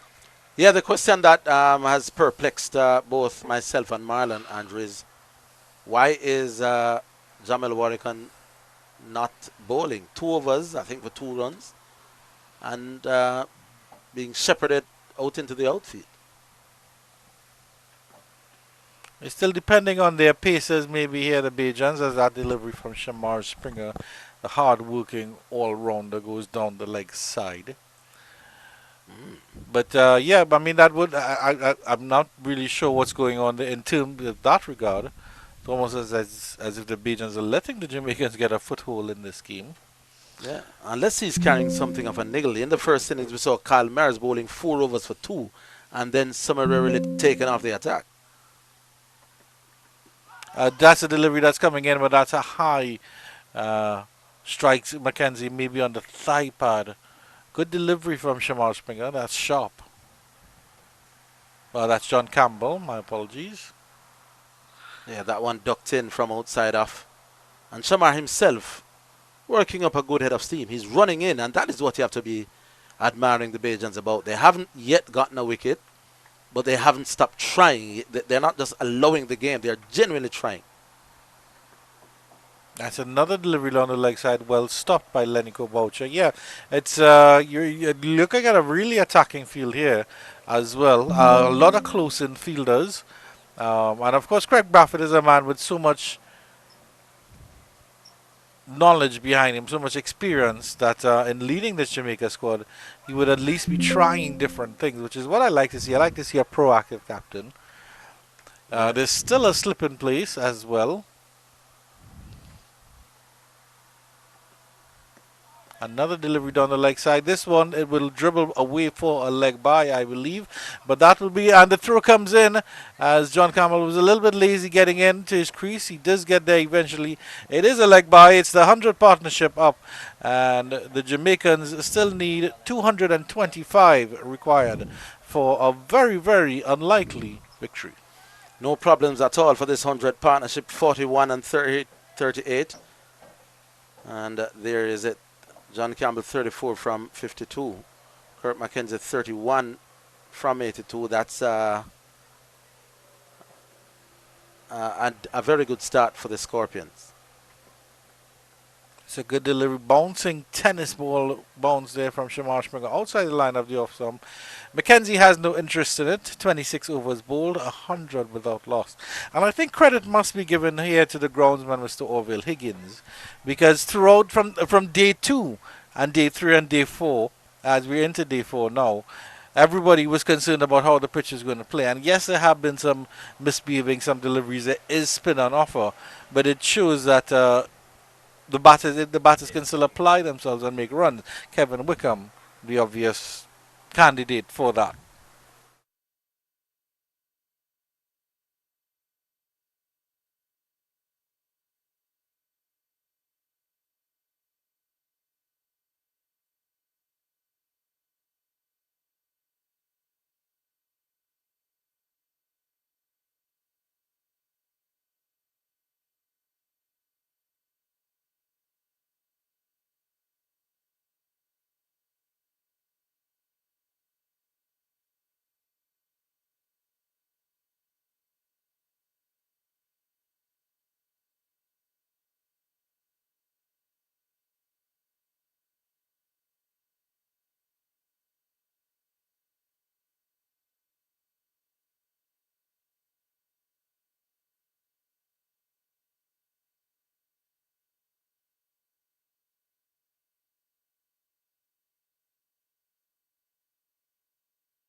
Jamal Warrican is into the attack. He's already bowled 4 deliveries in this over. To this one, Mackenzie is forward. So we finally get to see Warrican come back into the attack over Higgins.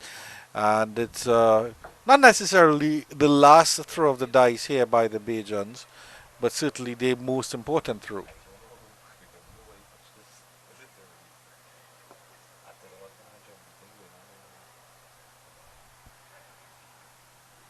End of his first over in this new spell. Only 3 overs out of the 27 that the Barbadians have bowled in this second innings. A little surprising, but he was played handily enough. And Campbell and Kurt Mackenzie continue to go along relatively unscathed. You hardly see where a wicket is going to be coming from. McAllister put in a really big effort. But then even he had to be brought out of the attack without a wicket to his name. Lane is going to be tried, it looks like, from the southern end of the ground. Didn't really offer that much. He got a few challenging deliveries when he started this morning from the northern end.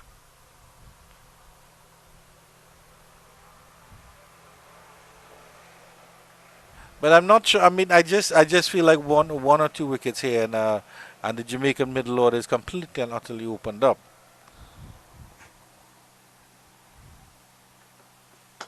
Good Yorker length delivery, well dug out by John Campbell.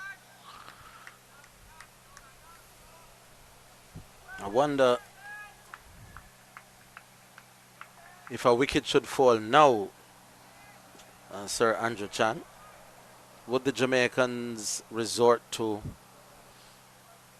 the conventional, sending in, who would it be? Carlos Brown, Carlos the one Brown, who batted 3, yeah. as opposed to going for the adventurous in, say, somebody like Odin Smith. Well, I think if a wicket was to fall now, they would probably look to consolidate up until lunch, until tea, I should say, which is in about 25 minutes time or so. And I mean, Carlos Brown is in fairly good nick as well, so you might as well let him get in. And it all depends on, of course, on who's the batter on the other side as well, because Campbell, of course, a little bit more free scoring than Kirk Mackenzie. So it all depends on who comes out. But then I think if you're going to have a gallop at the total, then you'll need to have Odin Smith batting within the first hour of the third session. That's a full delivery, and that's cut away nicely by Campbell, and it's just a single. But this is the lack of urgency I'm talking about within the running there. I think there could have been 2 there quite easily, but instead they just sawn to the single as opposed to really pushing for it, showing that sense of urgency, that need to get to turn that 1 into 2. Yeah, even if you won't be able to get the 2, but you have to put pressure on the fieldsman. You have to run hard, getting him thinking that you are planning to come back for that second, and that is what induces mistakes. Delivery down the leg side this time by Lane.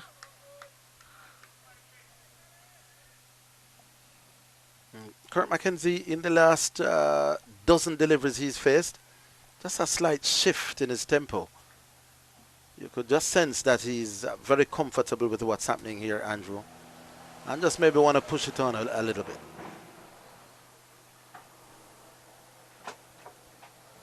Well, his strike rate at the moment is exactly 50, which I think he should be upping to at least 70 or 80.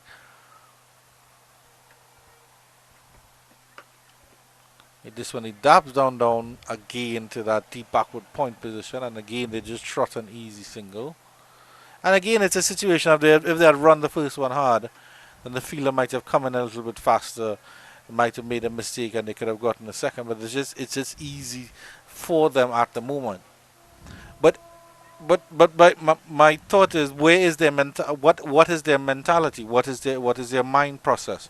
Because if it's easy for you at the moment, then you should be putting the pressure back on the Bajans, as opposed to letting them get a foothold in the game.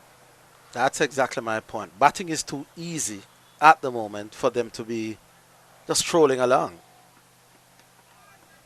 And then you might get a little spiteful delivery like that from Johan Lane, which just takes you out.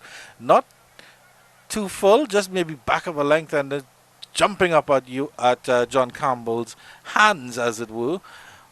Always interesting when Johan Lane is on bowling. 107 without loss after 28.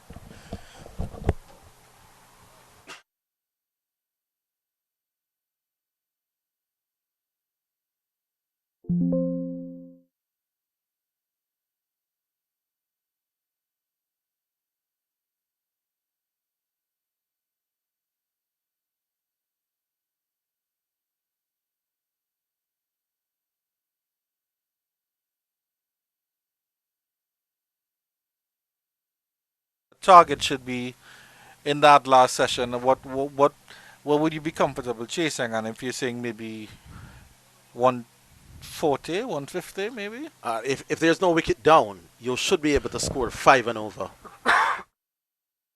The overs. So I would say 150 in that last over, which means you would need to knock off another about 67. Another 60 to 70 before then, which is going to be asking a lot. It is asking a lot, but that should be the aim. That should be the mindset, especially with no wicket lost. That kept down a little bit. Now, clearly wickets or even a wicket may very well change that, especially if John Campbell is the man dismissed. But at this stage, were I the Jamaican captain, I'd still be harboring even slight hopes. Dancing up the pitch is Mackenzie. Just gets that over the mid-wicket region, and it'll run very close to the ropes. The fielder does well, brilliantly coming around from wide long on. There's a despairing jump by Joshua Bishop. He got some good hang time there at the mid-wicket region. Shows a little bit of push there from Mackenzie. But I was now going to say, before you made that point and Mackenzie made that shot, if you're going to play Warwick with respect and just knock him around for a couple singles, then put the pressure on the other bowlers, and that will mean that Warwick will have to change his game plan as well. He can't settle into a groove. So even if you don't have to try to go after Warwick, and you know at this point he's too dangerous. That shot from Mackenzie was still a little bit iffy. It was uppish.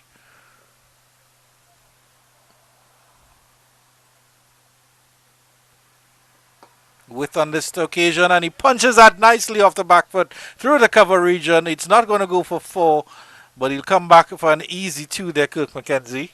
Not trying to hit that one too hard. That's more about placement. I have another scenario that I could suggest to you. Do lay it off to me, Orville Higgins. Shall we get Keshav to get some background music? No. Let's say dramatic tune. No. Let's say the Scorpions go in at 20 minutes time at let's say 1:30,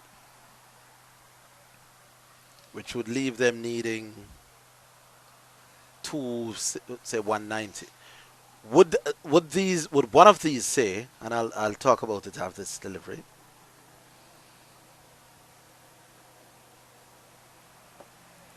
would John Campbell or the think tank for the Scorpions say, well, look, one of us will bat through. We are seeing it big. The other one, take it on. Chances his arm a little bit. Yeah. Well, I mean, that could be the ploy, yeah, with the last delivery of the 29th, 111 without loss. As soon as maybe Campbell gets to his 50, he has a little bit of a release, and he can start to go after the bowling, maybe just a little bit more. So that is a consideration as well. But of course, the issue is not getting carried away. You have to be selective about how you're doing this. I think it's unlikely. I think it's unlikely that Jamaica will be bowled down in a session. I mean, on this pitch, unless they play horrible cricket, I don't see 10 wickets falling. you're suggesting that they can play horrible cricket. It's on the cards. But I'm not laughing. I'm just saying stranger things have happened. Right, but if the logic of the game, it's unlikely for them to fall in a heap, for 10 wickets to go in one session. Yeah. When, I mean, there's hardly an appeal in the session that we have had, or in this segment of time that the Scorpions have batted. So I think the onus is on them, the Scorpions. Remember, they would have already fallen behind in many of the points era, they also trail on first innings. Them to make the running. Now, I believe that they can gamble at least 2 wickets. If 2 wickets fall within the first 20 minutes, half an hour after tea, and all this is assuming that they go into tea without any loss. Unscathed, yeah. Then surely that first half an hour after tea, I'm one of them. I would probably say Kirk McKenzie. John can bat through, you think, with little or no alarms. Try to score quickly, and then see what happens after that. If somebody gets out, then you lock shop for the afternoon. Send in Odin Smith at 3 maybe.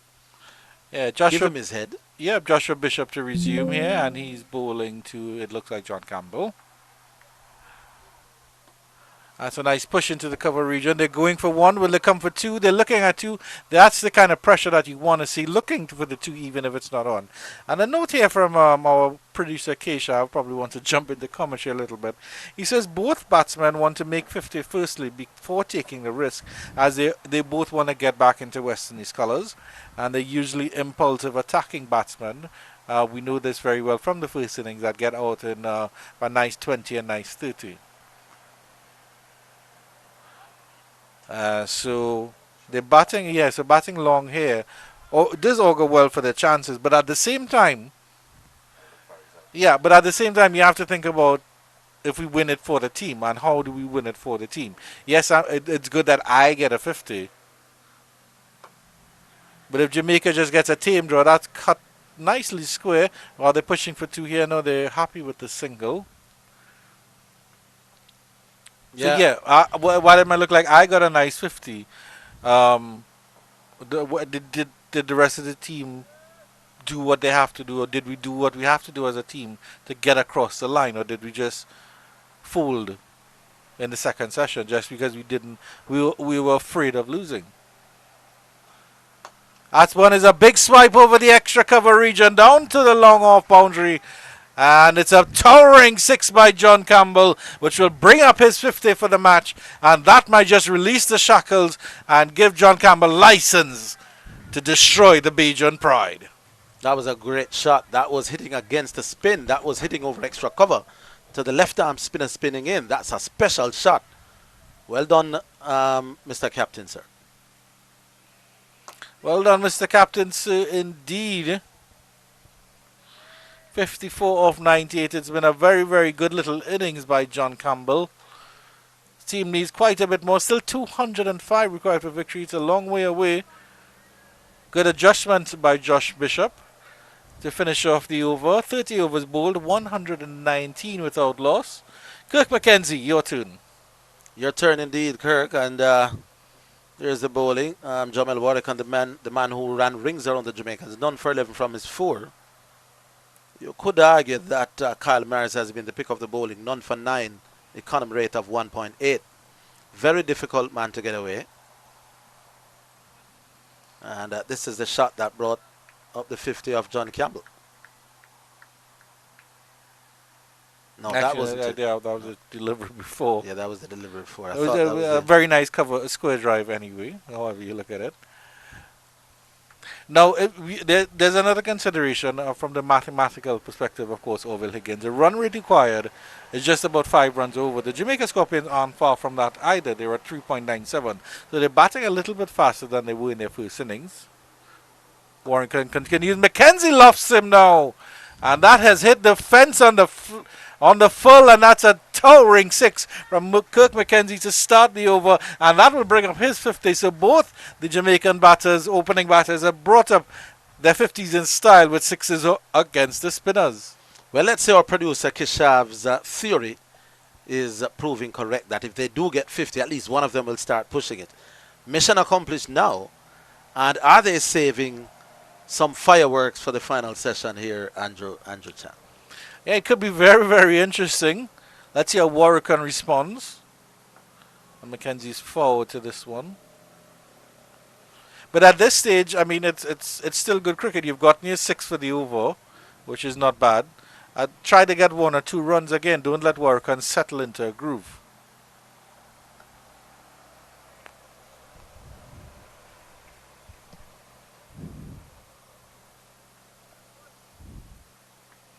And all of a sudden it's less than 200, 199 required for victory now.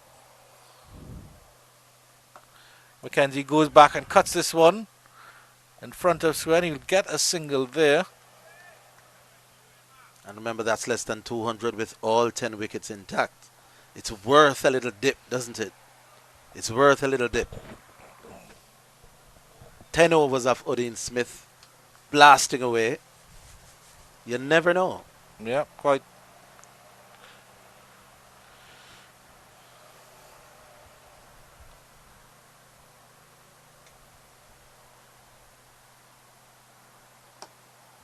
Nice punch by John Campbell. That's good cricket from the Jamaica captain. He gets that down to long on for a single. And the ball not ripping and spinning as much as some of us were expecting on this, the fourth and last day. It's still behaving pretty much as it has been for much of the game so far. Still a relatively easy batting pitch, except for the odd one that spins or the odd one that keeps low.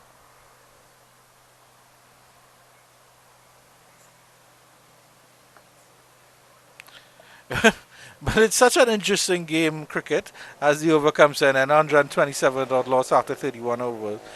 Mr. Jamal Warrican spun Jamaica down with 6 wickets on the second day. And here it is on day 4 with a pitch that's supposed to be assisting him even more.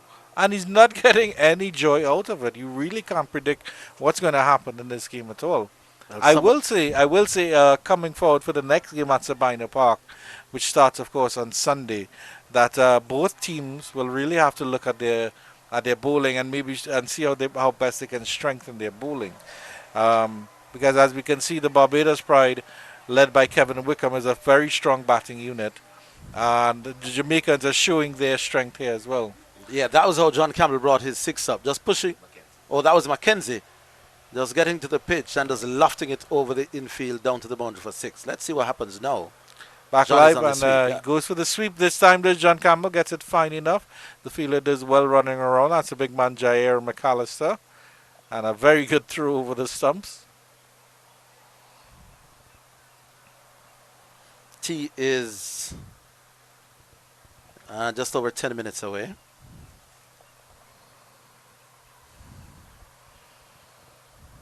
You're a tea man, Mr. Higgins. I feel like you're a warm drink person. I feel. Wait. Let me look at you. Let me look at you.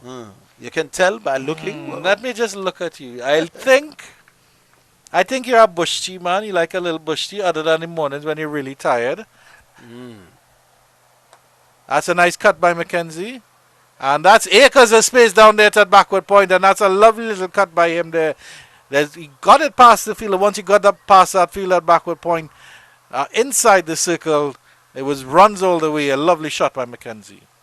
Yeah, John and Kurt Mackenzie just meeting in the middle of the path. There's that little discussion there now. Well, yeah, this is it. This was short and it was on the back foot, slashing past point. Now, what do you think that discussion is, Andrew? I'm a bush tea man. You're dead right. Nah. But I was going to say on the mornings when you're tired, you like your coffee with extra Betty condensed milk. No coffee and no coffee? No sweetness. No sweetener. Like to have what about a little sugarless tea, especially in the mornings. Yeah. Probably not spirulina. What about a little honey, maybe? I tend not to. I like it, but doctor's orders. No mind. The less sweet, the less sugary, the less sweet, the better. Naturally, a sweet man. Well, maybe that too. As Keshav has a conversation with Mr. Orville Higgins and says he's a sweet man. And of course, with your training in radio, you'll probably have that lovely radio voice as well, Mr. Orville Higgins. A bit of width there and cut again, nice, and cut down to backward point, and that's 4 more runs. The statistician can waddle away and field the ball at the end of the over. A little bit of loosey-goosey stuff here from Joshua Bishop, and Kirk Mackenzie's reaping the rewards. And that he manufactured that, because that wasn't particularly short. So you can see now that he's opening up. He's on the prowl for runs now, is Kirk Mackenzie, having got to his 50. In fact, both to his 50. He's rushed up to 59. And he has switched gears. There's absolutely no doubt about that. Now, one could argue, where was this version of him before? But that was before he got to a 50. That was before he was batting for as long. Batting quite often is about confidence. And it's obvious that he's a lot more confident now than he was. Change of bowling? Yeah, it looks like Kevin Wickham is coming on. The Jamel Warwick experiment didn't work on it, interestingly enough. But Mackenzie is one of those players. He really is a form player. If he's not in form, he looks edgy, he looks awkward, he looks everything. So he's sort of building himself up in the first innings, and now in the second innings, he's sort of coming out of his shell. And we'll probably see a different Kirk Mackenzie throughout the rest of the series as well. Goes for the sweep immediately, does John Campbell. It's always a good technique to unsettle the spinners, is that sweep shot if a batsman has it in their repertoire.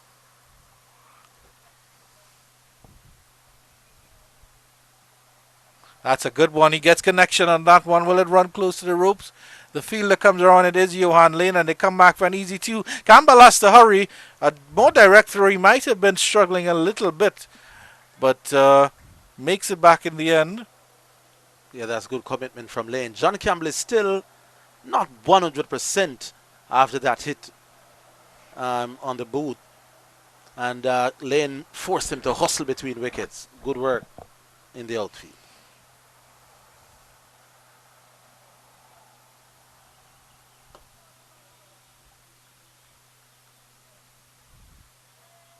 But it's an important aspect of the game, of course, Oval Higgins, because unless you both bat and bowl. Lofts this one straight back over the bowler's head. That's a lovely little 4 there by John Campbell. Yeah, they've switched gears. They are now saying, maybe. It's now up to 138. They require 186. And there's still, I would make it at least 2 more overs to go. Look at that. Down the wicket and bam! Out of there. Yeah, pure power from John Campbell.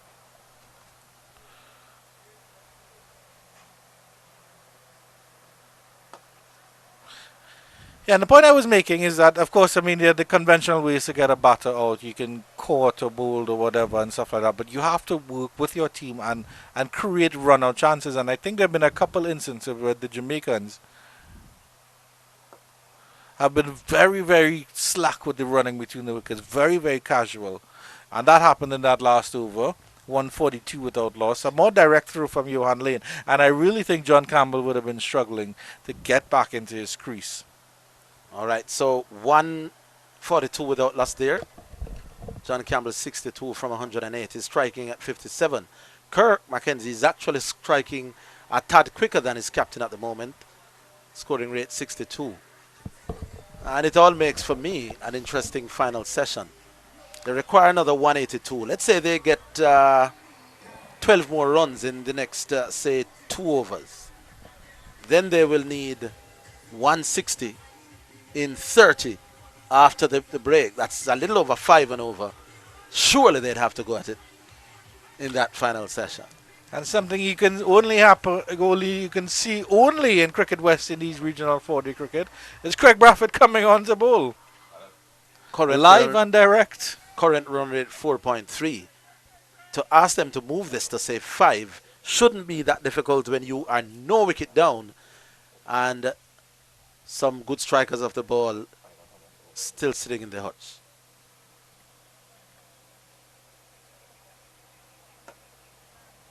Craig Brafford and Kevin Wickham coming into bowl. Is it just, do you think Barbados are running out of options, and do you think maybe they depended too much on Jamel Warwick to be their strike? Craig Brathwaite is here to buy a wicket. He still feels that the Jamaicans will not make it. He's prepared to go for 12, 15 in an over or 2 if he could get a wicket. He feels that if he gets a wicket here, could just open up the door slightly to get through the rest of the Jamaican attack. But at least he is trying. I like that as a captain. He's not just prepared to settle.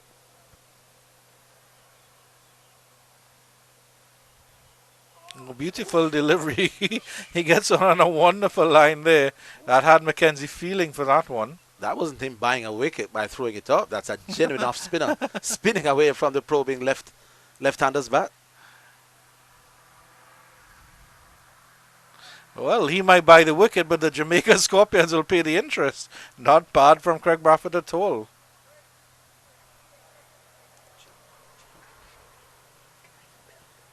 Sometimes he plays on your ego, does Craig Brathwaite. Batsmen tend not to want to be bogged down by what they consider lesser bowlers. Yeah. And sometimes, because you think that you should be scoring against lesser bowlers, they force you into errors. Yeah, it's certainly a bit of a bluff. If the ace doesn't work, maybe the 2 can get you in it.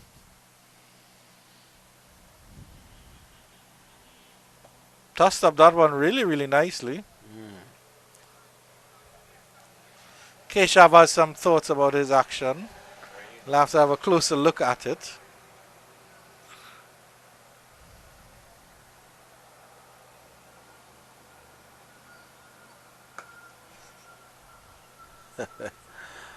Well, let's say interesting. That's all I'll say. The gentlemen on the field, the umpires, have the final say, and they have said nothing. So who are we? Craig Bradford actually starts with a maiden 142 without loss after 34. Very circumspect in that over. Wickham, it looks like, will be continuing from the northern end of the ground. It will be very, I mean, if the Jamaica Scorpions do pull off this victory, all credit to them, you'd have to say it's a complete and utter team effort in terms of no person really standing out unless Campbell or Mackenzie completes this game not out and takes Jamaica the victory. But it really will be unfortunate for young Kevin Wickham to have achieved immortality and then still not end up with a victory at the end of it. As he bowls to Campbell. Will Campbell just bide his time? This could be the very last over. This should be the very last over before tea. He wouldn't want to get out now. Just to go in, reassess, put the boots up for a bit.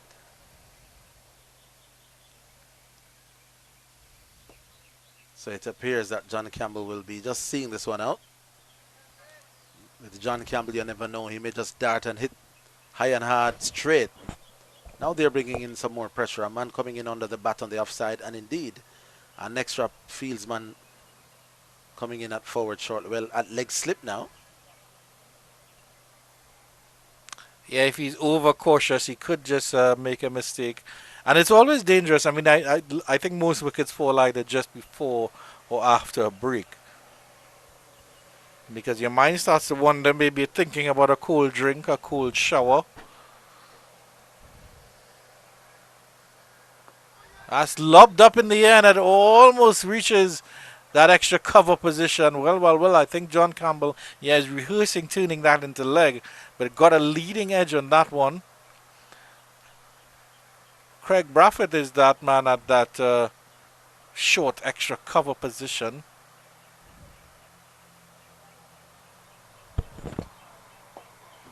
Wow, that stayed down.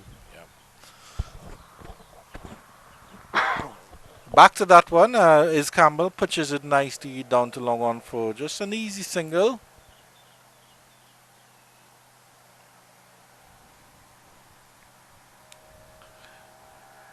So it will be interesting to see if they both come out all guns blazing. I have a feeling Campbell might set the tempo because Mackenzie's always a guy that needs to reset. He'll go in and he'll come back out and he'll start feeling his way around. Campbell, I think, is the one will have to come out and set the tempo of, hey, how are we going to go out and achieve this? That's a good delivery, but it's down the leg side, and Mackenzie will also get another single to keep his score ticking over. Because you're looking at this point, you're looking at 180 odd in the last session. In the last 30 overs, and with spinners bowling, we expect more than 30 for that final session. And that's a nice little punch as well. Campbell is pushing for 2. They should get it. Mackenzie wants to come back for the second. Springer, I think, does really well coming off the ropes there. And Campbell will keep the strike to start the 30 to to start the 35th over after tea. And some news coming in here is 24 overs plus 15 required yet to complete the day if a result is pending. So they have a little bit more than 30 overs to play with. Right. And I suspect that the 15 overs will come into play for sure, especially if Jamaica have all 10 wickets in hand. So 24 plus 15 is 39 overs. That's and to get 180, that's a little less than run a ball. No, I mean, let's say 40 overs to get 180. That's just about 4.5. They're now scoring at 4.14. So if the light holds and if the spinners continue, we expect them to be able to get in those overs to score just a tad quicker than what they're doing now. It's certainly not out of their reach so to do with no wickets down and with Carlos Brown, Odin Smith and company. Romain Morris batted particularly well in that first innings. I think that the Jamaicans should be able to give it at least a decent effort. If a wicket or two falls, then they could well pull it back. We could be in for an exciting session. Yeah, it really will be an exciting session. So for all those who are in the St. Catherine area, if you're around, certainly come down for this final session. It could be some very, very interesting cricket here. And we'll take a break and be back with you in about 20 minutes or so.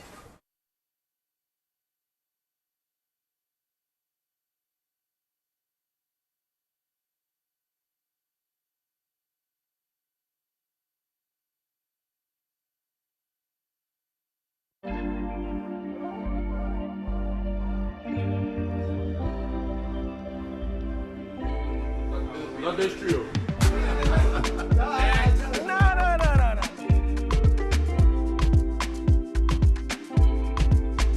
Between the three of you, who is the funniest? Between you and Jadon. Yeah, funny at all. Yeah. Between Andy and I for sure. Yeah. And who take the longest to get ready? Me. Always waiting on this man to go for dinner. Who is most likely to be late?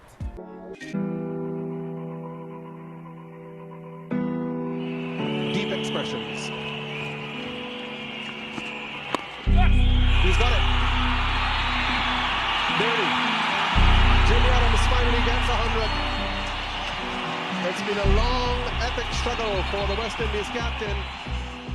This is the only cricket club I've ever represented. I started here 13, so I was in second year high school. As a young teenager, I was made to feel very welcome by some of the old stalwarts of my time. We're here, Alan Ray, Jackie Hendricks, so Jeffrey Dujon, Maurice Foster, just to name a couple.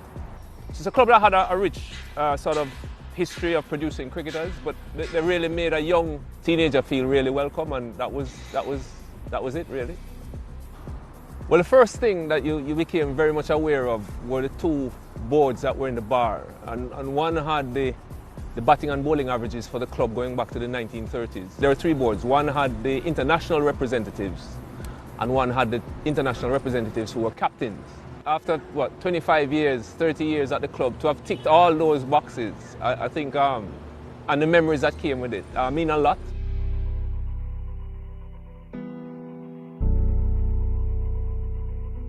There was a rich mix of sort of generations here, and all of them really made me feel welcome and were very helpful over different periods in my career. And then just what the facility represented, it was the international ground, and over time I just became very familiar with it. Every blade of grass, I knew the wicket inside out. The atmosphere here, even before these stands were built, was something that I was very much aware of, and it became part of the whole experience. A full house was just very loud, as any Caribbean full house can be. And I grew up experiencing the big crowds, even at regional level, to be honest. And the occasional club game, when Kingston played Michael Holdings Melbourne or Lawrence Rose Kensington, you would see more people than you get for Test cricket now. And international games, it was fantastic. The noise, it was a little bit intimidating for those who didn't know it. But it was home for us, or for me anyway, and I thrived on it. I loved, you knew who the people were, what sort of instruments they were bringing on the day, and just the whole atmosphere. Having the Jamaican crowd come to support cricket was great as a youngster.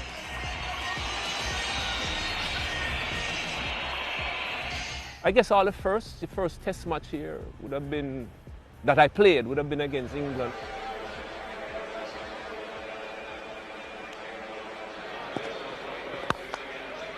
And Jimmy Adams, of course, is the local boy. He's a Jamaican. He looks pretty solid though, doesn't he? Once again, it's another West Indian batsman who set out his stall to get onto the front foot wherever possible. It was a really good occasion for me. You got performances in. I only got in because Hooper was injured, which was sort of like the story behind my first 9 or 10 test matches. So thanks, Carl, I appreciate it. It was very late the night before the game that Hooper said he wasn't going to make it. So maybe that helped to control some of the nerves. Well, that's a glorious stroke as well. All timing from Jimmy Adams, so he gets into the act as well. And this crowd at Sabina Park is alive. It was a good wicket, good batting wicket. We had a really good informed batting lineup. All left-handers, Arthurton, Lara, myself. And he's got it.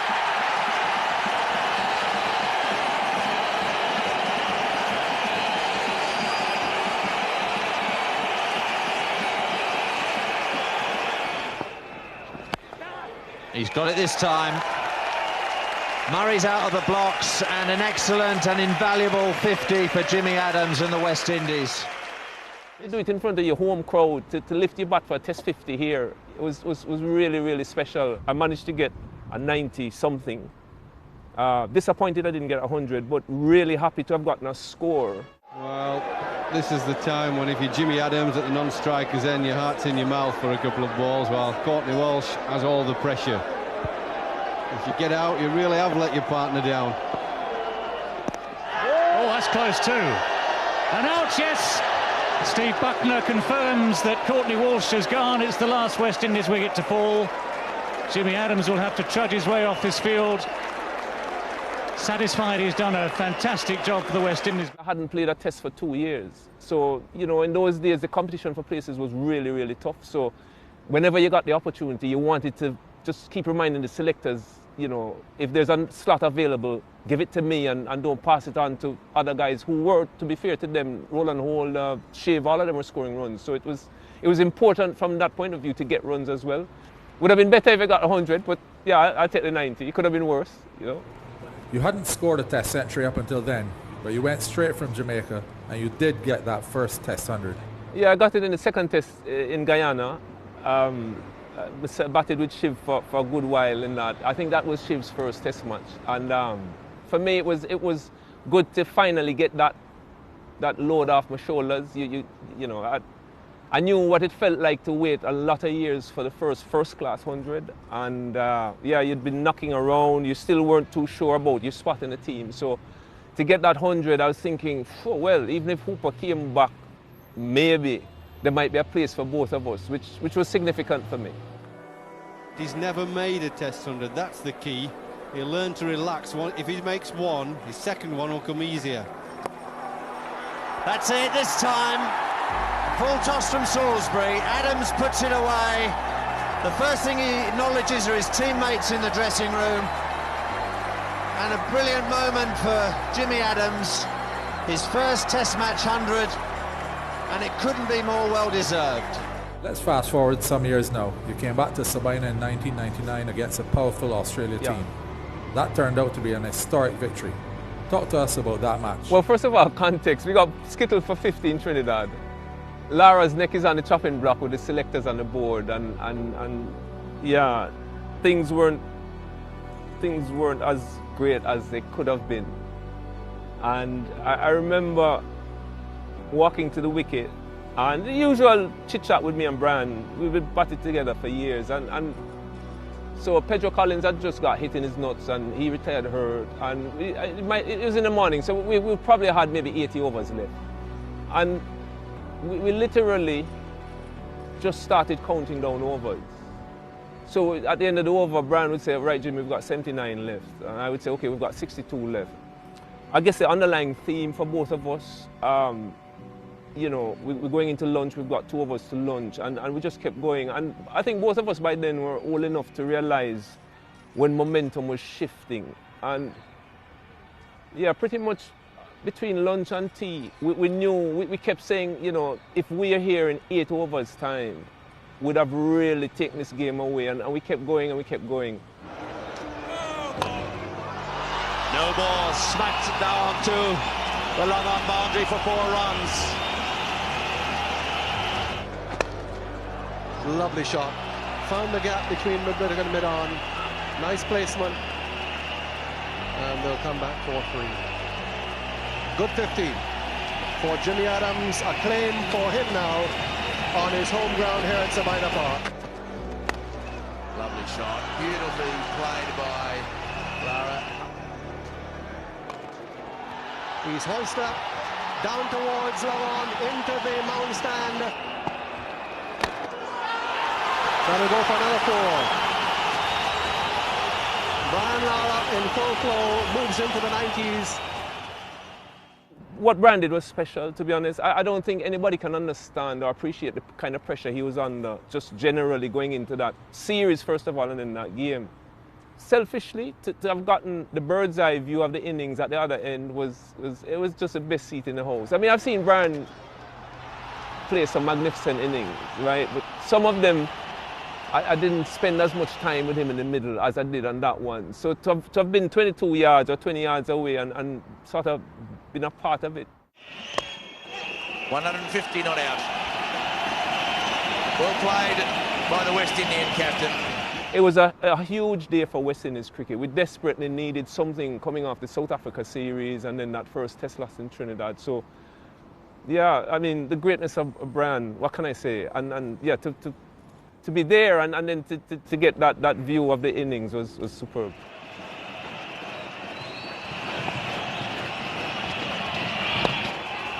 There it is. He has whipped it past mid-on, and Matthew Elliott's got to beat a lot of people helping him field the ball. So the umpire will give him 4 runs.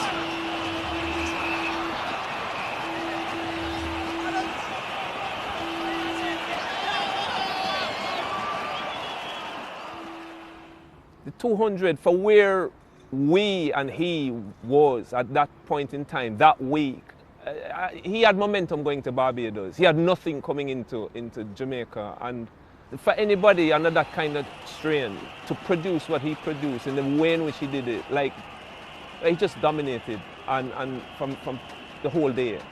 And yeah, you're at the next end, I'll take the crumbs off the table, I'll be fine, you know what I mean? But it was great. It was great week for us here, and yeah, the crowd here was unbelievable as well. We always talk about the crowd at Sabina Park, but it was a full Sabina Park, and it just, you couldn't get away from the atmosphere that the crowd created here. It's fantastic.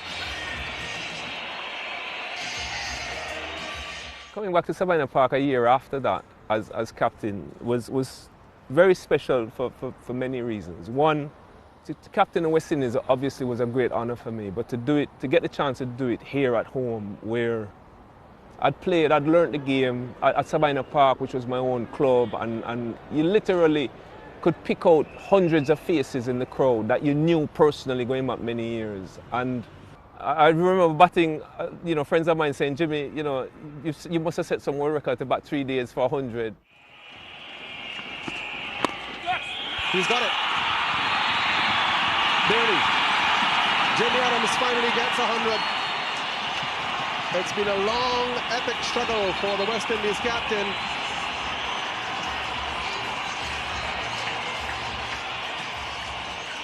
Yeah, it was just getting a test 100 as captain at home at your club ground. Yeah, I had some champagne after the game. To me, it doesn't get much better than that. Courtney Walsh breaking a world record in the same game. Message being sent to Courtney Walsh there. Patience does it, Cuddy. Of course, he can't afford to be too patient. Only 2 wickets left. It was getting to a point where I needed to take him off. And I was like, Courtney, and he kept saying, one more skip, one more. And it was starting to drag, and I was like, listen, I might have to make a call here. I was the most relieved person when he got it, because I was thinking people were going to say, Jimmy, you're captaining this thing just for your friend and all the rest of it. You can tell how keen he is just to finish off this innings, to get this wicket. Take on, that's it. Courtney Andrew Walsh is now Test cricket's leading wicket taker. The West Indians surround him on the field. There's this picture of Wavell Hines like hugging Courtney or almost lifting Courtney off the ground. And Wavell is a generation behind me, but yet Courtney had literally raised all of us, right? His mum had looked after us. If there were nights when we didn't have food or we were struggling, if we needed kit, he would bring kit back for the lads. And there was so much love for him. There is no more admired cricketer in the game today than Courtney Walsh. You can see what Courtney meant even to that young generation. Some of them from Jamaica, some of them weren't, but he's always had that effect on people because he's a giver, and he gives of himself, and he loves people, and yeah, it was just it was great feeling, and great to be involved in it as well. So much happened in that game. But that's why we play sport, isn't it? You carry those memories for life. I mean, if I was young enough, I'd be playing now, but it's why we play sport. West Indies captain Jimmy Adams, who himself will remember this day for a long time for his personal achievement early in the day in scoring his 6th Test 100. That week would, yeah, it would still be one of the highlights of my career with all that happened while we were here that week against Zimbabwe. End of it, all over. West Indies have won by 35 runs. Zimbabwe are all out for 63. And Jimmy Adams, in his first Test match as West Indies captain, has led his team, which has pulled off a quite astonishing victory. The funniest moments here at Sabina Park, Franklin Rose getting upset in a first-class game, kicking a chair and breaking his toe, couldn't bowl for the rest of the game. It was like really rosy. Like, you know, in a Jamaica team where stuff like that, you don't get away with it. Lashed out this great kick, the chair went flying, and then in 2-2s we see the foot in a cast. And at Test level, I can't go into detail, but let's just say, funny, Curtly Ambrose, enough said.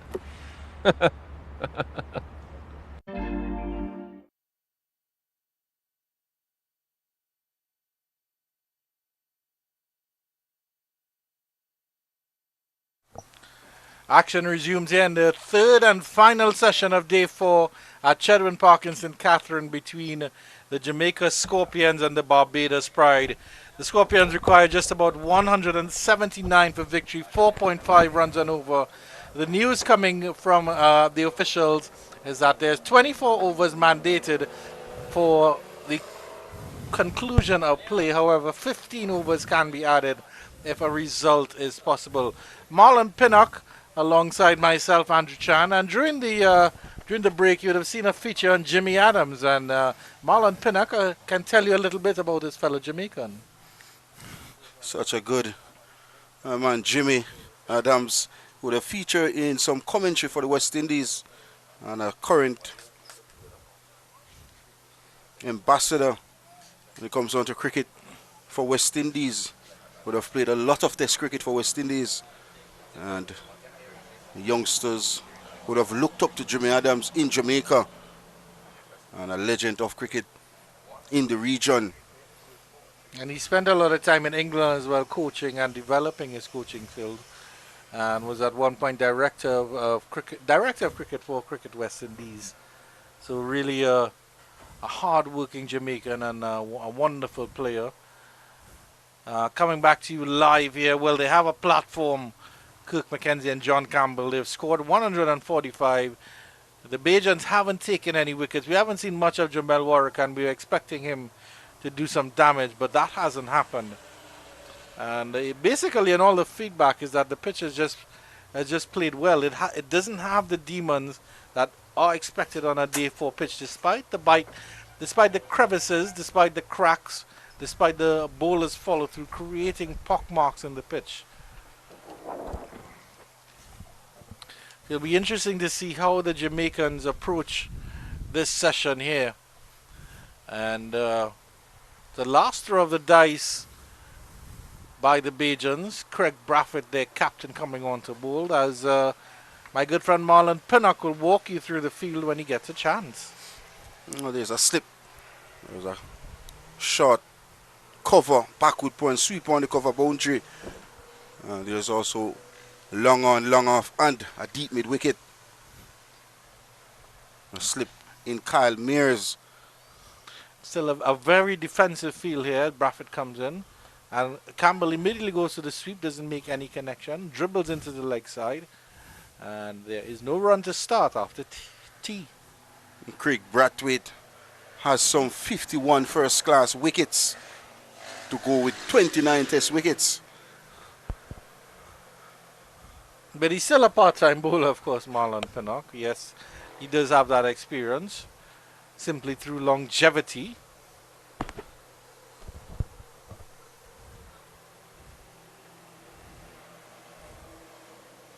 This time he gets the paddle sweep around, does John Campbell. It goes very fine. The fielder backward square comes around and does well. That's a big man, Jair McAllister. Campbell was interested in 2. It wasn't on. The first runs after T. Clearly the approach from John Campbell. He's looking quick runs. That shot sums up all about what will be the approach of the Scorpions.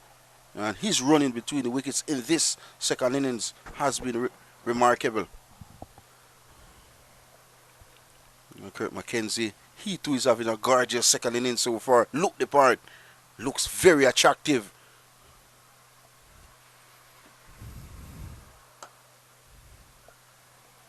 Yeah, it'll be interesting. I think, as I mentioned before the break, that Campbell will probably need to set the pace. McKenzie probably takes his time to reset, get himself in order. But Campbell is the one that I think is the most important in showing the urgency in the striking. 2 cover fielders in position, as well as a backward point. And he almost cuts himself there. Well, McKenzie. That was too close to cut. Almost dribbled back onto his off stump. The ball didn't got up as he expect. Kept low. Just hit the bottom of the bat. I tell you what, Kurt McKenzie Jr. need to be on the money for the Scorpions. Another delivery, quicker, flatter on this occasion from Craig Brathwaite. Part-time spinner. But he can be effective. Desperate for a breakthrough. While the Scorpion desperate for quick runs. And 2 set batters in the middle.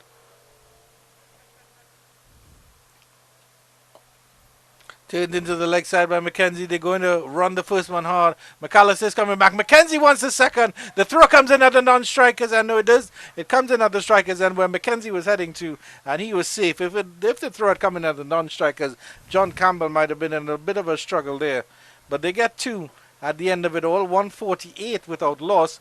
36 overs bowled. 3 came from the first after the tea break. But the urgency, the commitment on this occasion was outstanding from the Scorpions. And 148 opening partnership. This is good. This is really good for the Scorpions. 8 bowlers used by the Barbados Pride. None of them have a wicket in the column. So it's only Boucher, Mosley, and who else? And Jonathan Jakes. And Kevin Wickham will continue his 2 overs, none for 9 so far. And he'll be bowling to the Jamaica captain John Campbell.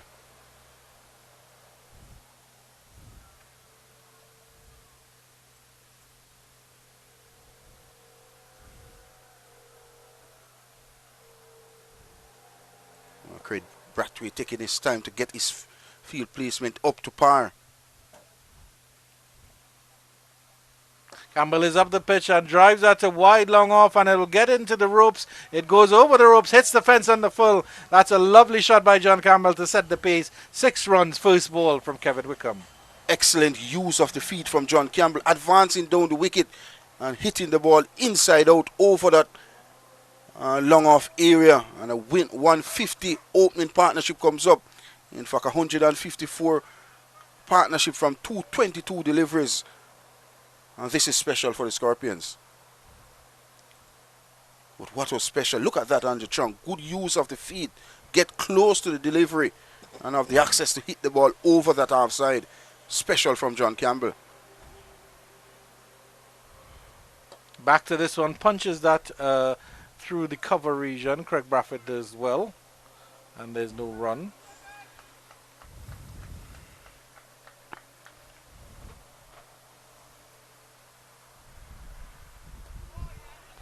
Guided out to backward point. Brilliant bit of feeling. Seemed to be Bishop on this occasion. Dive into his stronger side, the left side. The intention is clear from John Campbell. He will be looking runs. Goes straight again. Does he get this one full? Yes, he does indeed. And the spectators were scampering, but they had no reason to fear as the ball hit the galvanize of that stand on the full. 2 sixes in the over from John Campbell. Poor delivery, over pitch delivery in the arc. Hit me delivery. Did John Campbell hit that out of the ground. His second maximum after the tea break. And the total goes up to 160 without loss in the 37th. And now the spectator gets the ball and sends it back to McAllister, who'll send it back to Kevin Wickham. And again, John Campbell, tempo. It's all about tempo. It's all about the pace of this innings. And he needs to show that he has the intelligence to do it. Good delivery. But a bit too straight from Wickham, and it's an easy single for Campbell down to deep backward square leg. Johan Lane comes off the boundary and does the fielding. 13 runs in the over, so good start in terms of the run rate required. And easy as a like from John Campbell. Just came inside the line and took the ball easy to that deep backward square region. Intelligent cricket from Campbell. Intelligent cricket indeed. And Mackenzie does the same, a little bit finer, but still gets the single down there.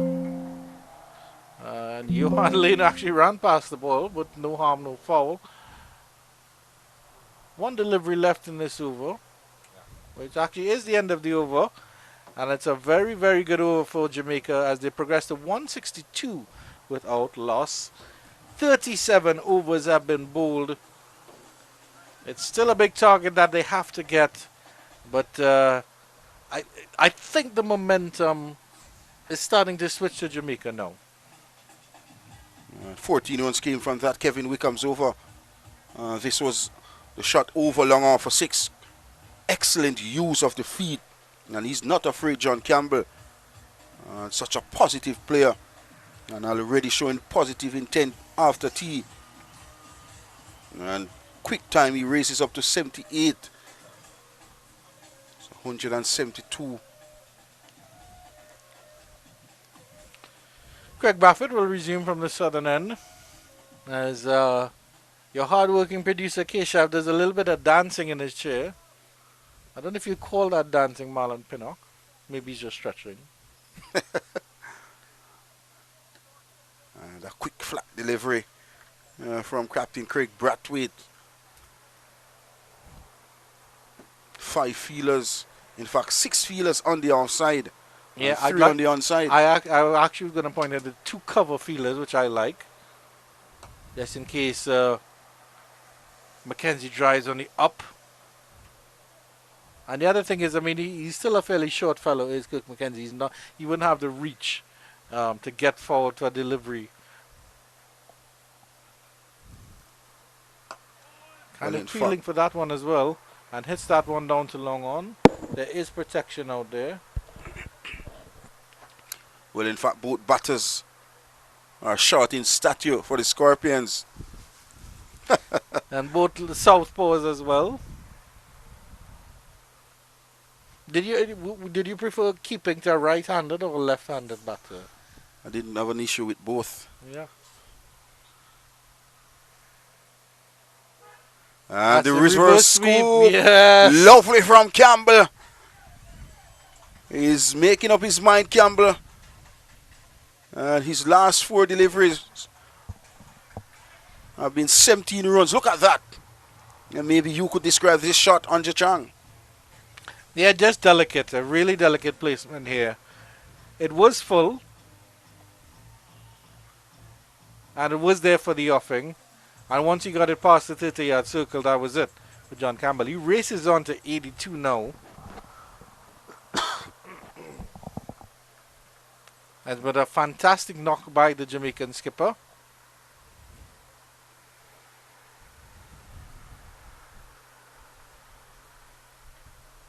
Oh, you almost threw it away there. My, John Campbell. Yeah, you can hold your head and think about yourself in disgust because that was a ungainly swipe. I think it was in the arc, maybe trying to hit the ball too hard on this occasion.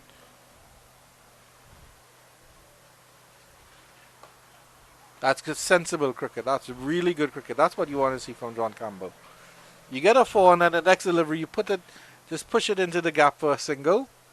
And then it's the end of the over, so you keep the strike. You can keep your momentum going. 168 without loss. And still ahead of the required run rate. As the 38 comes to an end. A productive one for the Scorpions. 6 came from it. It's 168 without loss.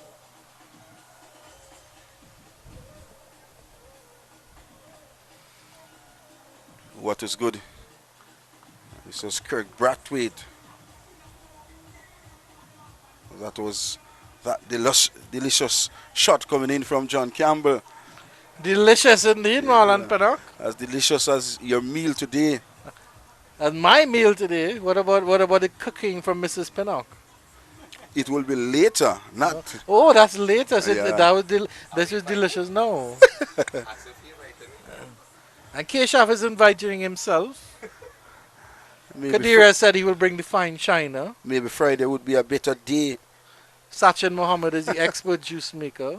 Mixes powder and water like no one else. Well, it's going to be Kyle Mears from the football end. He has Return of replaced Kyle Kevin Mears, Wickham. yeah. He's been the most economical bowler. So this is actually a very interesting throw of the dice here by Craig Brathwaite, as Campbell we've seen is looking to go after the bowlers, as there's a fielder going out to the cow corner region as well as one at long on and long off. Oh, Swinging at that one.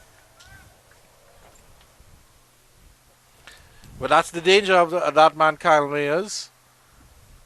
So 4 fielders out on the onside. Long leg, deep backward square mid wicket and long on. While 2 out on the offside. Long off and deep backward point.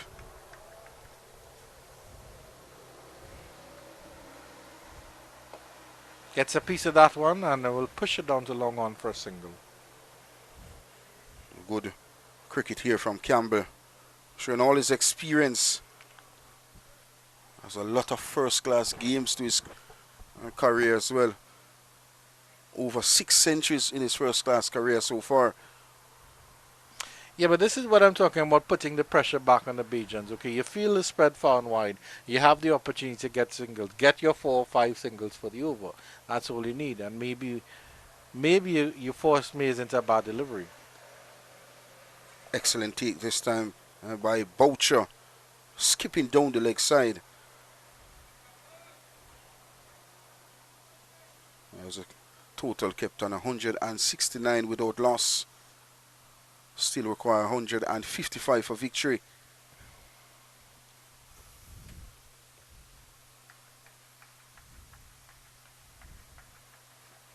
Mid-off being brought out to long off now. Short delivery, well. A little bit of a slow delivery, back of the hand stuff there. T20 styles from Kyle Mears in red ball cricket. And he has been very effective throughout the game with those back of the hand deliveries. And a prime example of this delivery And Kirk McKenzie was in the shot and beaten, even deceived wicketkeeper Boucher on this occasion. Throwing everything but the kitchen sink at Kirk McKenzie. A nice punch by McKenzie to relieve the pressure a little bit. Kirk McKenzie Jr., as you like to call him. So there's a Kirk McKenzie Sr., who I'm assuming you're familiar with? His dad. Well, I would assume so, Penny. I didn't think his mother would be named Kirk McKenzie. Unless her name is Kirkina McKenzie. And he has a smaller brother who is Nikolai McKenzie, who is a part of the Jamaica under-19 squad. Oh, very nice. That's one is flicked. Lovely, beautiful shot by Campbell. That was up and over, and it was a towering 6 down to deep backward square leg. Shot of authority this time from John Campbell. Strain on the line of the leg stump. Just a flick off the wrist from Campbell. And little or what you know, it's another maximum to the impressive John Campbell. As a 39 comes to an end, it's 176 without loss, the Scorpions.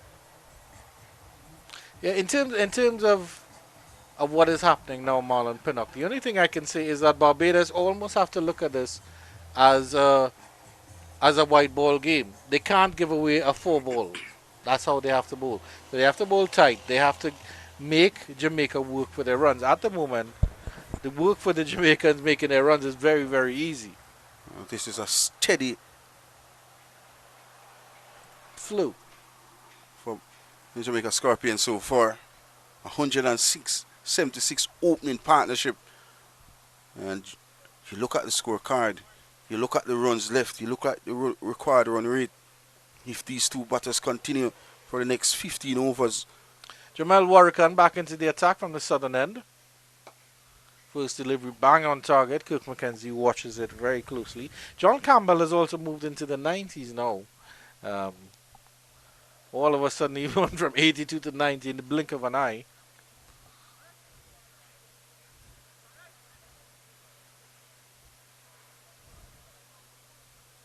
Substitute fielder Brathwaite have been brought in a catching position on the onside for Kirk McKenzie Jr.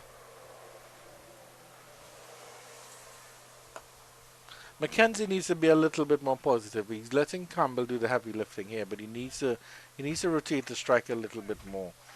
He was doing well. His strike rate was actually over Campbell's prior to the tea interval. Delivery down the leg side. This is good cricket from him. Gets that single.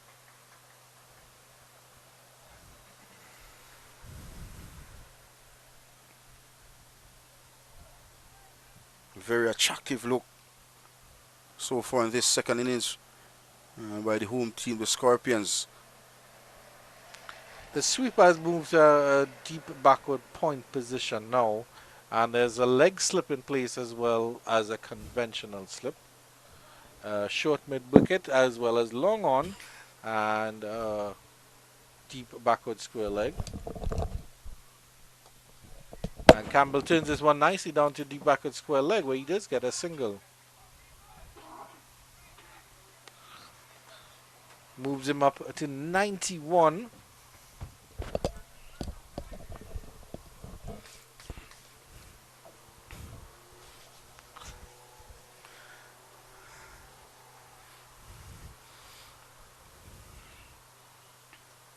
Oh, inside edge from Kirk McKenzie, and it scrambles down to square leg after the expansive drive. Not good cricket from him. Maybe trying to hit the ball too hard this time, Kirk McKenzie Jr.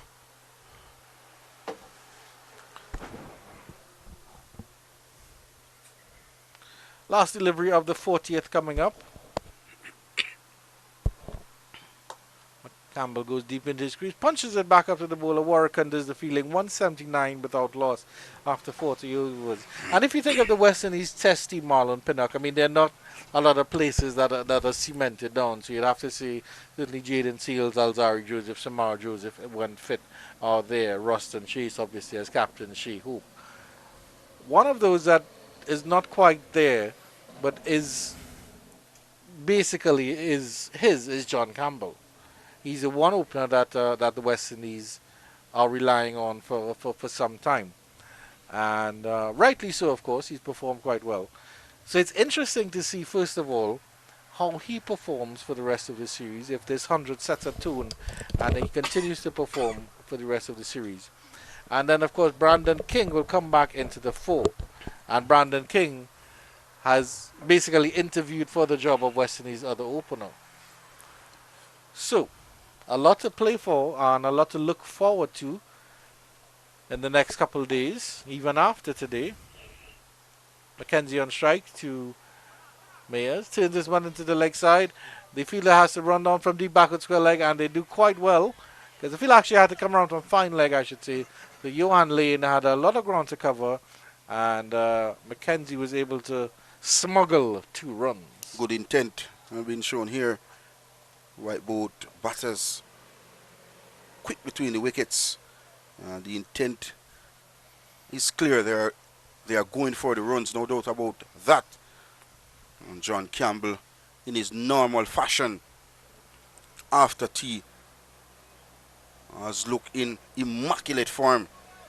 And Kirk Mackenzie been the accumulator in this inning so far.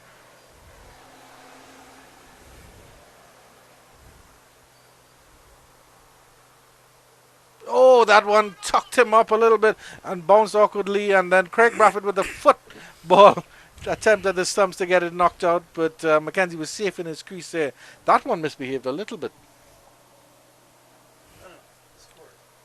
Pitched and kicked off the surface. Had Kirk Mackenzie Jr. in a little bother.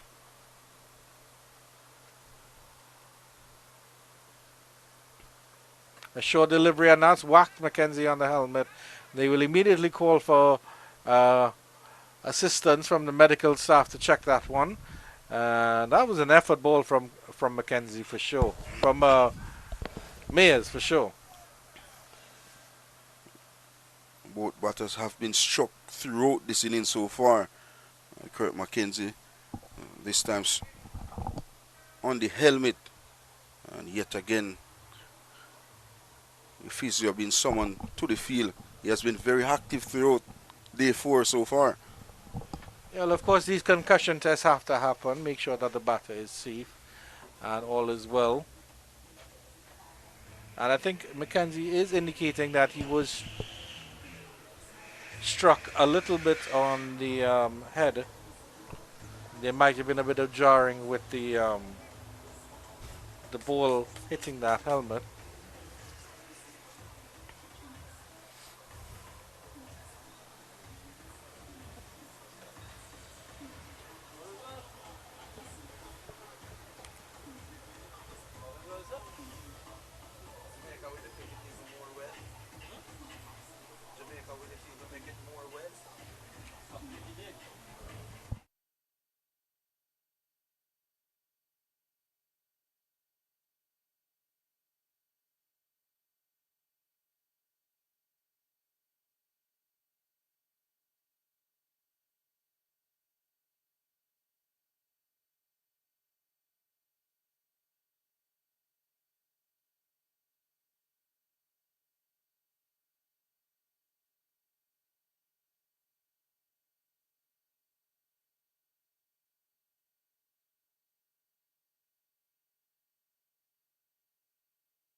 Action resumes here at Chedwin Park in St. Catherine, Jamaica.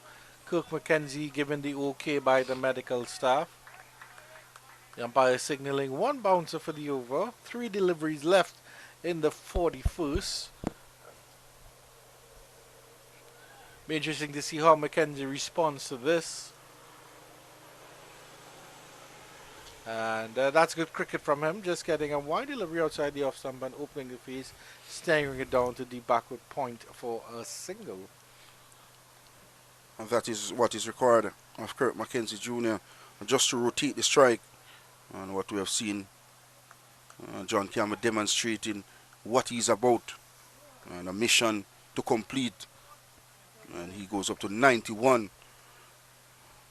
You mentioned his brother Nikolai Mackenzie. Is he a batter as well? Penny will tell us after this delivery. A shorter one from Meyer. That may have been in danger of being called a wide actually because it's quite short. Well, he's an all-rounder, Nikolai Mackenzie, and plays his cricket for Kingston Cricket Club. Look at this short delivery, and well over the head height.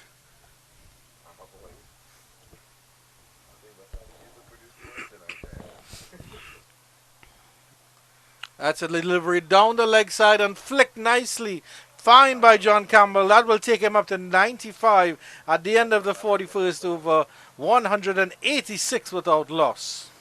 And 7 came from that. Kyle Mears over, but anything off the line, John Campbell is quick to capitalize. Prime example, that last delivery, strain on the line of the leg stump. And another boundary to the impressive John Campbell. Inches closer to yet another milestone. And 5 runs away from 100. Yeah, it's been a real captain's knock thus far from John Campbell. But of course he has to remember that it's not just 100 his team needs. His team needs him to go on to 150 and his team needs him to go on to 200. They're just about... They've crossed the halfway mark, so there's really good stuff here from the Jamaica Scorpions. 138 required for victory, considering they started the session requiring 179 for victory. They've done quite well in terms of maintaining that run rate and scoring at a good rate. Current run rate 4.54, which is exactly what they need. Jamel Warrican back into the attack. Mackenzie is deep into his crease and takes a single.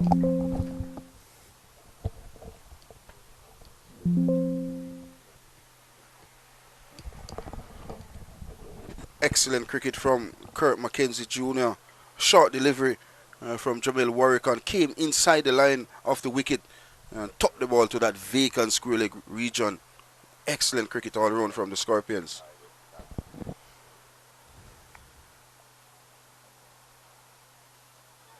Down the leg side, and it was almost flicked into the waiting hands of that leg slip. Has to be careful turning that around the corner. This is John Campbell. But I'm guessing you're pretty happy with the effort shown by the Scorpion. I mean, it almost seemed like the match is getting away from them, but in this last inning, they've really put up their hand and allowed themselves to be counted. Goes for the extravagant sweep again. Jamel Warrican is asking for the LBW.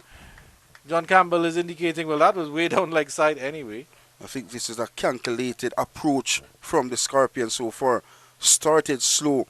Within the middle phases, they really step up the tempo and in a good and fighting chance of getting this game. 137 runs required for victory.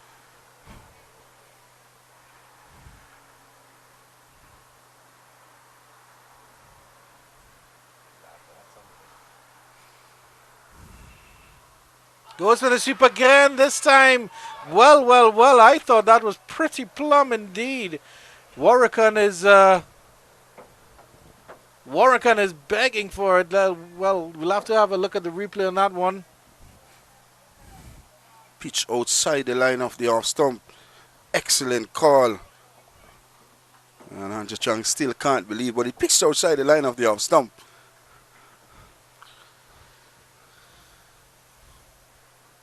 Looked like a close one to me. Backend is dangerous to that one is John Campbell. But that delivery, those are the questions of what we expected from Jamel Warrican maybe 3 or 4 overs ago.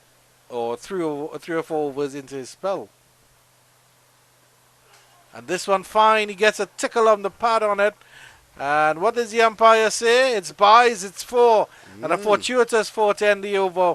191 without loss after 42. Some final words from Marlon Pinnock before Mr. Orville Higgins, Esquire, assumes the position. That last delivery, as I look at this replay, pitch outside the line of the off stump, spun down the leg side, and the Jamaica Scorpions in a perfect position of executing and get to a victory this afternoon, but it's going to take some discipline and precious batting from the Scorpions.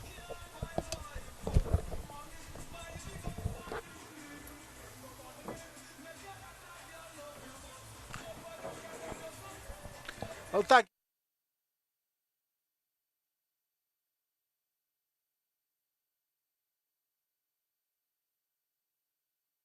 Well, thank you very much for your thoughts, Marlon Pinnock, as I welcome back Mr. Orville Higgins, who probably had a nice cup of hot bush tea for his tea. Carl Mayers resumes to Kirk McKenzie.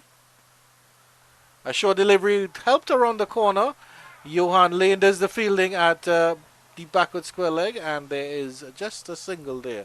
And I'm guessing you're pretty happy with how things are proceeding at the moment. If I take off my unbiased commentator's cap and become a Jamaican, I am very happy indeed. 132 to get. How many overs are we looking at to come? There will be a minimum of 16 overs and 15 additional as required. So we're talking about minimum of 30. Yeah. To get 136 or so. They're, in terms of the run rate, they're right up there. That's a good delivery, a Yorker length, but down the leg side. The Barbadian Pride team, the Barbados Pride team, they've gone a little flat as well. They are worried about what they're seeing. If they maintain the same scoring rate at just about 4.5, which they are now, the Scorpions will win this with 3 or 4 overs to spare. So a wicket is absolutely crucial for the Barbados Pride team. It's just that at the moment, except for those LB appeals from Warwickon. Gets a little piece of this one, does John Campbell, and it goes fine. And Johan Lane does the fielding again. A deep backward square leg. The throw comes in as John Campbell collides with Carl Mayers at the non-striker's end. Was that a back of the hand, a leg spinner from Carl Mayers? I wouldn't doubt it. He sent down quite a few of those. Yeah.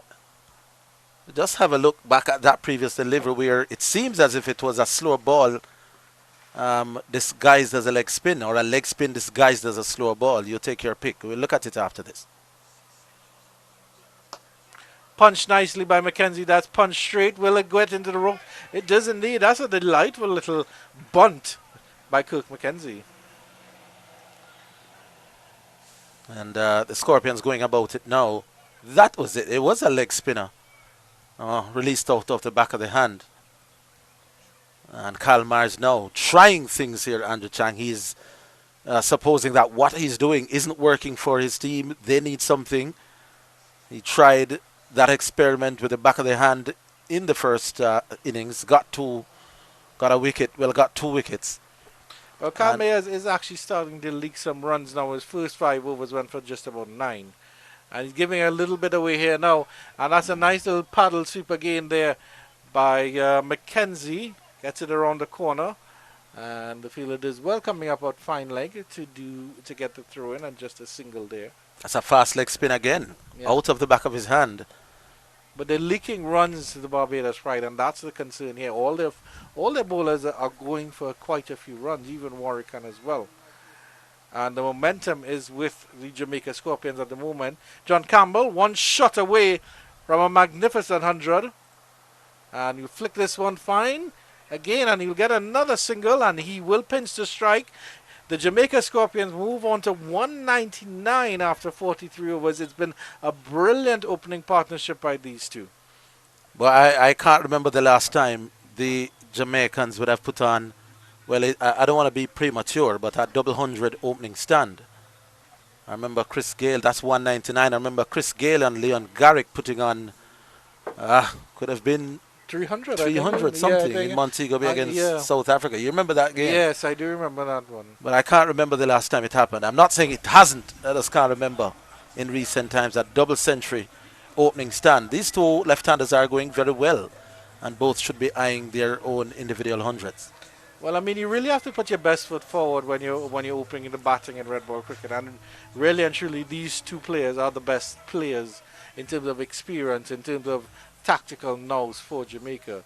So it's very important to look at that, but I think it's even more important that they strengthen their middle order, because the middle order will have a lot of work to do, and they can't depend all the time on Odin Smith and Romain Morris to bail them out. Carlos Brown excluded with a wonderful 61 in the first innings. Jamal Warrican, and he's bowling to John Campbell, who's on 97. Campbell is very watchful of this one.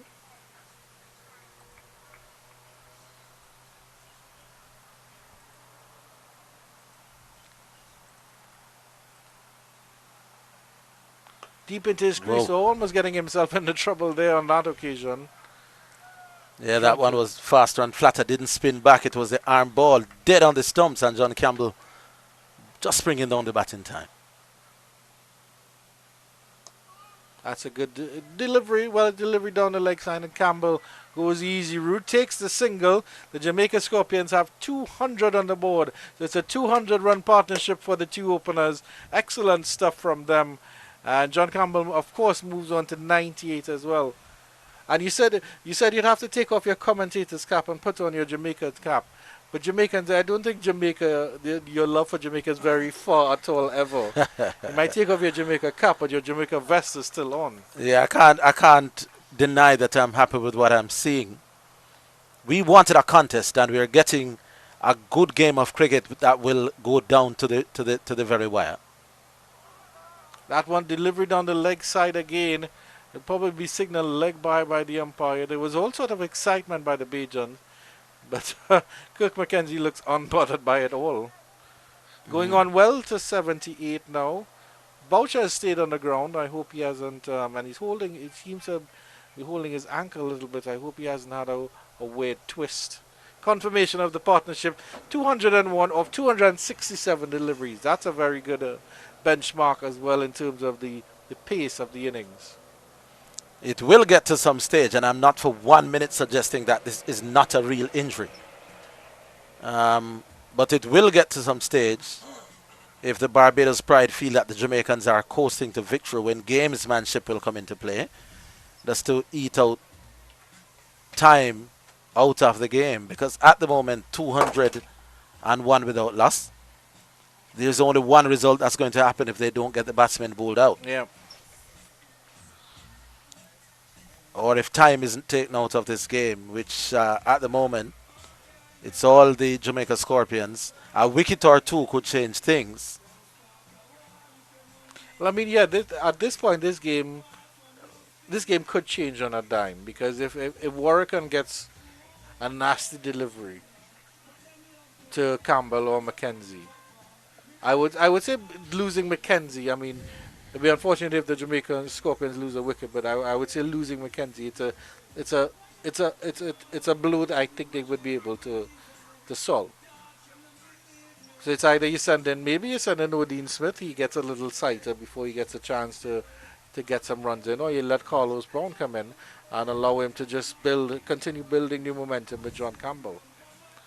Because what you wouldn't want is Campbell sort of competing with Odin Smith to out-hit each other and make runs, because that could be very detrimental. Yeah, the spectators there in the background should be pretty happy. Most of them are people I would know, Andrew. Jamaican supporters should be pretty happy with how things are going from a Jamaican perspective. Yeah. But cricket, they say, is a game of glorious uncertainties. Indeed. Another wicket or two, or a wicket or two from here, then Jamaicans will be caught in two minds. Do we still continue to press, or do we lock shop, as we say? And that kind of indecision could well work against them. But that's the point I was making. So if Warrican gets one delivery to just do a little bit of magic and gets rid of Campbell, then that's going to play on the mind of the Jamaican batters coming in. They're going to feel a little bit less confident about facing Warrican. And I mean, if you really think about it, all Barbados needed 10 magical deliveries. Yeah. It's not that hard to get 10 magical deliveries. If you can get them in a quick sequence, is the other question.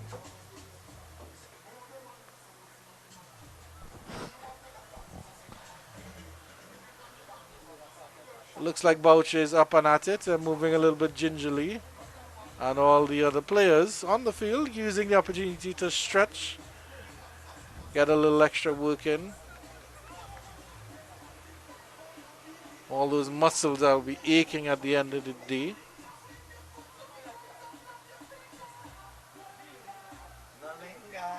Warrican is ready to go. As is John Campbell. He's on 98, looking at 100. You get the feeling that Warrican is the key here, Andrew. If he can't do it, then you're struggling to see how 10 wickets will fall elsewhere. Campbell plays this one nicely into the leg side, and they run the single very, very quickly. Good stuff from Kirk McKenzie. He just went immediately at the call. I think it was actually more McKenzie's call. The positive cricket there as Campbell moves on to 99. McKenzie has to face one delivery left in this over. And you're quite right in terms of Warrican being the key. But you have to see the Jamaican openers have guarded the lock very, very well. 202 without loss after 44 overs. Warrican has bowled 8 overs for 24, so going at exactly 3. They'd be happy with that if they can score 5 and over at the other end. The game plan may well just knock him around 3.5 per over and try to make up for it at the other end. I think Springer now will come on. The Jamaican batsman will see him as a possible candidate to take 4.5 from, and if they can do that for the next 8-10 overs, still with all 10 wickets in hand, then with each over of them doing that and not losing a wicket, the odds are moving more and more away from the Barbados Sprite. Quite right in that regard. I always said that you knock Warrican around, get a couple singles, and the other bowlers you can look to attack. I think there's another roll of the dice here with Shamar Springer looking like he's going to come in to the attack now. The question now here, Andrew, is what kind of mode will Shamar Springer come? This will tell us, is he still going to try to get wickets? Is he still going to be attacking Yorkers, bumpers, or is he going to be defensive? Let's see. Well, the first thing is if John Campbell can get to his 100 with this delivery, and he's going dancing all the way across the pitch. Interesting stuff there. Smile from Shamar Springer. Good, nice little interchange there. Well, the reason why he did that, there's 4 fieldsmen on the leg side. Absolutely none of them anywhere close. They are all on the boundary. So there's a long on, there's a deep mid wicket, there's a man just forward of square, and a long leg. Every single member of the leg side are on the fence. So any ball at all played in the leg side, it's a single. Really trying to manufacture a run there is Campbell. This time he does get it though, just opens the face and turns it down to third man. And it's a celebration for John Campbell as he punches the air. He will take off the helmet now and acknowledge his crowd as the Jamaican captain has scored 100 here and is leading his team to a very, very unlikely victory. Scored 3 centuries on his comeback last year into first-class cricket and has scored 1 in the first game here. Regional cricket is meat and drink to John Campbell. And as I said sometimes yesterday, he does get a little bit bored. Needs something to focus on. In this innings, there's a target. He's playing a captain's knock. Excellently played, John Campbell. And from a Jamaican perspective, long may it continue. Long may it continue indeed, Mr. Orville Higgins. And the more success that John Campbell gets is the more success that West Indies cricket enjoys, of course. Springer to McKenzie. McKenzie with a nice little punch there. They're looking for 2, and that's brilliant cricket there. The fielder was at cow corner. Mackenzie, of course, gentle touch player, and just turning it into that cow corner region for two runs. Not sure of this field placing though, Andrew. Every single fieldsman on the leg side is on the boundary wall. One is coming in now into that mid-wicket area. Am I sensing a hint of rain? Yeah, I felt a few drops. So now they've brought in somebody at mid-wicket, which is a little bit easier to understand. But yet there are 1 or 2 drops. Hopefully it stays away. Nice punch again by Mackenzie. In terms of that weather update, there are some dark clouds at the southern end of the ground. There is a little bit more cloud coverage, and it's dark on the ground a little bit. I don't think it will be any detrimental rain to that extent. And if so, well, that would really it really would cap it all. It would, because, I mean, the end of a possible good game, and then it's stopped by rain. Again, Andrew, they have sent back every single fielder on the onside to the ropes. John will try to negotiate. Oh, that's too wide. Has to be called a wide. Yeah, it has to be called a wide. Because now the bowler is forced. He can't bowl straight. If you bowl straight, that's an easy 1 or 2 into the leg side. He's forced to bowl not on off stump, but well outside. And that time overcompensated. I think that this is putting a little bit too much pressure on the bowler. I think at least one of those fieldsmen on the leg side boundary should come into what we would call the 30-yard circle. Just a further update, the groundsmen are actually moving into position just to the left of our commentary booth here. And they're getting the covers ready, maybe just precautionary. Another short bouncing delivery. I'm surprised that, and it was called wide. Yeah. 2 wides in a row by Shamar Springer. That one not surprising at all either. Way over the head of the batsman. That's a wide on height, if you want to put it that way. Yeah, they have the covers. They're at the ready with the covers, but there isn't a sense of urgency with the ground staff at the moment. It'd be really, really unfortunate if any result is marred by rain. Whacked by John Campbell through the cover region, and the fielder spills it there at the extra cover region, and it gets into the ropes for 4. Yeah, the wheels coming off for Barbados now. They are now just hoping that the Scorpions will do something wrong. No longer playing with a plan how to get somebody out. It's now just sitting back hoping for a mistake. And at the rate that these two are going, it may be long in coming. That was an excellent shot, by the way. Yeah. Pure power from John Campbell. Another short delivery, another bouncing delivery. Campbell had a ungainly swing at it and is upset that it isn't called a wide as well. But that will end fairly eventful over, you have to see. 45 overs bowled, 212 without loss. Yeah. And there's no indication that the umpires will be sending the players off at any time as they move slowly into position. Yeah, there is a very, very, very slight drizzle. But I don't think it's threatening at the moment. John Campbell was saying, why isn't this wide for height above the head? And guess what? I think he does have a slight case. No, not that. That was the ball that was slashed through the covers for 4. It is the other one. That was a mistake in the field. So you can sense that the Bajans now beginning to feel the pressure. Yeah, they sort of look a little bit without of a plan here. I almost think that they were depending too much on Jamel work, and that they were just thinking, okay, Jamel is going to come on and spin us the victory. And while I'm sure he's always up for the challenge, Campbell is looking for a run there, but it's not on. Sent back by Mackenzie. That would have been a suicidal one indeed. That ball was played straight to that fielder at square leg. Dancing up the pitch is Mackenzie, trying to work this through the mid-wicket region. Doesn't get a run there. Craig Brafford as well, sliding on the tooth.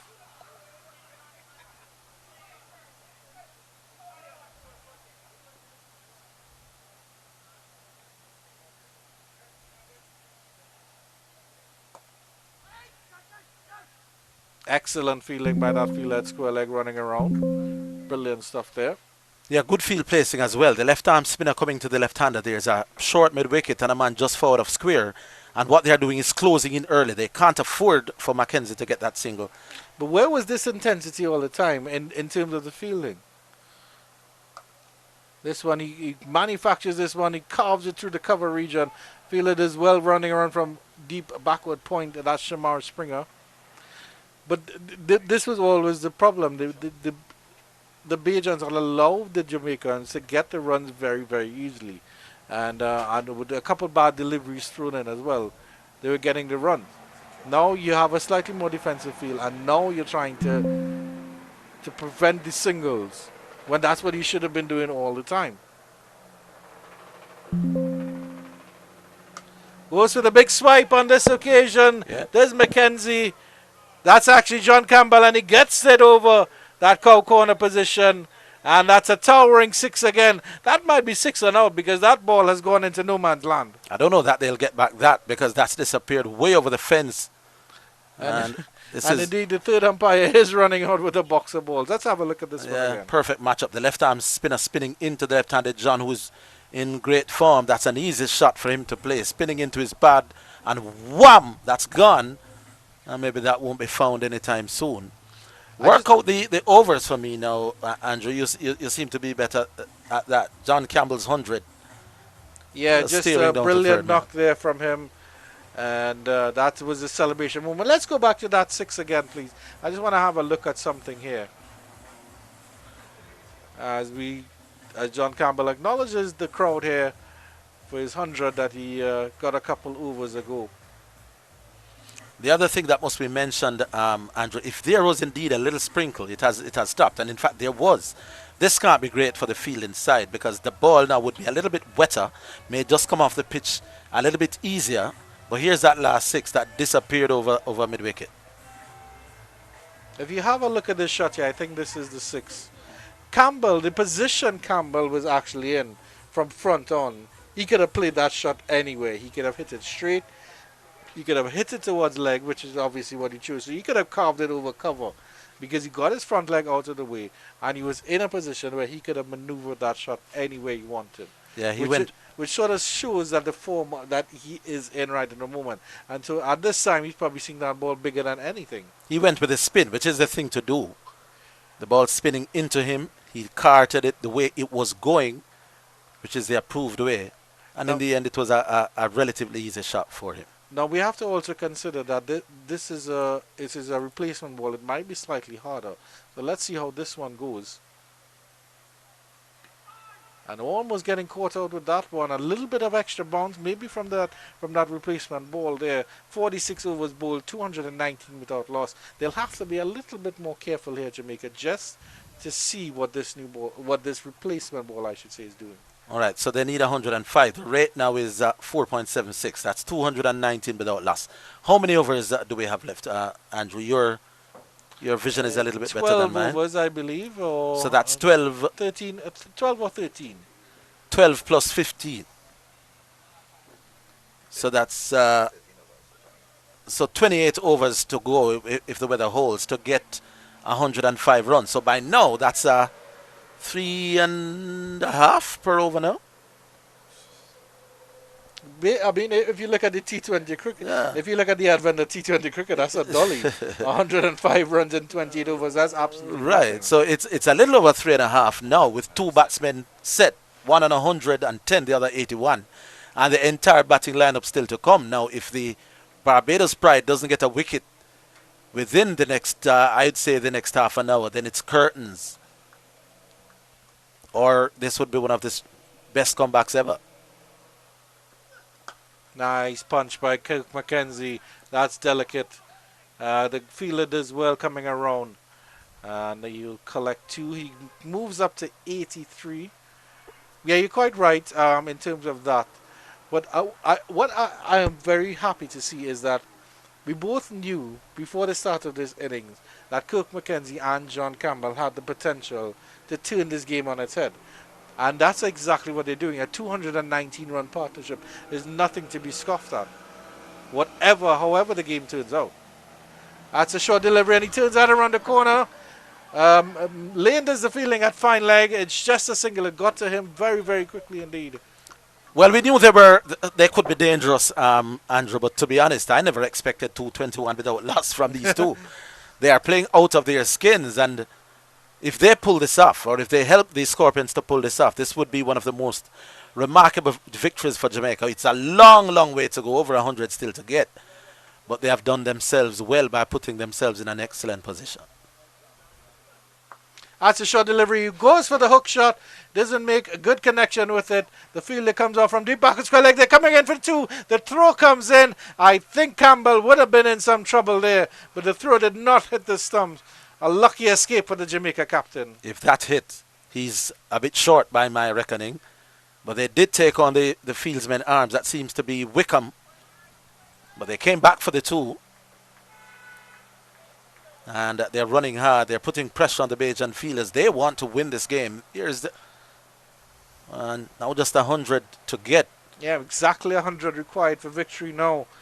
So it's certainly a moral victory and a psychological boost here for the Jamaicans. I'm not sure if the Bajans are aware of it.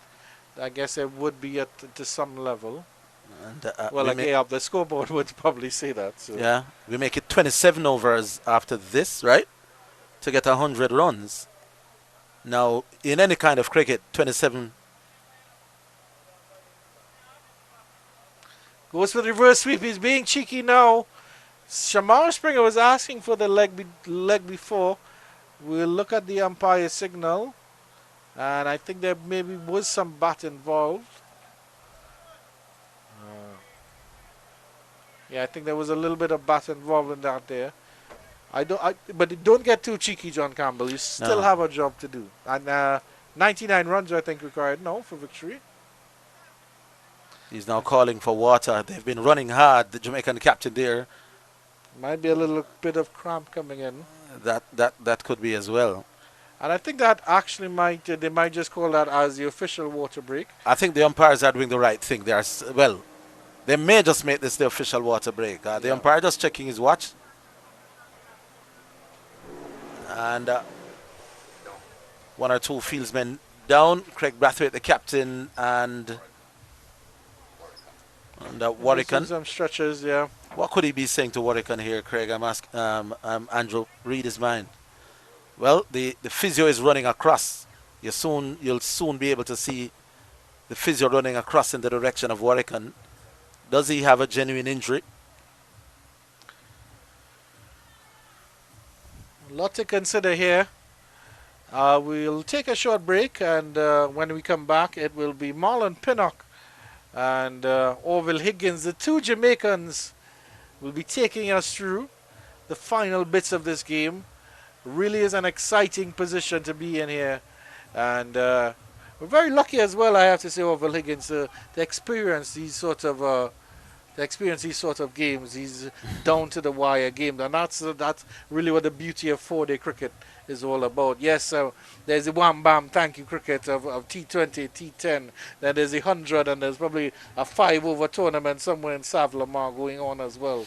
But 4-day cricket is where it's all at. Yes, and if the Scorpions win this, and there's every indication that they could, I'm not going to say should, it will certainly mean more people coming into the grounds at Savannah Park. Well, we see some stretching now for Warwican, and with the game slipping away from his team and overs and time being a factor, you have to wonder, Andrew, if this is a little gamesmanship or a genuine injury. I think the umpires now have to manage the game. There can only be so much time for the tending of injuries, probably on both sides. If the Jamaicans feel as if they can't win, some of these things may come into play as well.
All right, so the action will be resuming.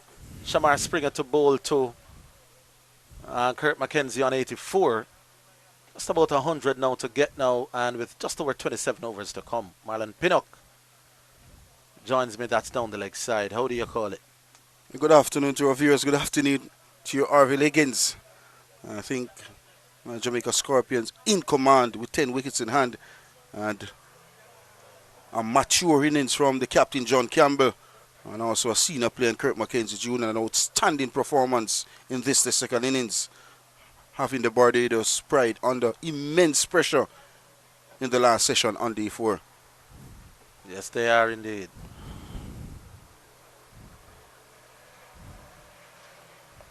So now we'll see a little bit more of that. The Barbadians will, at some point, except when Warwican is bowling, feel that they may not be able to have the ammunition to get the job done. So from the other end, we may very well see some of that. Some defensive bowling.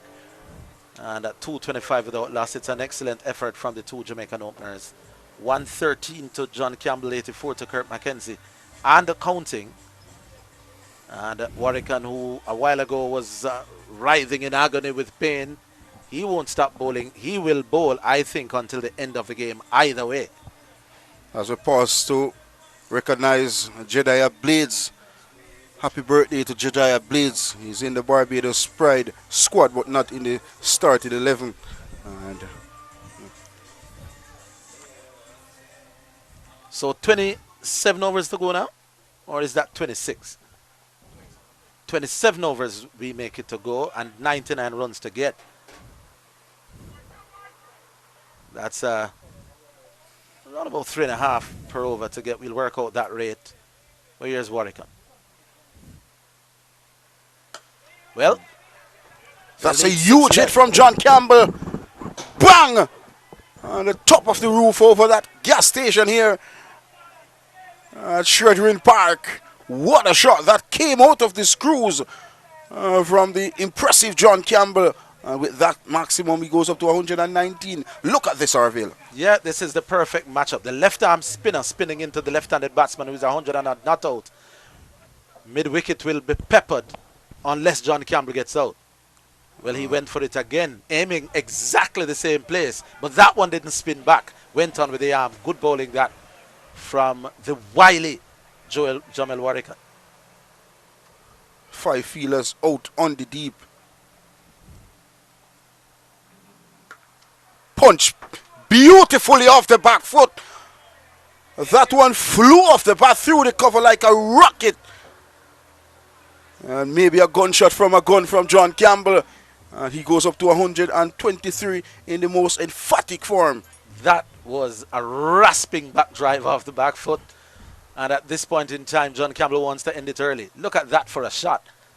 That was Lara-like the way he came back and just punched it square. And John Campbell is in menacing mood. And 10 more overs of this, the Scorpions will get very close. Wide delivery outside the off stump. But this has been a marathon inning so far from the man from the parish of St. Mary, John Campbell. Yeah, Warwican says, I'm not coming to the stumps, I'm hiding it. Certainly that one, let's see what he does now. Punch again off the back foot. A work for Kevin Wickham. Outstanding bit of feeling. And this process saved 2 runs. Well, this is quality. This is absolutely quality batting display. And equally quality was Kevin Wickham on this occasion. Not giving up. The body on the line. Great commitment. Jamel Warwican, who took 6 wickets in the first innings and was thought to be the threat here on the 4th day, is resorting to bowling wide when his team needs wickets. Now this tells you the dominance of John Campbell at the other end. He's not wanting to bowl too straight. And that's clever. John Campbell wants a strike. That one was always going to be wide. He's not bowling straight. John wants a strike. And what does he do? Walks across the wicket, nurdles it down towards Medan, gets an easy single, says, I want to be the man to take my team home. This is not just great batting. It's great captaincy on the part of John Campbell as well. Great calculation as well. A marathon innings, as I mentioned before, from John Campbell. Dominating the bowling attack of Barbados Pride. And all bowlers have been put to the cleaners by John Campbell. What an outstanding innings this has been. And nothing from Kirk McKenzie. He has been terrific as well. His ability to rotate the strike have been gorgeous. But John Campbell is a special figure. I don't know if I've ever seen John Campbell batting more responsible than this. It's a little, I don't want to say it and jinx him, but if he helps to carry his team home, this could mark as probably his best ever innings for Jamaica.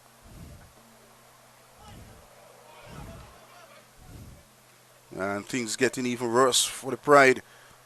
Not the best of glove work this time from young Boucher. Allows an easy bye and an easy run and reduce the total to 86 required for victory for the Scorpions. I'm going to have some sympathy with the wicket keeper. When the ball doesn't come to you on the full but bounces well in front of you, it's never the easiest of things as a wicket keeper. So I'm going to give him a pass on that as Kirk McKenzie comes up, quietly playing his part. 84 from 136. This one pulled through that mid-wicket region. The call is 2 and easily executed. This has been a fabulous afternoon for the Scorpions. The running between the wickets, brilliant. And the stroke playing of boundaries has been immaculate. And well-calculated innings by these two batters in the middle. And by the way, Kirk McKenzie inches closer to yet another milestone. The run rate at the moment almost 4.96. It's excellent batting. Another short delivery. Kirk is not impressed that the umpires didn't call a wide for height. The umpire is saying over the shoulder but not over the head. Tennis ball bounced through to wicketkeeper Boucher. We look at the field, Arville. On the onside, there's 4 fielders out on the onside and 2 on the offside. So 6 fielders out, 4 inside the circle.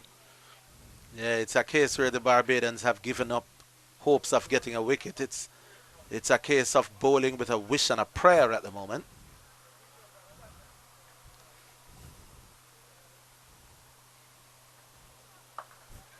Short delivery pulled out of that deep backward square region and fielded by Kevin Wickham. Another run. Yeah, Kevin Wickham must be wondering what on earth do I need to do. He got 153 in the first innings. There are some spectators hanging on. Yeah, bro. And he got another 100 in the second innings. Some nice shots there in more ways than one. Yeah. Really nice shots there, Harville. Couldn't be better. Campbell back on strike. Whip down to long on, gone. Oh, Campbell must be disappointed. But finally, the partnership has been broken. And Shamar Springer strikes. But a magnificent and fantastic innings has come to an end from Jamaica's captain John Campbell. Been applauded by his fellow teammate and opening partner Kirk McKenzie Jr. But a timely wicket for the Pride. He hit that directly to Carl Mayers down there at Langan and departs for a brilliant 126. The Scorpions now need 82. Now their mindset will, who comes next will determine their mindset. It is Odin Smith that they are sending. I don't know that this is 100% necessary because the run rate required isn't that great. But they are not taking any chances with the weather. They are not taking any chances with light. They are not taking any chances. They are sending Odin Smith. Now, in a way, I understand the move. Odin Smith bats 5-6 overs. Then the Scorpions are firmly, even more firmly in control. So the intent of the Scorpions think tank is obvious. Send Odin Smith. They have absolutely nothing to lose. Don't know if it's necessary, but it's completely understandable. Odin Smith plays his cricket for Kingston Cricket Club here in Jamaica. Would have gotten 49 not out in the first innings from 48 deliveries. And we know what he can do. And in the context of the game, this was a wicket of John Campbell. A delivery that was on the line of that Midland leg stump, looking to hit the ball over long on. And only to find Kyle Myers on this occasion. What a brilliant innings from a brilliant young player, John Campbell, comes to an end. When you see a fieldsman taking a catch and not celebrating, it tells you the position that his team is in. He knows that that may just be a stalling of the inevitable Jamaica train rolling on. I have seen enough cricket matches to know that this could very well open John Campbell coming off livid with himself. I've seen enough cricket games to know that this isn't over yet. One more wicket, then there's panic. They become uncertain, do we defend, do we attack? So it's not over by a long stretch. Another wicket or two, and it could be panic stations and the reopening of the game. But here's Odin Smith. Ooh, a short delivery wide, spotted immediately. That ball kicked off the surface from Shamar Springer. Where was that pace earlier from Shamar Springer? We look at those clouds building up. Yep. Just about some distance away from Shedwin Park. I don't think that will threaten Shedwin Park for the rest of the afternoon. Just get the feeling that the rains may stay away. But that was an excellent delivery for more reasons than one. Opening batsman, you want him to know you're coming. But Odin Smith is brutal on the front foot. That says stay in your crease. Oh, that's never going to be out unless the umpire needs glasses. Clearly handling down the leg side. So a productive over comes to an end for the Pride. A wicket came from it. And 4 runs. It's 243 for 1. The Scorpions.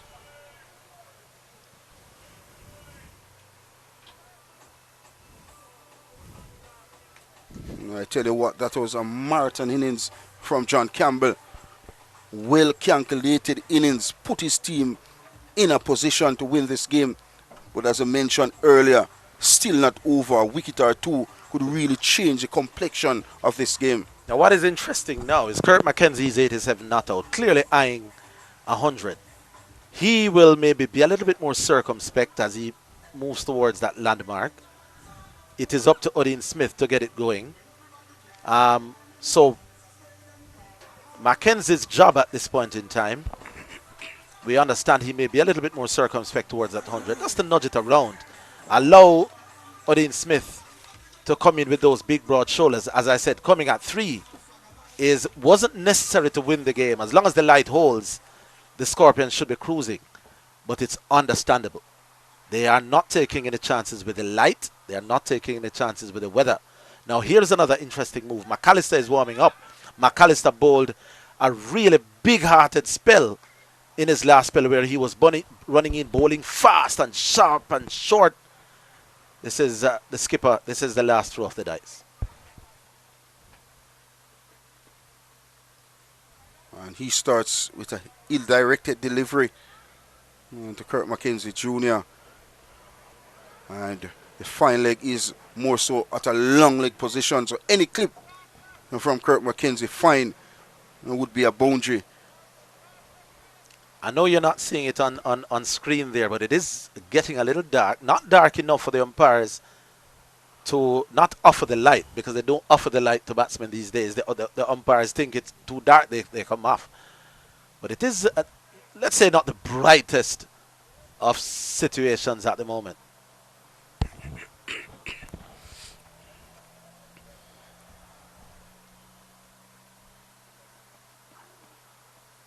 And there you go, that one gone fine. And good bit of football skills being displayed by Kyle Rico Myers on this occasion. 2 leg byes added to the total. 245 now for 1. Another 79 required for victory. 79 from, what do we make it, Mr. Producer? 25 overs? 25 overs, including this one, to get 75. So just 79, just over 3 per over required. Lovely shot. A good use of the pace from Kurt Mackenzie Jr. And third man was wide. All he needed to do was get batter and ball. He did. And a vital boundary, a precious one. And the total goes up to 249. And Mackenzie goes into the 90s. Yeah, that was a clever shot. The third man was wide. This was risk-free. There's no slip. The third man is wide, and he deliberately does slash that over the third man area for 4. That was a clever shot, very effective. And this one driven pleasantly up to that long on era. This is good cricket. This is really good cricket from Kirk McKenzie Jr. Good cricket too from McAllister, the fast bowler. He saw that Kirk was backing away. If you see this again, he was targeting third man again as Odin Smith takes guard. He was targeting, slashing it over third man again, backing away. McAllister from round the wicket decided, I'm not going to give you room for your hands outside off, and darted it towards the pads. But McKenzie still having the presence of mind just to stroke down towards Medan. If we see that again, there was him backing away for that slash through the offside, but the bowler followed him. But then he still played down the road towards Medan. Good batting, but you'd have to say good bowling as well. Good cricket all around. Brings Odin Smith in strike. This one is nicely punched out to that square leg region. He's off the mark. And 250 comes up as well. In fact, should be 251 with that single. And Odin Smith gets off the mark. Yeah, and that's at a run rate of just over 5. And this was the delivery I was talking about. He was backing away, and then the bowler saw him coming, bowled towards leg stump as opposed to wide outside off, and he still played down the leg side. He's back on strike now. Now the important thing to watch for, is he going to bowl wide of off, or is he going to dart it towards the stump again? Punch out to that point region, and well fielded by Kevin Wickham. Can't keep him out the game, Kevin Wickham. The 58 comes to an end, and 8 came from it. It's 2-5-2 for 1, the Scorpions. Kirk McKenzie definitely favoring the offside. Now there are some batsmen who, when they want to be on the go, they hit the leg side. Kirk McKenzie clearly favors hitting through the offside. The bowler, after being slashed over backward point, slash or over wide third man, deciding I'm not going to be wide again. I'm going to be targeting the stumps. But even so, Kirk is giving himself room and hitting through the offside. It's getting darker, and we are praying that the rain stay away. And there's a shot of the skies. It's about some miles away from Shedrin Park. I just feel it may hold, but I'm no meteorologist here, Marlon. Are you from these parts? Can you identify if the rains will be on? Well, it's drizzling at the moment. Yes, it is. It's coming. And it would be a shame if the weather puts an end to this. This game deserves to be played to a finish. And Kirk McKenzie would want to get that 3 figure before any interruption. 7 runs away of a well-deserved century. Yeah, the groundsmen are getting ready to our left as Shamar Springer to run in again. That's it on the pad, but that's going down, clearly going down. Shamar Springer, despite his best to bully the umpire into a decision, that was never going to hit the stumps. The groundsmen are on the ready, and are they going to be calling them on? Not quite yet. Odin Smith taking guard. Clearly, it's blowing away, but that ball was clearly heading down the leg side. An excellent call again from umpire Christopher Wright, and he does get it right on this occasion. The groundsmen are still at the ready though, out of shot, but they are there at the ready, just awaiting the umpire's call. It's dark. Is it just clearing up a touch, or is it still looking ominous? Difficult to tell, but for the moment we have still some cricket to play. Swing and a miss from Odin Smith, looking for power. We know he's a powerful lad, just need to place it, and with his power and ability to hit maximums, won't be an issue.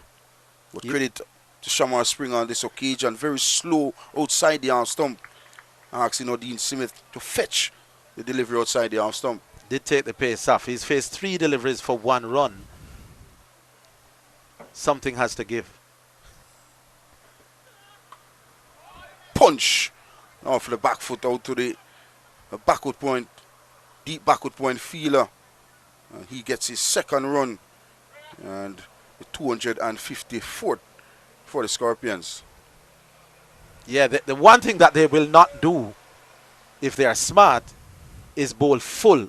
You can't bowl length with Odin Smith in this mood. If you're going to err, you have to err on the short side, because the minute it's full, it's disappearing over the straight field, over long off, long on, and even probably over extra cover. If you have a chance to contain him, that's exactly what to do. Let's see if Kirk will slash offside again. Yeah.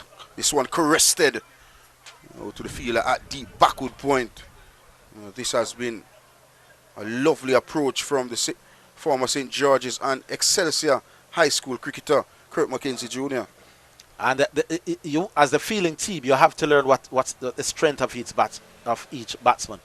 Kirk McKenzie wants to slash you through the offside. He's giving himself room. They have to bowl straight. That one was fairly straight.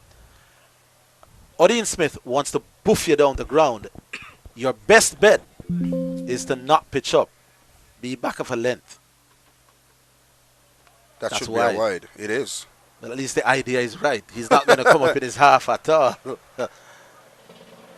We saw how destructive Odin Smith can be. We saw it in Caribbean Premier League. A player who came through the West Indies under 19 setup. Had a few games for the West Indies. Have some IPL experience as well. Yeah. Shamar Springer, he can't go up to the bat. He should know that. Like that. That can't happen. He's lucky if this doesn't go for 4. Now they don't take 2. He's lucky that that didn't disappear. That is not, unless you're going for a Yorker, which is risky. But I wouldn't be bowling that full. I tell you what, he took off some pace off that delivery, Shamar Springer, but still it was in the arc. Only a run to the big Berlin all-rounder Odin Smith. And he goes up to 3. And a total 257 for 1. That's well bowled. That's where you want to bowl to McKenzie. Let him hit you through mid-on, mid-wicket. He's much more likely to destroy you hitting through the offside. Be tight on the stumps. Force him to play in an area where he doesn't want to play. And that was well bowled. Well thought out. And it's a drinks break coming here, Marlon Pinnock. And that's the scorecard. 258 for 1. The Scorpions now need another, I'll tell you in a little bit, another 66 from 24. Am I getting it right, Mr. Scorer? 66 needed from 24 overs. Water break. And we expect that in an hour. Either way, this game will come to an end.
All right, so welcome back to what should be the final hour or so of play.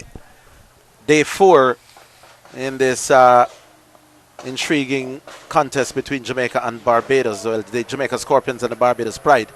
And I must announce here, Marlon Pinnock, if you're a Jamaica Scorpions fan, that the threat of rain seems to have gone for a while. It's the dark, ominous clouds are disappearing, and it looks like we are set fair for a day not interrupted by the elements. McAllister to Mackenzie, cutting at that, he loses the keeper. They get one, and he's coming back for the second.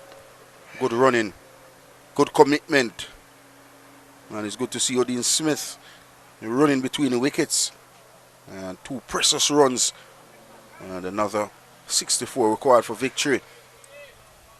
And 23 overs and 5 balls to get those. So the overs, you would think, not a problem in terms of the rate required. The Barbados Pride has to find a way to get 9 wickets here. Now Kurt McKenzie 3 runs away from another milestone in regional cricket. Oh, good delivery, good pace, and good seam position. Excellent carry through as well. Yeah, I like McAllister. Like I said in the first innings, wasn't overly impressed.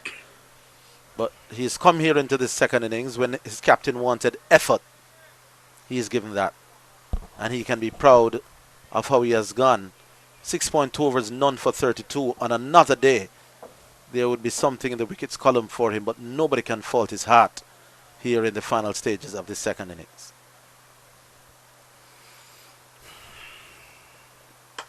This one driven through the cover region. Across for one, they are back for a second. And it could be a century for Kurt McKenzie. And they are back for a third. A magnificent first-class century for Kurt McKenzie Jr. Well deserved. And he struggled in the first innings when he dropped on his right shoulder. But what a comeback. And acknowledge to the back of his shirt that I'm the man, McKenzie Jr. Well deserved. Well, very well played. Started off slowly, but he was never flustered.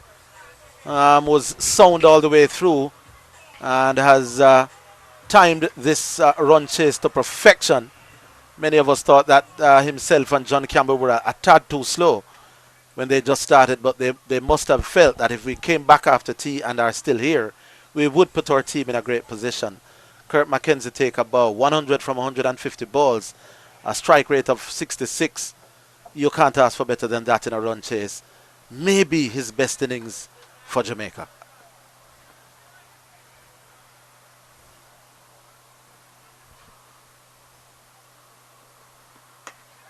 Oh, short delivery. Yeah. And Odin Smith has to go pace, guile from McAllister on this occasion. And Smith has to go for 3. The Scorpion lost their second. It's 263 for 2. I did say that the one mistake you can't make is to pitch up to Odin Smith. That their best chance is to bowl short. Ask him to pull. Don't ask him to hit down the ground. McAllister bowled the perfect delivery to Odin Smith. Fast, short. Don't allow him to hit down the ground. That is perfect tactics. I said that it was understandable but not necessary for him to come. And this is it. Short ball, asking him to pull, not hit you down the ground. Hurried on him, beaten for pace, and in the end an ungainly shot that just went into the hands of the keeper. Still think that the Scorpions should win, but, and I'll leave it at that. But credit to the fast bowler. Gets his reward. Tough first round for McAllister, but he strikes. And a timely wicket for the Barbados Pride. This is Carlos Brown, a player who would have gotten an half century in the first innings of 61. But nothing from John Campbell. But this knock from Kurt McKenzie was a timely knock. He batted patiently, and he was the accumulator throughout the innings of John Campbell. And this is what it means to Kurt McKenzie Jr. Thanking the Almighty for a century on the opening round of the West Indies Championship. Congratulations and he acknowledged Hyam Mackenzie Jr. Top knock from the player. Yeah, really and truly he should feel very proud of himself. Now the Scorpions from here should just play what we call common sense cricket. The weather is not going to be a factor in terms of rain, and here at Chedwin Park it gets dark quite late, so the light should not be a factor. Now with 3 runs to go, with 3 runs per over to go, it should be easy from here. They are already scoring at 5. Easy should do it if you're a Scorpions fan. That's Carlos Brown, got 61 in the first inning, so he should feel pretty comfortable with himself. But what you don't want is another wicket. Even if it means scoring 2.5 for the next 3-4 overs, the Scorpions are winning the game. Barbados, for their part, must stay calm and look to execute. I like the fact that there's a slip for Carlos Brown, which means that they are looking for wickets. This is a gripping contest. Like what I'm seeing. This is competitive cricket on display. The Barbados pride not giving up easy. End of a successful over. 5 runs came from it, a wicket. It's 263 for 2, the Scorpions. Yeah, so 60 to get now from 20, 61 to get from 23. Is that what we make it? 15 plus. How many overs left there? I'm not seeing the scoreboard all that distance. It's 8. They're updating. I make it 7. So 7 plus 15. So 22 overs to get 60, 61. Less than 3 and over from here. Should be easy going. 61, 22. And the condition looks clearer now more than before. And Shamar Springer has a wicket for 39 runs from his 7. He's back from the football end of the ground. And he'll be bowling to the Centurion, Kurt Mackenzie Jr. And nicely tucked towards that vacant square leg era. Crosser 1. And good aggressive cricket from Shane Mosley.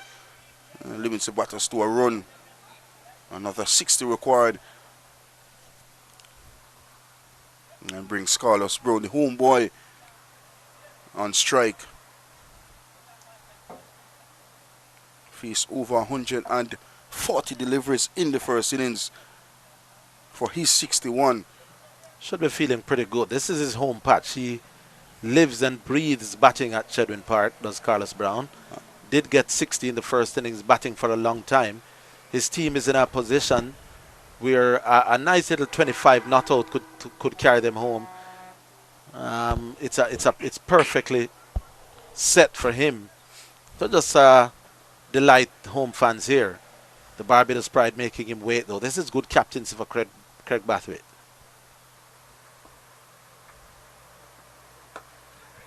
That was unnecessary. Not sure why the need for that, which is the thing I said, Marlon Pinnock, no need for panic. That one was not up for the drive. He was slashing through the offside. On the up. On the up. Very risky. Not sure why they need to do that. I think he just needs to settle down. If you look at the required run rate, not much. And that's Jamaica under 19, former Jamaica under 19 youth player Michael Clark in the action. Good to see Michael Clark. Jiffin aerial dropped. And that was Captain Craig Brathwaite at that cover region. And that's a similar way Kurt Mackenzie got out in the first innings, driving away from his body aerial. And Craig Brathwaite spilled it to the ground. A chance to Kurt Mackenzie Jr. Exactly the way he went, driving at the very same man in the very same position. This is panic. Carlos Brown playing an airy-fairy shot through the offside. Kurt Mackenzie, who's batted error-free, chance-free, gets to 100, and panic is starting to set in. Well, this one pulled with some venom as well. And a beautiful shot. Short delivery, sat up, and good extension of the arm, rode the risk and kept it on the ground all the way through. This is top class batting from Kirk McKenzie. Lovely shot that the pull shot was on. He had the presence of mind, having been dropped. I'm not going to hit this down to up. I'm hitting this up to down, which means he deliberately hit on the ground. That was a lovely pull shot. If you're the Scorpions, no risk. If the ball isn't there, don't chance it. The ball was there for the pull shot. He executed it quite well. And then this one is dabbed down to that third man region. Cross for one. Joshua Bishop is very quick across the outfield. Prevents any possible chance of a second run. But this is where the game gets really interested. Yeah, Carlos Brown on strike. After that area fairly waft over the offside there. Will be reinforcing the field. Will we have a slip? Yes. And I see the fieldsmen coming in. So long on coming in, mid-wicket coming in. This is good captaincy from Craig Bathwaite. They are saying to Carlos Brown, we will try to just squeeze you for a while. So mid-on coming in, mid-wicket coming in. Outside of your shot that we're seeing here. And here's Shamar Springer. Wide. Too wide. Well, it has eluded the keeper. 5 wides. Poor from Boucher. Maybe get a bit lapse on this occasion. Shamar Springer arguing with the umpire. I don't know if he wanted 4 byes, but my God, that was wide. Look at this.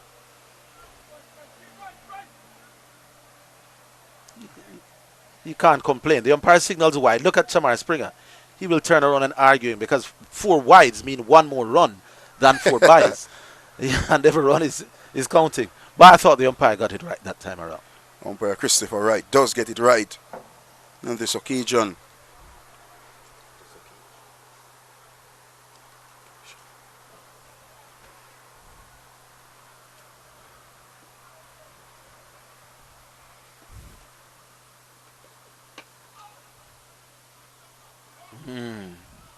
You can see that Carlos Brown is not settled.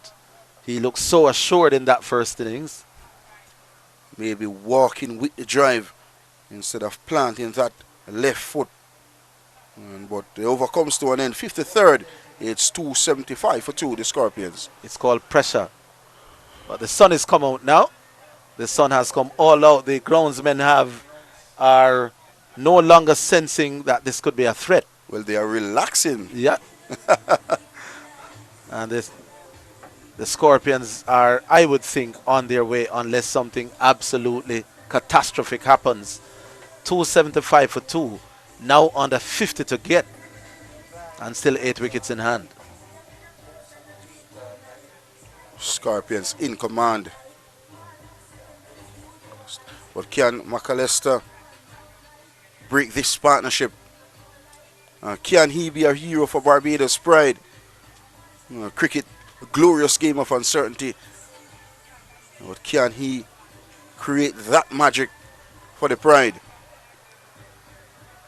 8 wickets in hand, 49 runs for victory. And some 21 overs left. Can he be a hero for the pride? He has demonstrated a beautiful first spell and a second spell. Can he continue? 21 overs to get with the weather not a factor. There'll be no rain from here. The light not a factor. That's 2.5 per over. Absolutely no need for anything rash if you're a Scorpion supporter. 2.5. Just easy knocking it around and take your team home. Well, Kurt didn't see that script. That one was wide. He went for it. Oh, this could be the run out. Carlos Brown. I think panic tripping in, as you mentioned, Arville. That was an easy run. There's no need to pressure. Under 3 runs and over required for victory. And Carlos Brown was looking a second. He ran off the wicket, and that's vital loss. West Indies under 19 left arm spinner. And the umpire himself, you're a good friend. Randy Nelson, a former Jamaica youth player as well. And Carlos Brown just needs to settle down a bit. Just bat normal. The sun now is out in all its glory, so it's obvious now that there'll be no light that disturbs this game. There's no rain. Just a question now of just batting normally until close of play. The Barbadians have kept themselves in the game. And when you get a 4-day game going down to the very final session, the very final hour, as a spectator, you can't want better than that. It has been a great game.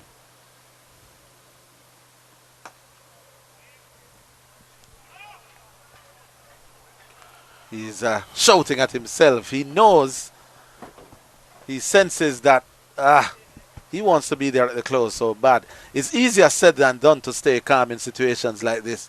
Trust me, I know it. But Kirk is 107 not out at the other end. You need to do absolutely nothing. The only thing to do is just rotate the strike. Yeah. And if it's not there to rotate, just block an end. As McAllister continues in this rather impressive stint. This one driven out of that wideish mid-off area. And another run. Second to Carlos Brown. And 277 for 2 now, the Scorpions. Easy like Sunday morning. 48 now required. And well over 20 overs to do it. As the sun now bathing Shedwin Park in all its splendor. And Kurt McKenzie comes back on strike.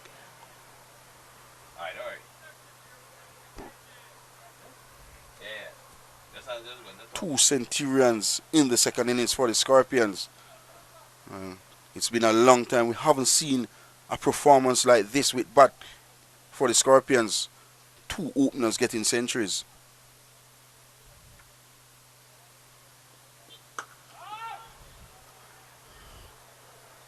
Good delivery, just about that Midland off stump with some guile. But you look at the field placement, acres of space on both sides of the wicket. And in fact, if you look on the onside, there's no fielder close on the onside. Yeah, he can't bowl straight because there's a single on offer everywhere on the leg side. Everybody on the leg side is back on the fence. So we expect him to stay at that line, maybe just on or about off stump. Can't afford to be straight. No, that is a bad ball. That is against the script. They've run 1 and they'll come back easily for the second. That's it. Very easy. Once it's on the line of Midland leg stump, that was expertly done from Kirk McKenzie Jr. Just came inside the line and with acres of space, always a possibility of a second, well executed by the Scorpions. Not sure of the field placing though. I'm not sure I would be asking my fast bowler, telling him you can't bowl on the stumps. You have taken out 2 methods of dismissal. You can't get him LBW, you can't get him straight if you're asking him only to bowl outside off. Not sure I agree with that kind of line, but that is outside off and punched in the offside for 2. You have to give him cover in the leg side by one man stopping a single at mid-wicket, even if you're asking him to bowl that line. That was easy too. 281 now for 2 at the completion of 54. The field placement, I think a problem is with the field placement. Only the keeper, the slip undercover fielder was inside the circle. So the other fielders outside the 30-yard circle. Always a possibility of a second run once the ball hit the bat. And I think this is easy run. Our run's been given away to the Scorpions. Just 43 runs required for victory.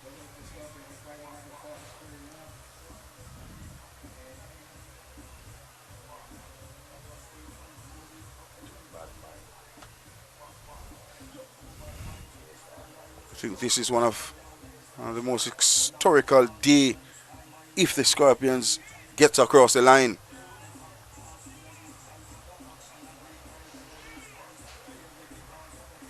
And based on what we have seen throughout this inning so far, it's a timely innings, timely approach from the batters, Kurt McKenzie and John Campbell. They started sedate in the second innings but capitalized beautifully after. I was impressed by John Campbell's innings. John Campbell did not play regional cricket for 2 years. Came back last year, 3 centuries, easy as you like. Got his wicket thrown away in the first innings. Once he knuckles down, John Campbell will make oodles of runs, but sometimes a victim of his own impatience, and that impatience is sometimes bordering on on arrogance, and there's a very thin line between confidence and arrogance. John is so talented that he feels that he should impose himself on bowlers in regional cricket all the time. And there are times when you've just got to rein in, allow your pride just to simmer. But part of the reason why he is so good in recent times in regional cricket is because he feels that on his day he can destroy most oppositions. Today, he held himself in for much of that innings, which is splendid.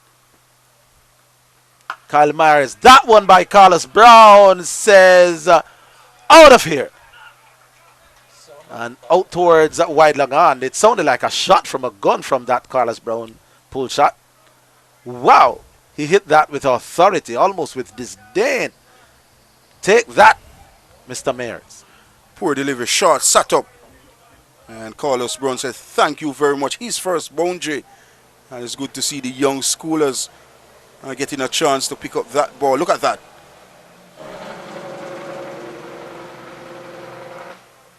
Yeah, well run. Very, very good cricket there. The Barbados are on the Barbados team on their heels after that pull shot. They are just hanging back. And Carlos Brown having the presence of mind to say, you know what, I'm playing tip and run. And Kirk McKenzie was quick to call him through. Excellent cricket now. And the Scorpions should be extremely proud of what they have achieved. 38 now to get, with overs and balls to spare. And wickets as well. Yep. Overs, balls, wickets to spare. And even time. Yeah. Look at the 4 again. Short. And he was pulling to the right of mid-on. That wasn't going through mid wicket, you know. That was going through mid-on. That shows complete control. Excellent shot.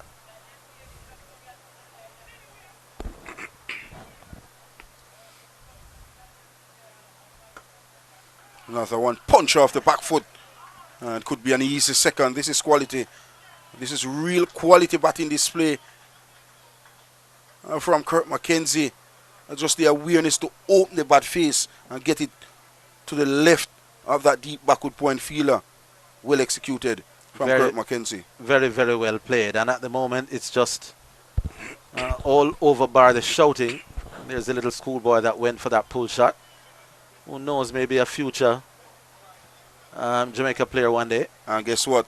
That little boy, mother and father, would have played cricket for Jamaica. Well. Oreid Williams and young Otar, that's a female, would have played for the Jamaica women's team, the leg spinner. Yeah, I know Miss Otar very well.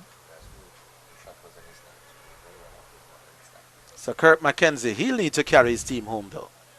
No need getting out and leaving it to others. Well played that. That ball was angling in towards him as Mayers from around the wicket now. Just angling towards the stumps. And well played from Kirk McKenzie.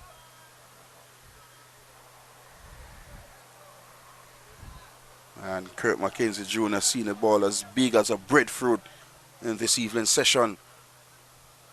Very responsible innings from him. But the tempo was set by the way John Campbell approached it. John Campbell can be a dasher in first-class cricket. I've been watching John playing first-class cricket for years, and I would say half the time he gets out, it's him coming at the bowling, as opposed to getting a good delivery. In this innings, he bided his time. He said, I'm not throwing it away, you all have got to come and get me out. If he bats like this, there's no reason why John Campbell wouldn't average 50 in first-class cricket. He's that dominant and that good in regional cricket, but his attacking nature gets the best of him too often. He set the tempo. Kirk McKenzie probably would have been batting like this anyway, but the fact that your captain is there with you, staying calm, playing composed, may have just rubbed off on Kirk McKenzie. And now that John is gone, he's taken up the mantle, hopefully, if you're a Scorpions supporter, to see his team home.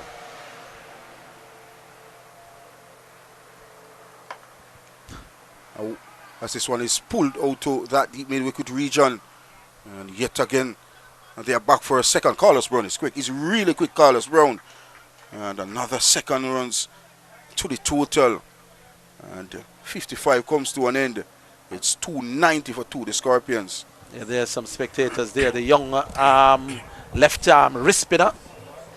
Vittel Laws, they're hanging out with a former youth player and a long-standing cricket follower. The sun is out in all its splendor, in all its array. And the Scorpions batsmen now strolling, you'd have to say, towards victory here, Marlon Pinnock. They say cricket is a game of glorious uncertainties, but I think not even the most glorious of uncertainty will prevent a Jamaican victory or Jamaican Scorpions victory here this afternoon. Started from Captain John Campbell. As we mentioned earlier, it's a well-mature innings from John Campbell. Not much time we see this from John Campbell. He really calculated the cricket before they went in for tea. They were scoring just over 4 runs and over. But since the return after tea, consistently scoring over 5 runs and over. This is good. This is really good for the Scorpions.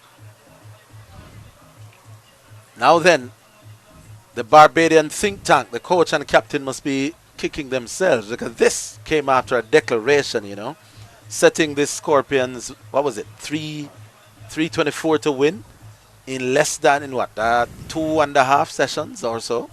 They didn't perceive that this was happening. 4th day pitch, Warwickon grabbed 6 in the first innings. They didn't see this coming, but they didn't see John Campbell and Kurt Mackenzie in this kind of form either. I tell you what, I don't think the Scorpions seen this coming as well. They were thinking the Barbados spread was going to bat for long or even longer. But the declaration came after a brilliant century again, a second inning century from Kevin Wickham. And I want to say a big thank you to all the people calling in, saying that they are enjoying the commentary of Marlon Pinnock. And it includes Sir Andrew Chang as well. And of course our good friend, our producer. Yeah, he's been sharp as we come down to the end of day 4 in what has been, well, it was one of those cricket matches. Either way, anything that happens now, it will be one of those very memorable first-class games that I would have had the privilege to be a part of. Carlos Brown has dispensed with the headwear. In fact, both batsmen have dispensed with the headwear. And maybe this now is rolling the dice for the final time as Jamel Warwickon comes back. And the camera crew has been fantastic as well in this regional opening round here at Chedron Park. Who gets man of the match for you, assuming that these two carry the Scorpions home? Very tough. I'm still giving it to Wickham. I'm not going to have a gentleman scoring 200s in the same game. Oh, that's the man of the match. Yes. But the player of the match is different. John Campbell and Kurt Mackenzie have done well, but I'm giving it to the man with back-to-back hundreds. Driven over the top. Lovely shot that from Carlos Brown. That is a shot. A shot of class. Flighted delivery. And Brown came on the front foot and didn't try to overhit it. Look at the Charville. Just came on the front foot. He threw the line. Gorgeous to watch. His second boundary. And the Scorpion hinges closer to a victory here at Chedron Park. The word on the street was that if Brandon King happened to be fit, then Carlos Brown would have been the man that missed out. 61 in the first innings. An important 11 here, not out. And that could be adding to that. He is saying to the selectors, if you're not going to play me in this second game, you're going to have to think long and hard about it. No signal, so runs. 3 more runs to Carlos Brown. And the Barbados Pride players' shoulders dropped at present. It was a chattel for the ball for Kyle Rico Myers on this occasion. It's as if they are saying it's all over. And look how funny a game cricket is. Jamel Warwickon grabbing 6 in the first innings. Is wicketless in the second innings. And going over 4 runs and over. There you go. Down the track comes Kurt Mackenzie and hits out towards the captain himself at that straight mid-wicket position.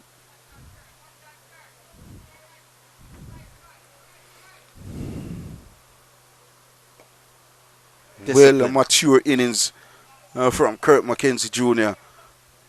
This has been a joy to watch the left-hander. His approach in the second innings have been different. Have I ever seen punching that over the infield. That will go down to the boundary. That is 4. And that's some shot because he's hitting over extra cover to the left arm spinner darting in. That is some shot.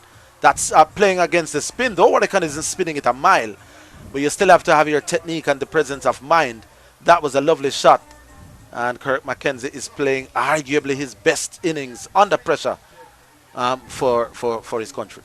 300 comes up with that shot from Kirk McKenzie Jr. But what is different in this innings from the Scorpions? They are not afraid to use their feet. We saw the last over. Well, the same over, Carlos Brown used his feet and hit the ball straight down the ground. This time, Kirk McKenzie Jr. Using his feet and hit the ball over that mid-off area. Fantastic from Kirk McKenzie Jr. Yes, you could see him opening the face and adjusting his body. So is that now the start of the 15 overs? The final, the mandatory 15? Well, 3 overs. Or 3 to go until that point. In regular time. Yeah. So they could do it inside the regular overs left in the day. But it's time for Joshua Bishop. Been very expensive in the second innings. Not yet picked up a wicket. Going over 4 runs and over. Yeah, so the Scorpions may not even need that final 15 overs. This could be over before then. We understand 2.5 overs to go. And Carlos Brown facing Bishop. Sweeping at that. Didn't get a touch, or did he? They're coming back for the second. And just watch the umpire's signal whether there was some bat in it. Yeah, by signaled. These are some precious batting points for the Scorpions as bring up another 300 milestone.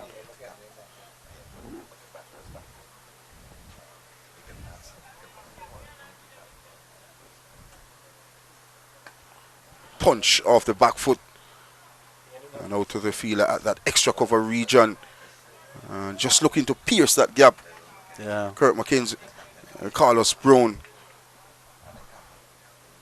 Growing in confident, and why not scoring a half century in the first innings, and so far looked the part in the second.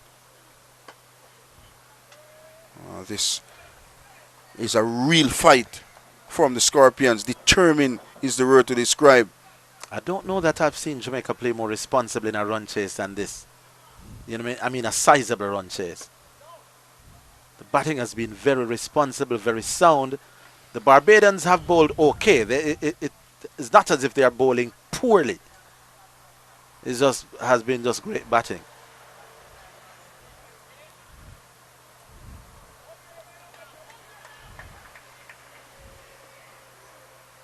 Really a game that could go straight in the history books as well.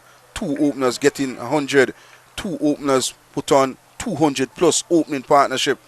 As the 57 comes to an end, it's 303 for 2. Certainly it's a cakewalk at the moment. Carlos Brown now settling down and playing now much more comfortably, much more confidently. And again, to all the texts that we're receiving here, Marlon Pinnock, for those of you who are listening from all over the region, we're happy that you liked what you have heard. And we look forward. Well, I don't want to preempt the gun. So let us just say maybe for the next one. As it speaks, though. Next one, we journey to Sabina Park. Yeah, yeah. Bishop to Mackenzie. Oh, it's Warwican to Mackenzie. Mind you, I'm getting a lot too excited. Well, the game is excited throughout the day so far. He was backing away. If that turned, that would be gone over mid-wicket. But that one didn't turn back, straightened, was punched through the covers. This one swept. And swept all the way for a maximum from the impressive Kirk McKenzie Jr. And the total goes up to 309 for 2. And McKenzie goes up to 125.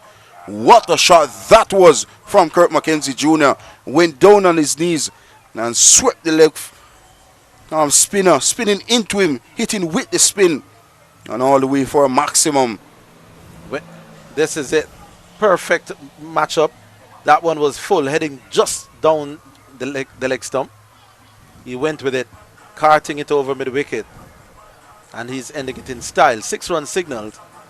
Very well played there, Mr. Kurt Mackenzie. Now it is down to, what is it to get now? 15?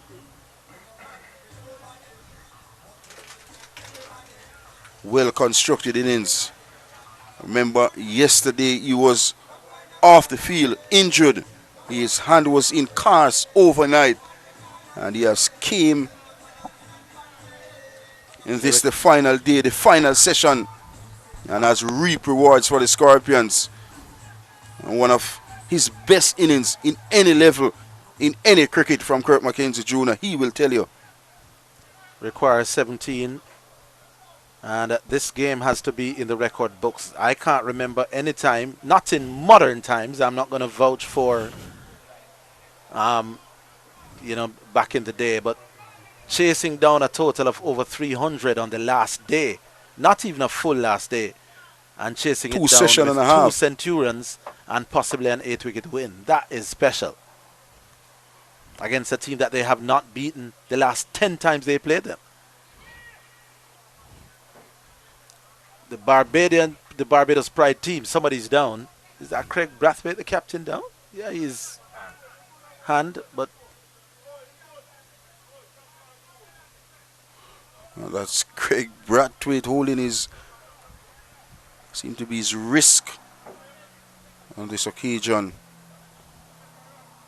But still 17 runs required for victory, 8 wickets in hand, and 17 overs left in the day's play. But what a beautiful sunshine this has been for the evening session. Yeah, the sun has come out in all its glory. You can see the shadows of the umpire and the players as Craig Brathwaite calls for some assistance. The Barbadian medics out of shot there, but they're running onto the field. And so too is the birthday boy, Jediah Blades, celebrating another special day. I think as we look forward to that second game in Barbados, both teams will have some thinking to do. Both teams scored over 300 in the first innings. And Barbados, what was the Barbados score in the second innings? 300 again. 300 in both innings. And the Scorpions would have also scored 300 in both innings as well. So the batting has stood up for both teams. I don't think either team will be particularly happy. So Barbados 342. The Scorpions 342 and then Barbados 348. That was in the first innings. And then in the second innings, Barbados 317 for 8 declared. And the Scorpions now 307 for 2. So in all 4 innings, there were scores of over 300. Now I can't remember the last time I saw that as well. And the Barbadians, they're just pondering what could have been as Craig Brathwaite continues to get help. So both teams will be happy with the way they batted. I don't think either of these 2 teams will be happy with the way they bowled. And if there's going to be any changes in that second game at Sabina Park next week, it could well be in the bowling department for both teams.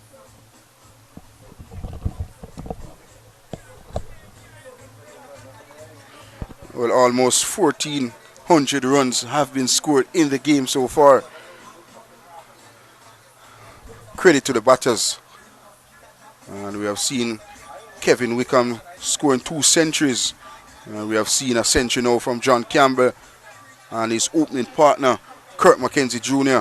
And really set Sheridan Park alive in the first round action of the West Indies 4-day championship.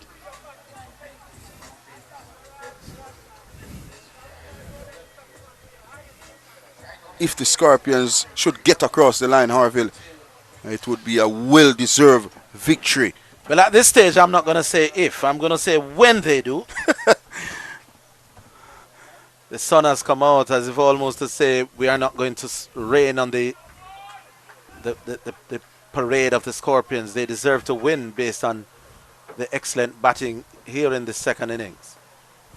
Warwican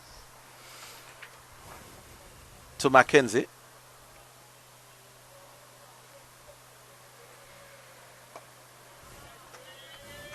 Even at this stage where victory is almost inevitable, he's still prepared to play each ball on its merit. It has been a fantastic innings. There's no other way to describe it. No doubt about that. Well calculated. But Kurt Mackenzie Jr. would want to carry his bat throughout this innings. And as I mentioned, a player who is looking to get back into the West Indies Test team. Very young, has the ability, but needs to have self-belief as well. Quicker, flatter, looking to force the ball through that offside. And the 58 comes to an end. 4 came from it. It's 307 for 2, the Scorpions. Yeah, that one was probably a little bit too close to the stumps for the cut shot, but it started a little bit wider and turned in as the left-arm spinner will do, and maybe didn't quite bounce as high as Kurt Mackenzie was assuming it would. So he went for that cut shot. And if you can forgive that indiscretion for a man who has batted as well as he has.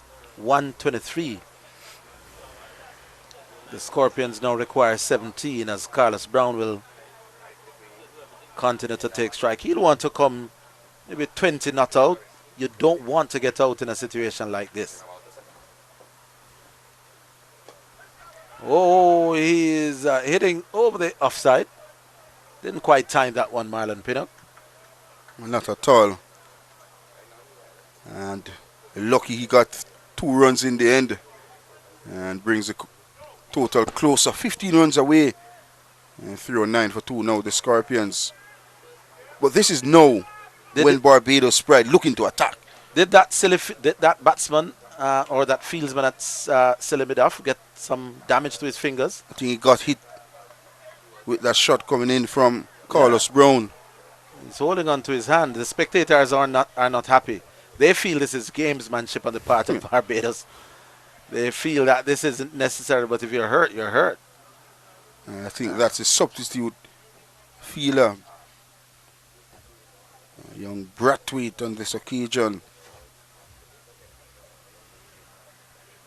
And yet again, the medical staff of Barbados being summoned to the field. Yes, they are.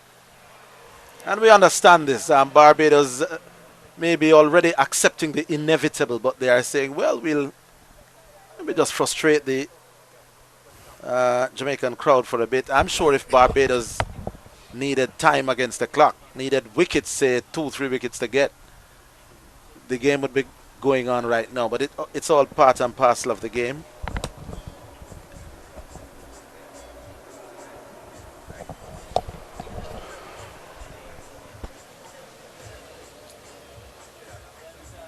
Yeah. Somebody's reminding me that both Gale and Garrick scored hundreds in that game I mentioned against South Africa in Montego Bay. But I don't know that was on a last day chasing 328 to win. Or 320. Both Gale and Leon Garrick could have scored double centuries in that game. In that game against South Africa. But I don't know that it was in a case like this. 320 total different on a case. final day to win a game.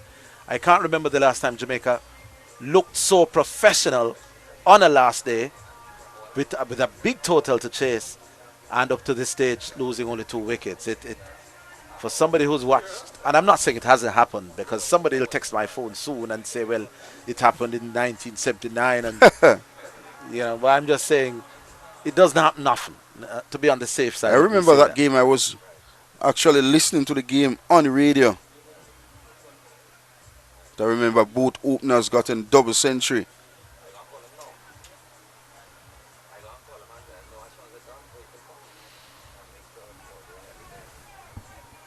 Well, the assessment has been done on what appeared to be a finger that took some punishment. And now the final rites are about to be read.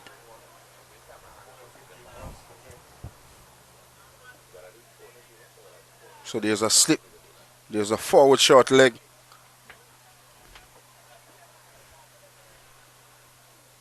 Edge dropped. Edged and dropped. Craig Brathwaite. And that one flew off the outer portion of the bat. Came quickly to Craig Brathwaite and couldn't took that catch. Life issued to Carlos Brown.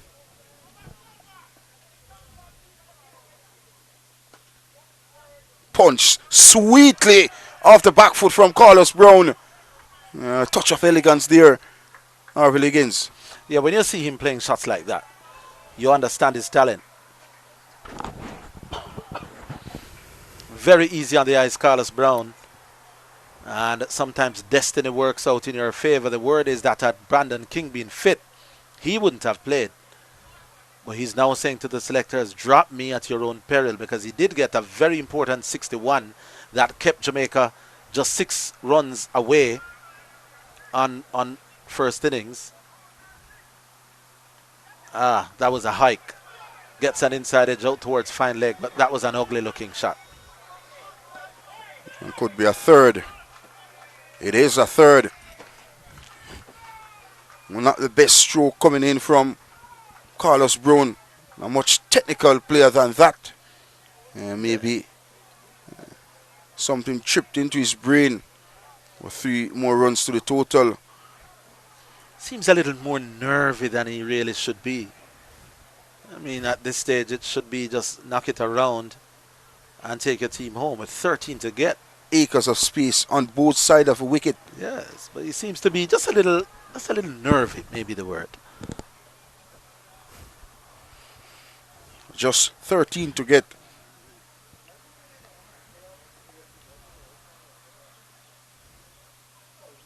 And Kurt McKenzie would himself just want to come not out. It does wonders for your overall average. Well, he's going for it. It's dropping just 1 bounce out to the man at mid-wicket. And they're taking 1 more on the overthrows. Not great cricket from Barbados, but in a way you can understand. McKenzie just waves to his teammates over to his right, as they were, just begging him stay there and carry the team home. Just 10 runs away from an historical victory. Well, less than that. It's 8 to get. Wow. 2 bounces away. And by the way, a 50 partnership comes up between these two. 53-run partnership from 44 deliveries. Yeah, which means that they're scoring at more than a run a ball. Even though Carlos Brown has had his nervy moments in between some nice shots. And that's the scorecard. When was the last time you watched regional cricket and all 4 innings have been 300 plus? It's been a long time. It's been a long time. Has been a good wicket for batting. The odd one keeps low, so the bowlers were at all time in the contest feeling that they could get some wickets, but the Scorpions, well, they came out with a mission led by their captain and receiving absolutely great support from Kurt McKenzie, who is himself a centurion here, as Carlos Brown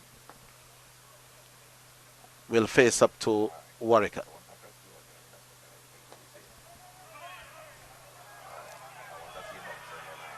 Sends McKenzie back, and the Jamaican players in the pavilion, they don't want any one of these getting out.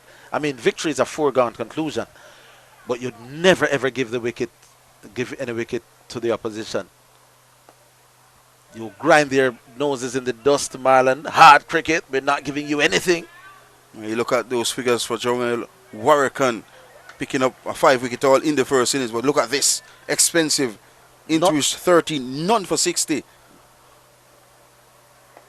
None for 60 from 12 before this, which means they are taking him for 5 and over. There you go. Playing with absolutely no respect to the veteran spinner. Yeah, yeah. Has over 400, in fact, 411 first-class wickets.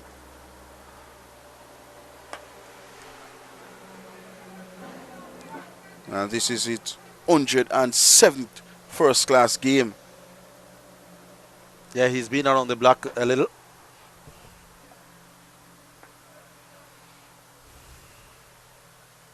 Whoa, that should be gone. Yes, that stayed down. I don't know that you can blame him too much for that. That end has been rolling for much of the game. Kyle Mayers got one just like that. That stayed down. And he has been not his most fluent innings, but you'd have to say that that was virtually unplayable. As we were saying, no wickets at the wicket column for Jamel Warrican. And you got a perfect delivery to dismiss Carlos Brown. Didn't got up any at all. And that ball would have channeled into middle stump. And Warrican gets his first, the second, well, the third for the Pride. And it's 16 for 3 for Barbados. How do you play that? Not sure how you play that. That one virtually hit him in the ankle. And it was not full enough for you to say maybe he should have been on the front foot. Maybe he should. But not everyone is keeping that low. Some just bouncing a touch. I'm a little empathetic with Carlos Brown for that dismissal. And finally, Warrican gets his name in the wicket column. Some spectators there. In fact, they are the ground staffs. Oh, the groundsmen there. Just having a chill chat of the evening session. And this is Javel Glenn, the new batter to the wicket. Played a weird innings in Javel Glenn in the first innings. Got what he got, 19, 20? Batted some 60-odd 18 balls. from 60-odd deliveries. With 2 sixes in that. It was a weird innings. 2 sixes in 18, 19 for 60-something deliveries. Or something like that. A player who plays his cricket for Melbourne Cricket Club. You'll want a quiet little 3 or 4 not out, just to calm nerves. And also was a part of that Richmond Park team that won STC competition for 2025 here in Jamaica.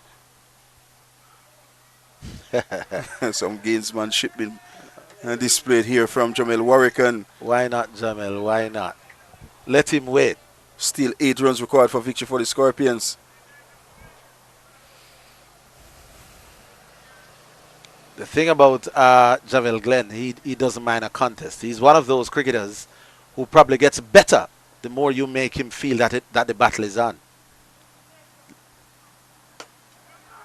That's a confident enough punch out towards covers. And a successful one from Jamel Warrican, a wicket maiden. And the Scorpions through 16 for 3, 60 completed, 8 required for victory, and 7 wickets in hand. Yeah. And the bat that Javel Glenn is using, we're going to show you that in a little bit. I tell you what, it's a universe boss himself. As he should that bat to Javel Glenn, both good friends. And his idol as well, Chris Gale, he's the idol of Javel Glenn. Look at the bat that he's carrying. It's Mark the Boss, as our cameraman will get another shot of it. The Boss is the brand of Chris Gale, you're dead right. The universe boss, the universe boss, indeed. Here's Kurt McKenzie.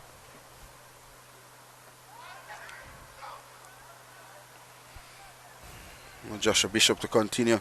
He's also expensive into his 13th, none for 52 so far. A pretty tough day in the field for the Barbados Pride.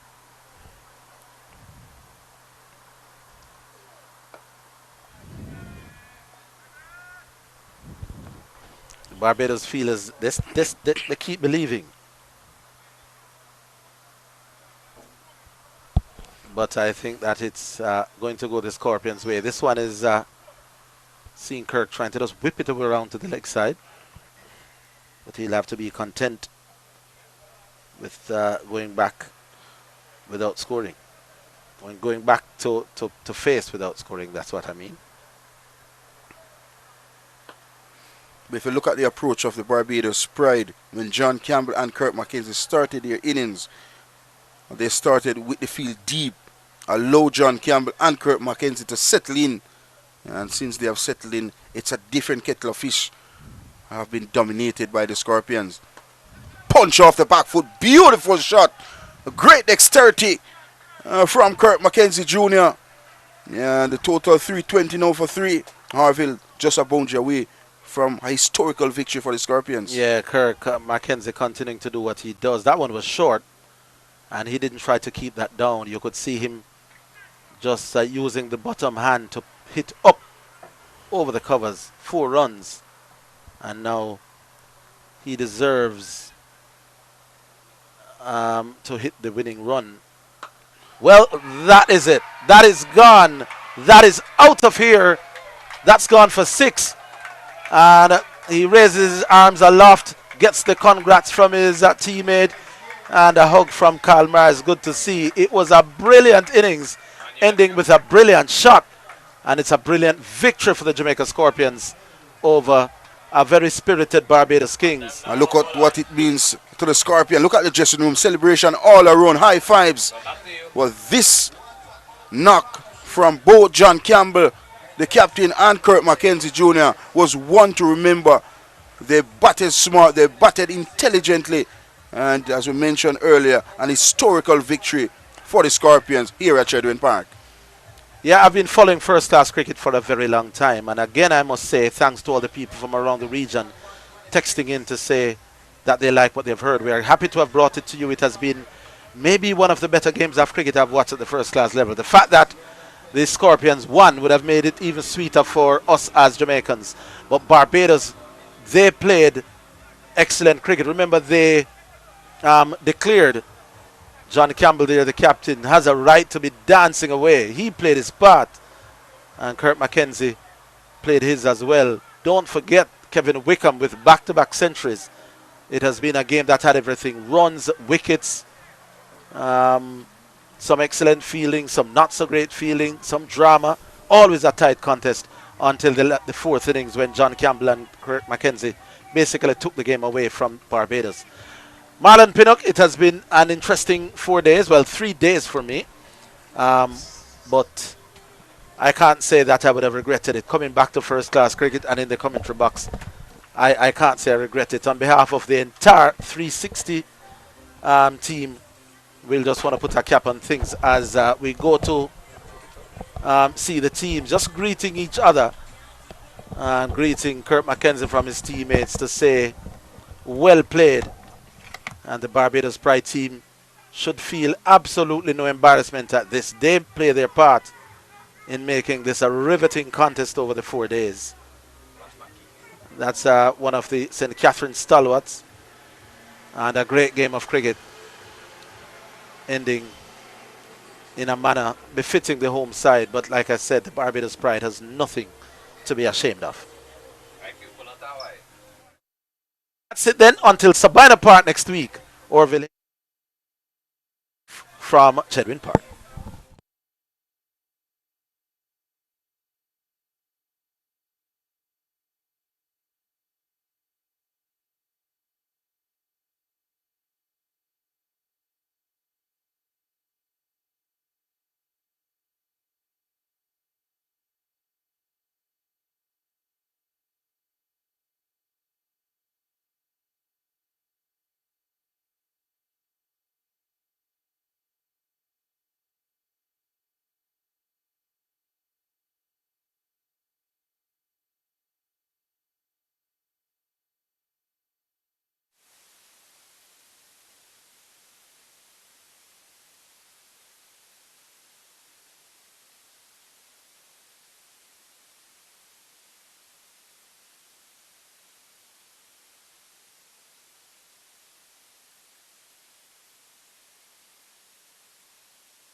And as we look at the players celebrating for the Scorpions, a well-deserved victory.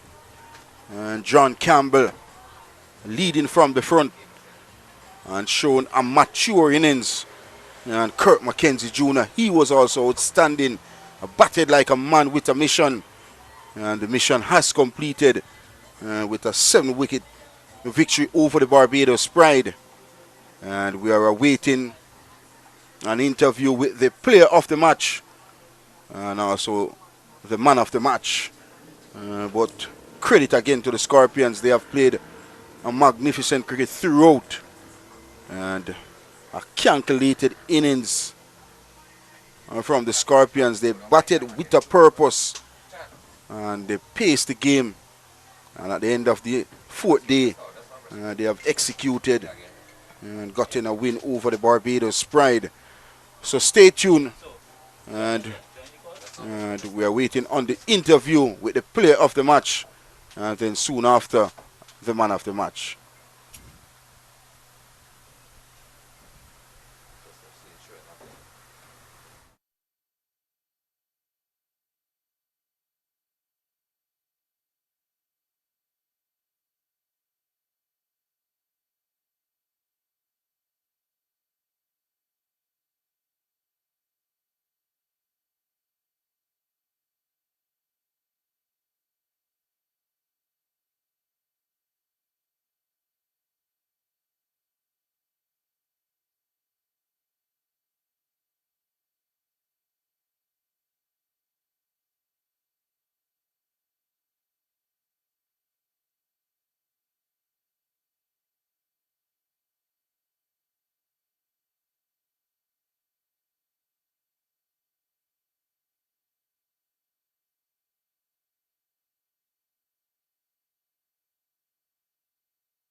Good knock, man. Congratulations. Excellent.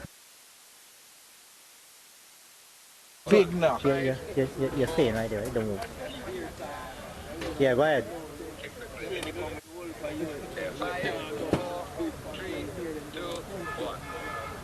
As the shadows lengthen across Chetwynd Park with the man of the moment, Kirk McKenzie, who took Jamaica Scorpions to the finish line in a very, very big and resounding victory. Kirk, on a personal level, you must be feeling really, really happy with that knock. Yeah, very, very happy. We haven't beaten Barbados in quite a while, so this one means a lot for us. Looking back on the first innings, as your captain John Campbell mentioned, you got start, he got start, a lot of the players got start. What was your mentality coming into this chase in terms of being positive and ensuring that you stay the course? Honestly, we're just looking into back time. Both John and myself know that if we're there at T, we'd have a very good chance to win this game, so that was the main goal. The mentality, of course, 2.5 sessions basically to chase 320 runs. What was the mindset going out with John Campbell in terms of getting off and running? Really, my target was to come that out. So I know that once I was there at the end, we will win the game. And now looking forward to the rest of the series, in terms of this Cricket West Indies Championship, it's almost like a test match in that it's a 3-match series. And from a personal level, what do you want to achieve? What aggregate are you looking at? Have you set a figure in your mind of where you want to finish? So I'm not really trying to limit myself. I know that other games, the plans will change and they'll come at me differently. So it's just for me to go back to the drawing board, look at what I can improve on, and just try to improve every day. All right, thank you very much, Cook, and all the best for the rest of the championship.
Yeah, and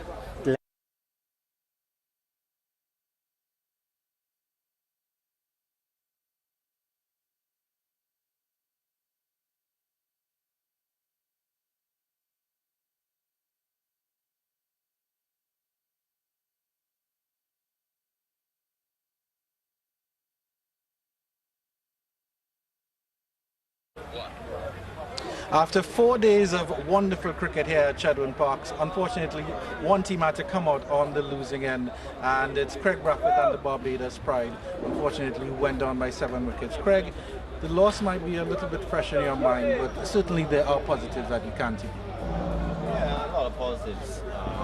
I think obviously, John and Kurt played really well today. On a day 4 deck, obviously it relatively ended up played pretty good. But kudos today, they played really well. But I thought we as a team, we fought through, we fought our ways back into the, after day 2. And it's a good game. I mean, that's what we want to see in cricket in the region. So, kudos to them. We got 2 games left, so the series is far from over. 324 on the board, 2.5 sessions to get Jamaica out. I mean, from the commentary box, it seemed like Barbados had the upper hand. Where do you think, what errors do you think, or what challenges do you have in terms of restricting the Jamaicans and chasing down such a formidable tool? I mean, as I said, I thought they batted well. Any day, I mean, you can look at a lot of stuff and try to, critique everything, which is fine. But, sometimes you gotta, give Jack his jacket. I thought the 2 guys played really well. Through the end, especially early on, they didn't take many risks in the chances, and it paid off. In terms of your personal batting form. You didn't have a score in the first inning. You look like you're getting a little bit of form in the second inning. How are you feeling going forward for the rest of the championship? Yeah, I'm good, man. Like my aim is just to lead this team, as best as I could. Both, as captain and with the bat, and looking forward to doing that. In terms of the format of the championship, it's also a little bit different. You have 3-match series. It's like a test match. It's like a test series in that regard. What knowledge? Of course, you have so much experience. What knowledge would you be passing on to your teammates going forward for the rest of the season? Well, yeah, I think it's far from over. That's one thing. I mean, it's best of the three. So it's not who win one game, it's who wins two. I mean, barring a rain or something. So there's still a lot of cricket to be played. At least it shows that where we at, in a sense, and where we could be better. Obviously playing at Sabina, which is a different environment, different pitch. We had a lot of, we played more games there, which we'd be a little more familiar with, with the conditions. But generally, in a 3-match series, you got 2 games left, so there's still a lot to play for. You can still come out on top, but it will cause for a lot of hard work. Well, all the best going forward, Craig. Take care.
Yes, sir.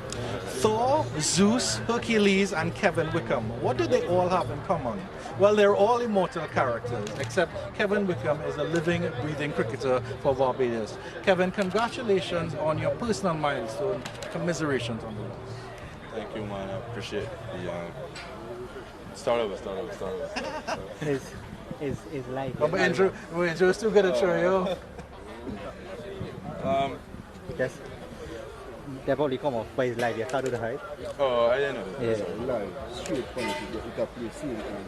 Oh. I didn't know that. Sorry. That's alright, buddy. Relax, man. You have it. You can start it over, right? Just add a guy confirmation from them. Yeah.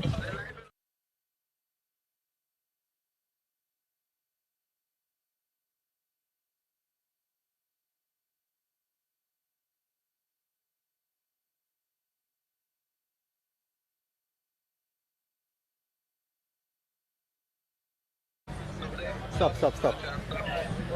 It's not my fault, it's their fault. No, it's not we fault. We tell you when you're live. Well, it's not my fault either. Nobody falls. Ready? Kevin Wickham, congratulations on your personal milestone of attaining immortality. Commiserations for the loss on Barbados Pride. How are you feeling at this moment? I'm feeling very good with my performance. I mean, it was tough luck to my team. I mean, I thought that we had a really good total, a really good fighting total at the end of that innings in terms of where we were, 324. But, I mean, it was still a decent wicket to bat on, and as you see, the Jamaican guys came up there and they played very positive. And, I mean, it just shows that once you show character and you put your foot down, you warm back, that it's still a very good wicket to bat on. Yeah, well, they certainly took a lesson out of your book. In terms of coming into the first class series, what was your mindset coming into this game? Because, I mean, to achieve immortality at a young age, 23 years old, your average is going up, your average is going to keep going. And of course, you have your own personal aspirations as well. So this is just really just a brilliant start. Yeah, I mean, I've been scoring a good set of runs from the get-go in terms of trials leading up to this tournament. So my confidence is very high, and I just looking to score as much runs as I could throughout the series, the 3-match series against Jamaica, and hopefully I could get the team over the line in the other 2 games. Give us an insight into the Barbados dressing room, because you have some brilliant leaders in there. You have Craig Bradford, you have Jamel Warwick, and you have characters like Kyle Miller. How has it been coming into that dressing room, and have they embraced you as a leader? It's a very exciting group. I mean, in terms of experience, I mean, Craig is an outstanding player. Dapper himself is the same, and Warwick, obviously, we know what he can do. So, I mean, they're all good guys to look up to. In terms of, I mainly look up to obviously Craig and Dapper because they're more my style of player. So I mean, they both had good history. So I mean, it's not a bad look up to. So I mean, once those guys are there, it's always a positive and a bonus for us. Well, we know you love Chadwin Park. I mean, if you ever get married, the wedding venues and reception is probably going to be here because you love it so much. Your thoughts on the next venue, Sabina Park? I think that is still a very good batting wicket in terms of the surface itself, based off of what I saw back in 2024. And I mean, once it plays the same way, I don't see why it shouldn't be a very exciting game. I mean, both teams are still looking to win the series, so I mean, it's still a clash. There's no, well, obviously Jamaica have the upper edge now in terms of they win the first game. So I mean, my team, I'm backing them 100%, and we're looking to win the next 2 games. Well, all the best, Kevin, for the rest of the series. And that was the man of the match, Kevin Wickham, here. And that will do for us here at Chadwin Park. And that will do for us here at Chadwin Park with the interviews from the 2 captains, of course, John Campbell and Craig Bradford. And the man of the match, Kevin Wickham, just 23 years old, achieving immortality, 100 in each innings, 153 in the first and 100 not out, unbeaten in the second innings. Jamaica, as a team, they've won. They've achieved victory by 7 wickets. But the Barbados Pride, they have a lot to play for. 2 matches to go in the series.